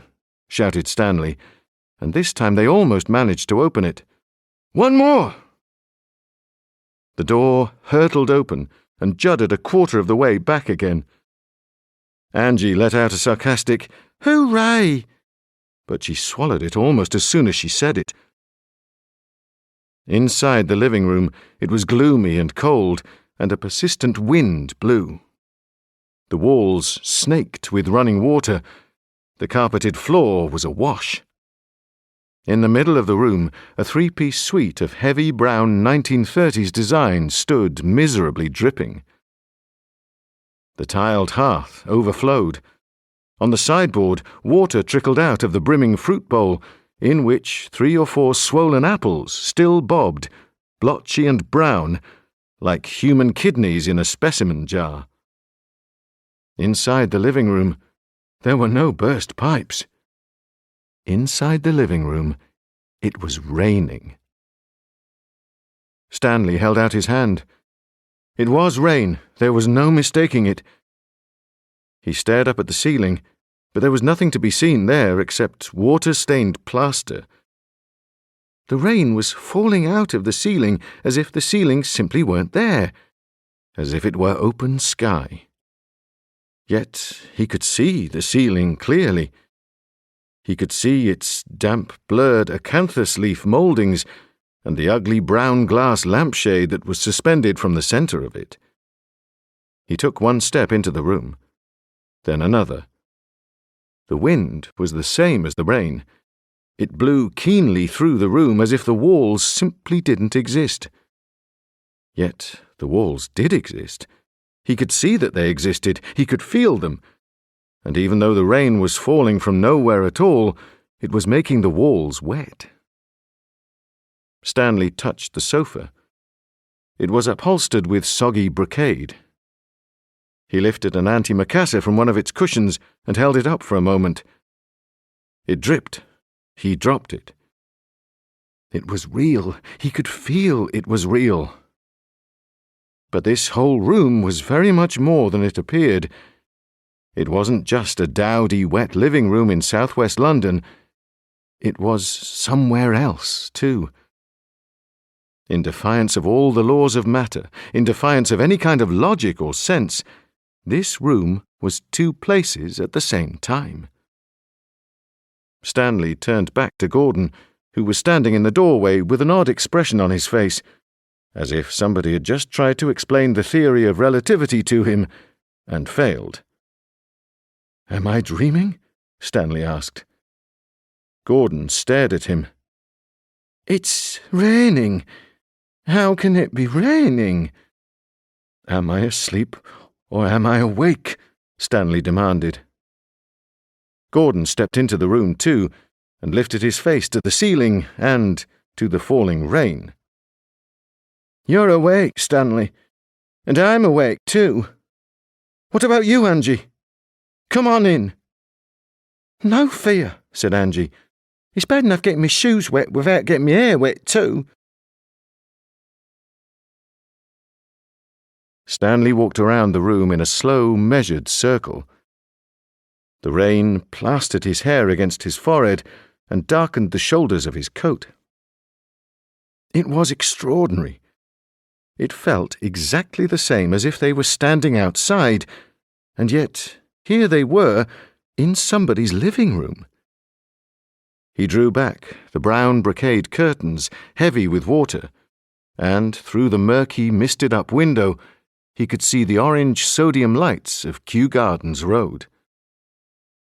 "Maybe this is what Madeline Springer meant by not living here," Stanley suggested. "Maybe this is two places at once. Two different places kind of overlapping each other. So you could be here and not here, both at the same time." "It's rain," Gordon repeated. "That's what I can't get over. It's actual rain." He went to the wall beside the fireplace and laid his hands flat against the wallpaper. "I can feel the wind on my hands, but I can feel the wall, too. It's incredible. It's the most incredible thing I've ever seen." Angie, who was still patiently holding up Gordon's cigarette lighter, asked, "Can we go now? I'm ever so cold." "Do you see this, Angie? It's rain," Stanley explained. There was a look in Angie's eyes which told Stanley that she didn't want to talk about it, that it was all too frightening for her. She didn't even want to marvel at it, she just wanted to leave as quickly as she could. "Okay," he told her, "let's go. Maybe you'd all like to come back to my place for breakfast." "Don't you think we ought to take a look upstairs?" said Gordon. "Upstairs?" Gordon nodded towards the ceiling. "I'd be interested to know if it's raining upstairs, that's all. I mean, is the rain coming through the ceiling from the room above, or is it in this room only?" Stanley turned his face toward the wind. It was pungent, the wind. It smelled of river. "I don't know," he told Gordon. "I really don't know. I'm not so sure that I care anymore." "You came here to face down this Knitted Hood character, didn't you? You came here to find out what he was all about." "I don't know. I'm confused. How the hell can it be raining in here?" "My dearest Stanley, I haven't a clue. But let's try to find out, shall we?" Stanley felt an unexpected surge of hatred for Gordon. He couldn't think why he had invited him to come here to Kew in the first place. It was raining, the wind was blowing. What more did Gordon want? Sometimes things happened because they happened, and you didn't question them. Why did Gordon want to interfere? Gordon came out of the living room and shook his wet hair like a dog. He came up close to Stanley, so that Stanley could smell the wet leather of his jacket and the strong undertone of cheruti aftershave. "I'm converted," he announced, "just like Saul on the road to Damascus. I done seen the light. You, my dear, have got yourself involved with something really—" He searched for the word. "Outre." "I just want to know whether I'm asleep or awake," Stanley replied stiffly. His whole being felt as if it were rigid with panic, like a jammed-up 10-lever deadlock. Gordon looked at him for quite a long time. "You really don't know?" Stanley shook his head. "He's done something serious to you, hasn't he?" Gordon asked. "Even if he hasn't actually infected you, he's had an effect on your mind. He's altered your whole perception of things." "What the hell is it to you?" roared Stanley. "What the hell difference—" "Hey now, shush, come on now," said Gordon. "You're under a strain, right? You're still trying to make sense of what happened to you. That's why you came here today. But let me tell you this. You're awake and I'm awake, okay? You can see that rain and feel that wind, but so can I. It's all real, my love. So if we're going to find out what your problem is, we're going to have to understand what's happening in this house, yes?" Angie said, "Can we go now? My plates are freezing." Stanley was instantly enraged, almost as if he were drunk. "Will you shut up?" he screamed at her, and then, angrily, at Gordon. "I'm sorry, all right? I'm very, very, very sorry. I'm sorry I dragged you out of bed. I'm sorry I brought you here. I'm sorry I came here myself. You were right the first time. It's a burst pipe. It's nothing. It's a waste of time. So we're going, all right? Vamos! Forget it!" Gordon folded his arms and leaned obstinately back against the doorframe. "I'm still going upstairs, Stanley.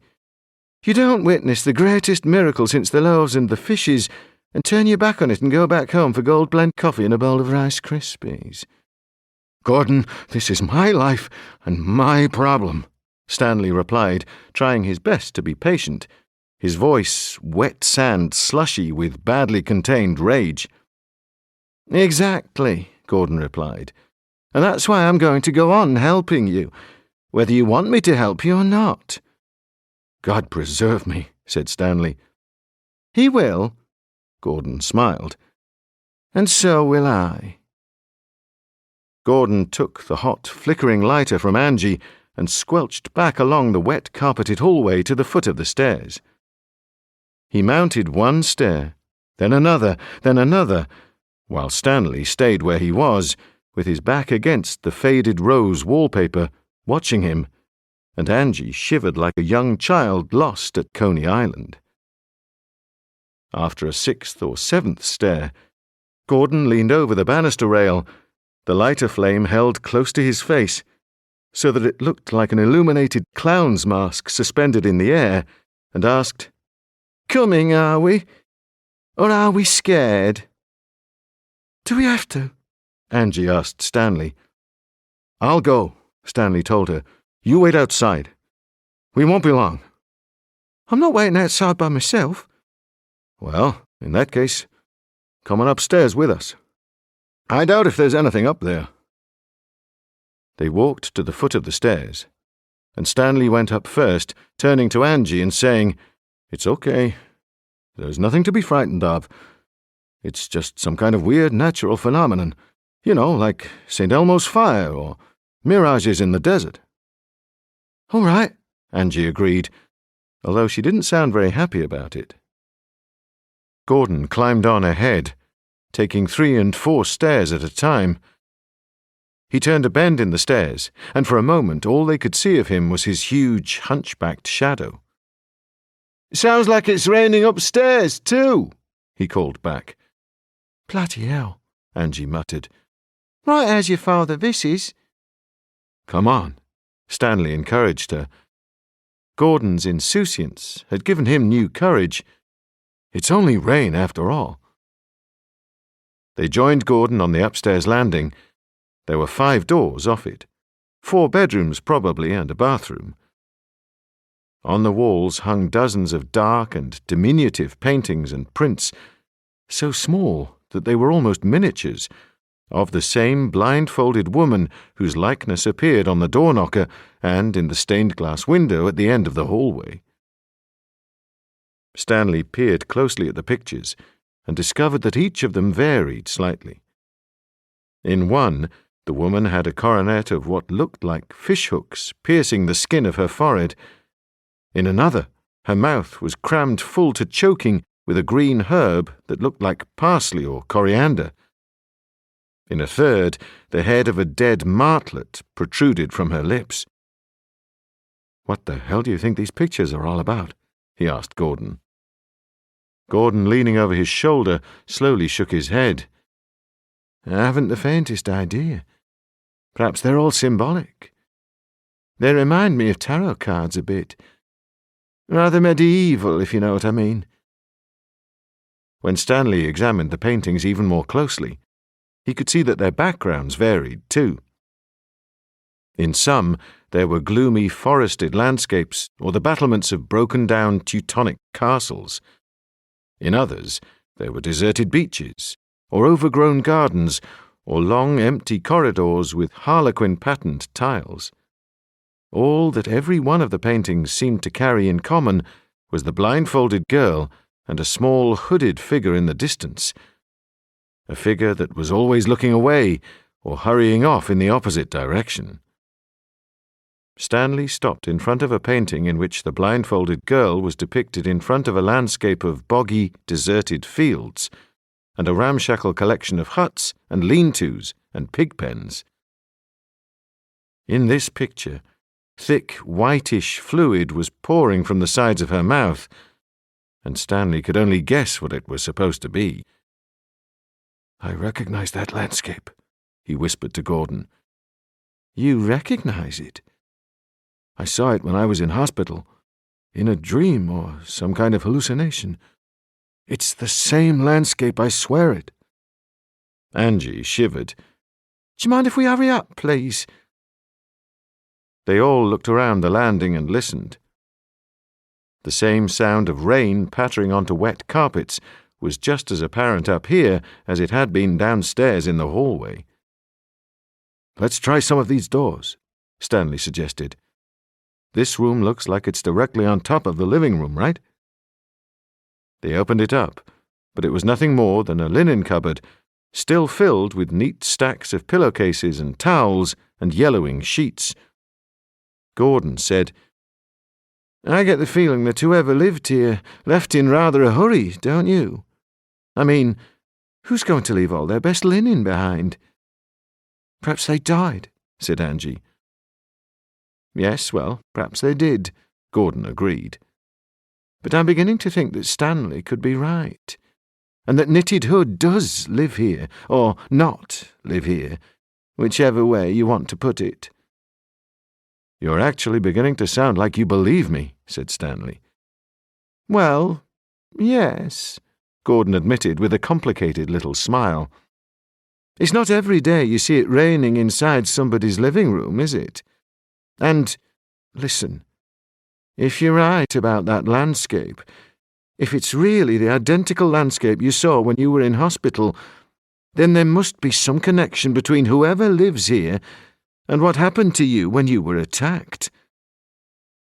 "You should have been a lawyer," Stanley complimented him. "I nearly was," said Gordon.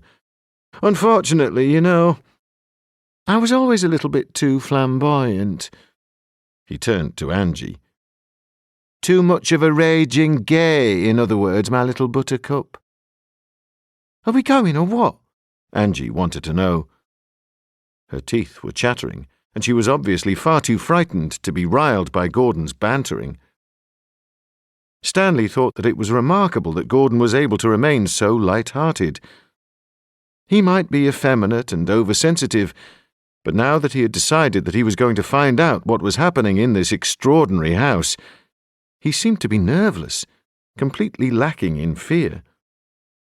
He remembered his father telling him about a transvestite sergeant in the Japanese-American 442nd in Italy during the war, who had taken a German dugout by galloping towards them in an electric blue ball gown, screeching a soprano battle cry, and firing his machine gun from the hip. The Germans had been too stunned by his appearance to fire back. "There are brave Tim-Tums and coward Tim-Tums, just like normal people," his father had told him, and anybody else who was prepared to listen to his war memoirs.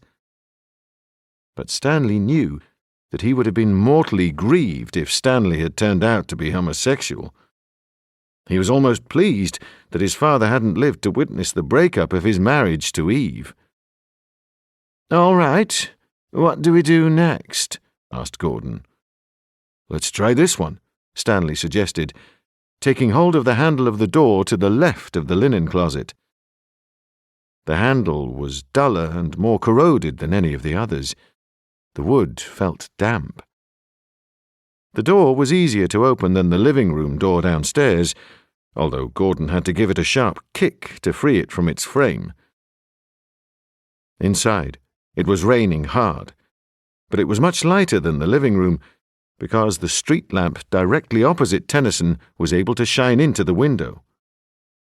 The floor was covered with linoleum, scattered with sodden rugs. The only furniture appeared to be an iron-framed bed, heaped with blankets, and a small battered bureau, which somebody had once painted medicine pink and covered with My Little Pony stickers. Gordon and Stanley walked into the room and looked around. Stanley raised his collar against the persistent rain. It seemed to fall right out of the ceiling and right through the floor into the living room below. If anything, it was even heavier up here, and the wind was certainly keener. Maybe it's some kind of microclimate, Stanley volunteered. Some kind of electrical disturbance. Maybe it's raining in somebody's bedroom, Gordon replied. No more, no less. One of those things you have to accept. He walked across to the window and looked out. Then he crossed to the fireplace.